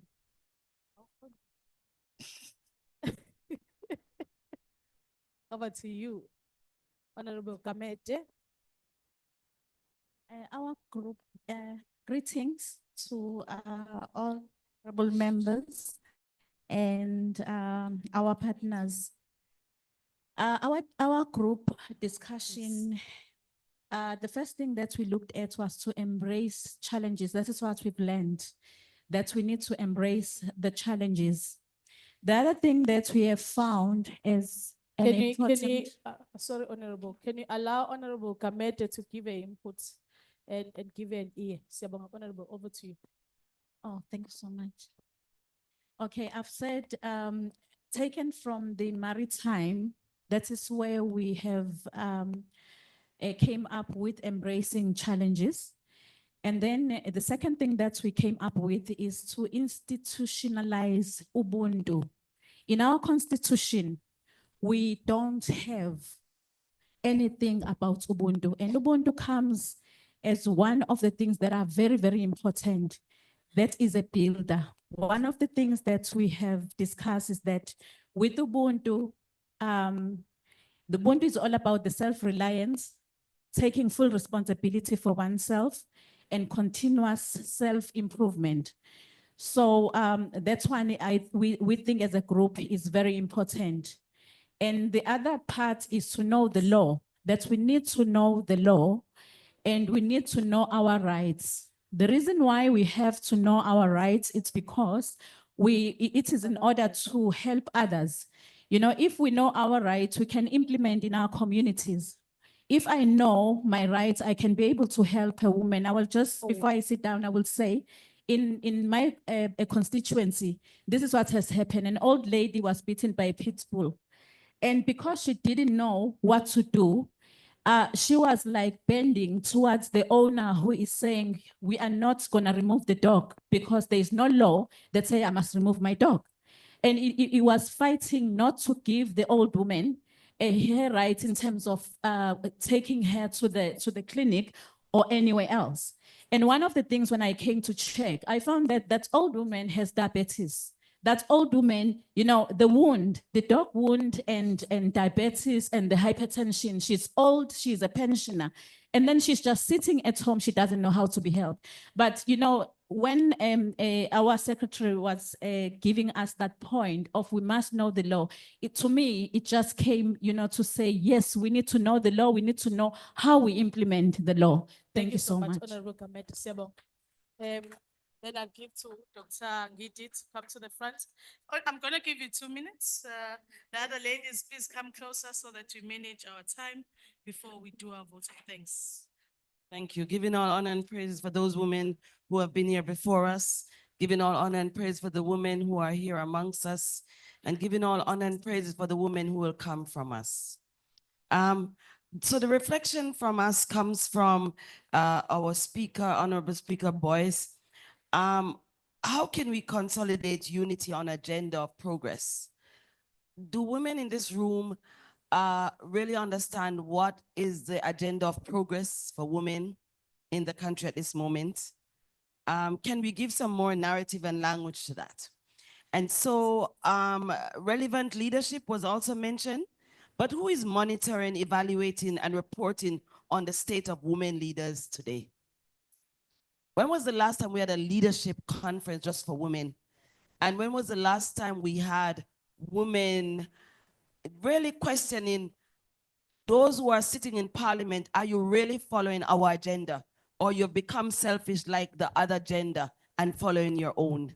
So we need that kind of a discussion. And then the call for action, because I see Mama Kunene is here, and she loves to say this. The call to action is accountable, responsive, caring leadership now. Accountable, responsive, caring leadership now. And in my vision, my dear Manaidu, because you know I always have to pick the apple. My vision from this would be a workshop with every member of the Women Caucus, with women-led organizations. Women-led organizations that will tell you their vision, that will explain to you their organization, because unfortunately, the women's organizations have somehow lost their stamina. Because if you're not close to a political party, you don't get inside. That is the known knowledge in this province. So how do we allow ourselves to be aligned to other organizations that are out there, that are not known, but are doing impactful work, so they can do a day of awareness, so that you can also build your momentum as parliamentarians, not just going with the usual. So call to action, accountable, responsible, caring leadership now. Thank you. Thank you, Dr. Ngidi. Sis Nolizu, can we have our last speaker come to the front? Ebo, you have your 2 minutes. Greetings, everyone. My name is Nolizwi Potwana. I am a social worker, unemployed social worker who decided to start an organization for other social workers based at Inanda.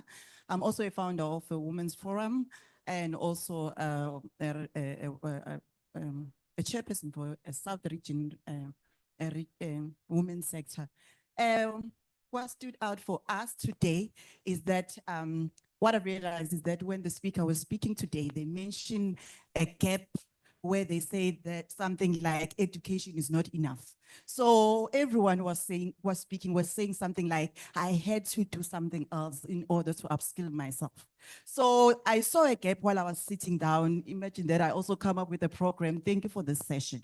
So what we discovered is that with that gap in schools, learners need mentorship.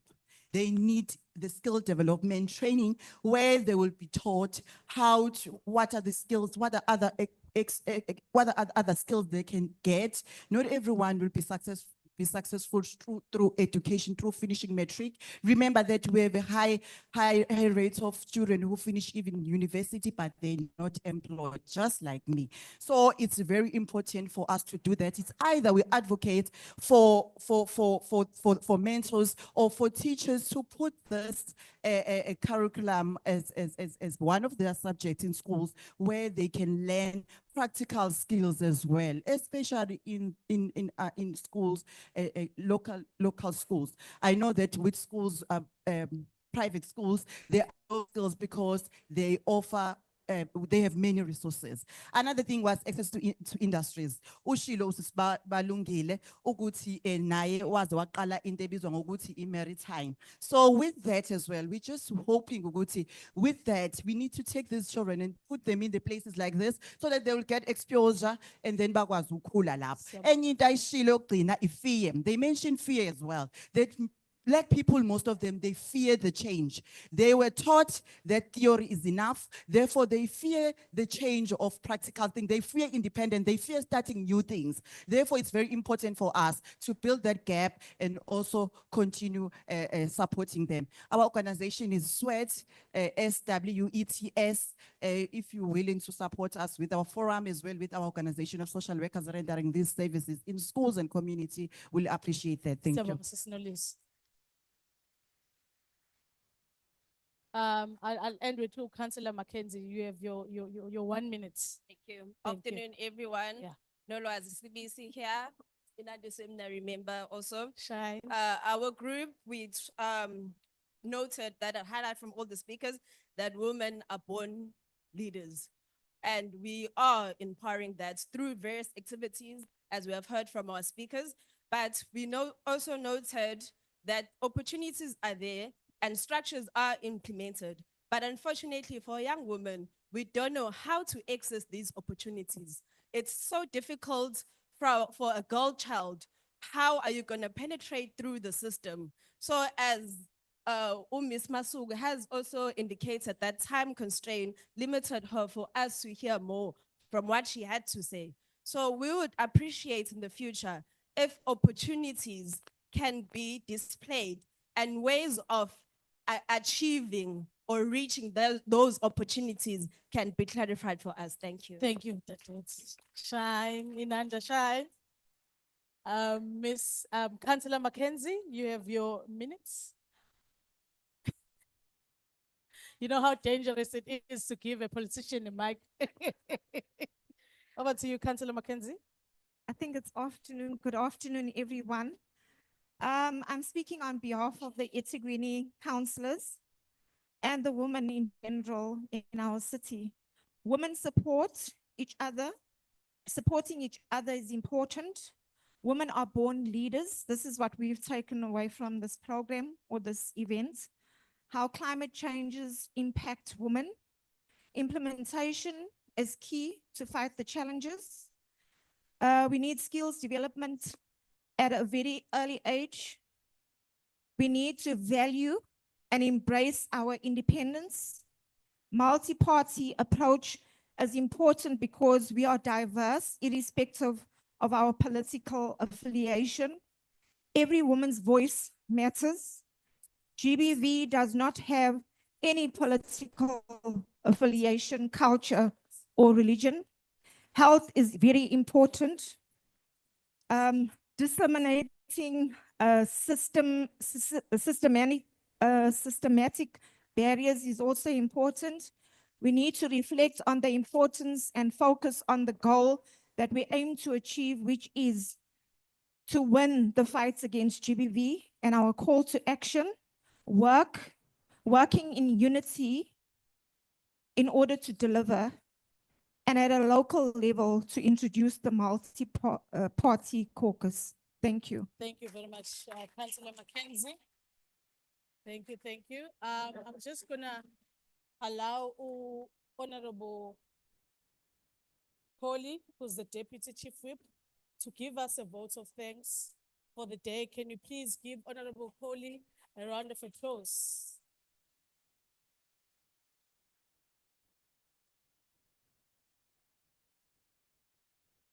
Thank you so much, Program Director, and I'd like to greet all these lovely ladies and the few gentlemen that are here in our presence today. Thank you so much. My task is really just to give a vote of thanks to the people who have organized this, and specifically, I think I have to mention Dr. Paul and Dr. Rajab from Democracy Development Program, as well as the KZN Legislature led by our chairperson of the multi-party women's caucus. I don't call her Honorable Manlopa again. It's always going to be Clever Queen in my mind from now on. And also we cannot not mention the staff, the legislature led by Ms. Naidu, and her team always does seem to bring everything together. It seems seamlessly. So thank you so very much. I think, first of all, I must just say I'm completely blown away by the panelists that have spoken. And I do agree that you should all have been given a little bit more time because you all were fascinating. And I have certainly taken a lot of inspiration from all of your stories. So thank you so very much. I think also just kind of echo what a lot of the members who have been part of the program have given as their inputs and takeaways. I think we have to admit that as women, we are born leaders and we have leadership roles from a very young age, whether it's in our homes or whether it's in our places of work. So let's embrace that and take that forward and take ourselves seriously. But I'd like to just emphasize one point which we were discussing in our group. Women do need to stand up and support each other. We do say it, we give it lip service, but we need to see that change. So when we see a woman putting up her hand, let's get behind that woman and stand by them and make them successful. And I think, unfortunately, in politics, it's one of those places where it's a dog eat dog, man eat man, whatever, woman eat woman. But in all seriousness, I think that is my big takeaway, and I'd like to appeal to all the women here to make that something that they will certainly put into practice. And finally, I think I just need to say a very special thank you to our chairperson for making sure that the Women's Caucus of the KZN Legislature is something that is going to bring meaningful change to the women of KZN. So thank you so much. And thank you all the lovely ladies for attending. Travel safe. A round of applause. I'd like to invite Honorable Madloba just to come and close, to give a closing remark as the chairperson of the Women's Caucus, and then we'll invite all the ladies to come to the front to take a group photo. Colleagues, esteemed gathering, thank you very much for the contribution that you have. I think we're taking it. When we sit as a women's caucus, we will look at it and the recommendations like broadening the time, because to come and pray 5 minutes, come and pray 10 minutes, I don't think it's enough. Yes, we must, we'll continue to partner. We have your contacts as we invited you. I want to thank the staff. Manaitu, thank you very much. Thank you, my sister, for everything. And rely on you next time that we are not going to have hiccups of short notice and so on. Because when you talk, you said why it was not done on time. Thank you very much for that. And it shows also the passion you have with the multi-party women's caucus and the women in general to change their lives for the better. Thank you very much. I think we agree, all of us, that we must raise our head and be counted to everything that is being done. Hey, Paul, Faith.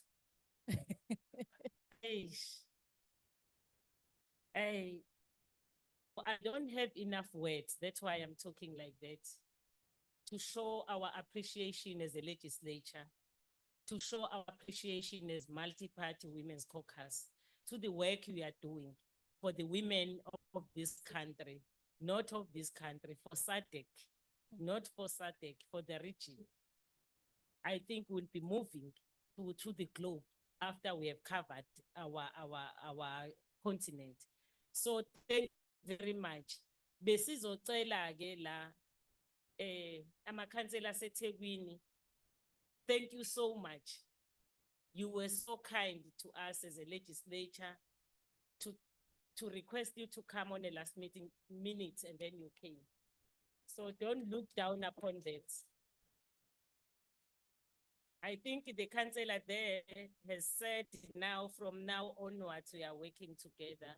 Besizocela hleze uzoyenza i-announcement, angazi noma kuzokwenziwa ukukhabazela ukuthi masuka la sibhekephi. Besicela ukuthatha i-group photo as a historic photo esiyohlala njalo remember, sikhumbula ukuthi ngalesa sikhathi namakhosikazi ayehlangana ephusha i-agenda yokulingana kanye nama-rights noku-empowerishana siya phambili. This is our focus for today, and the climate change is in the center stage for all of us as women to discuss. We must take that home. It's very critical. Besicela-ke asazi ukuthi ubani ozosimisa kahle for a group photo, whether it's here. We're going to be at the front, ladies. Honorable guests, please come to the front. Everyone is invited. Abanye, they will stand here. Abanye will stand down so that we can all fit. No, it's a historical photo, so we'll try as much as we can to fit in this photo. Please come. Abanye bazoma phezulu. The others will be at the front. We'll just give chairs. Yeah. Can you please have chairs? Those 4 chairs, 5 chairs at the front. Ladies, honorable guests, please, everyone is invited to be part of the historic photo. Please come to the front. Everyone is invited.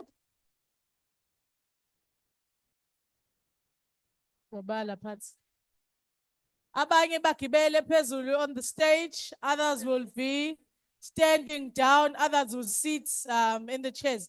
Like Honorable Madlopa was saying, it's a historical photo.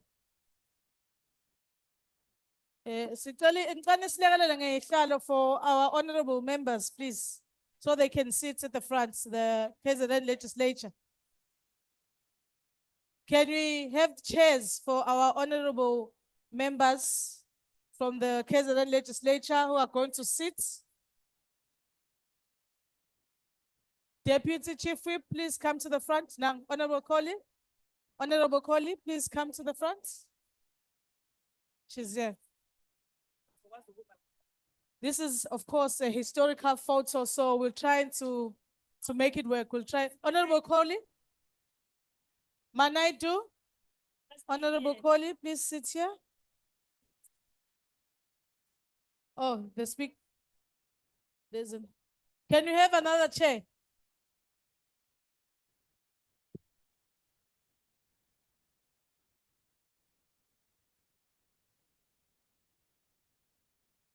We have another chair, the Ahana Mazovela. And which do you think we'll be able to capture the person who's going to sit here? Yeah. I hope it works.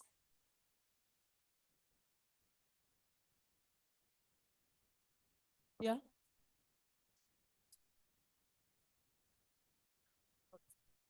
Yeah, we've got space in the back. Please, the taller ladies, please. Abanye sicela bagibele lapha. Dr. Johnson, please sit. Sivele bakithi. Sasiyavela kodwa.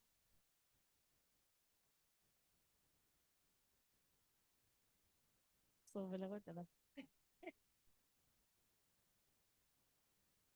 Cheese.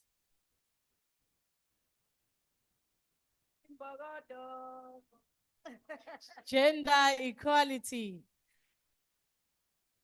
Gender equality. Gender equality. Women empowerment.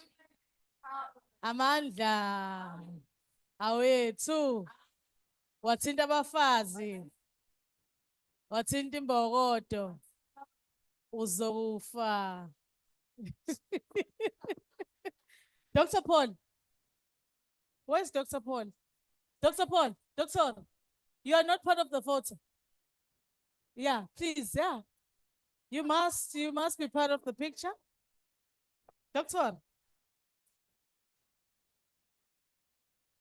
They'll make space for you. Now they're gonna make space for it, doctor.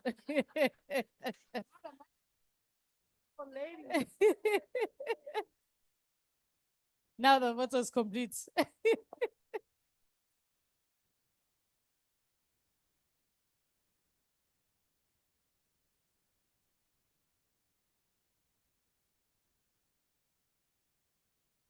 Thank you. So our lunch will be downstairs on the ground floor.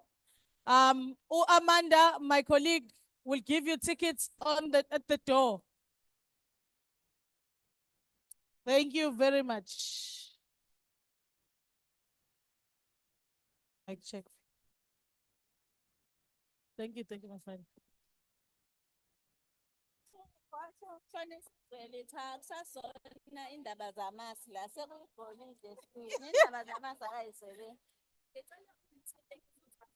Yeah.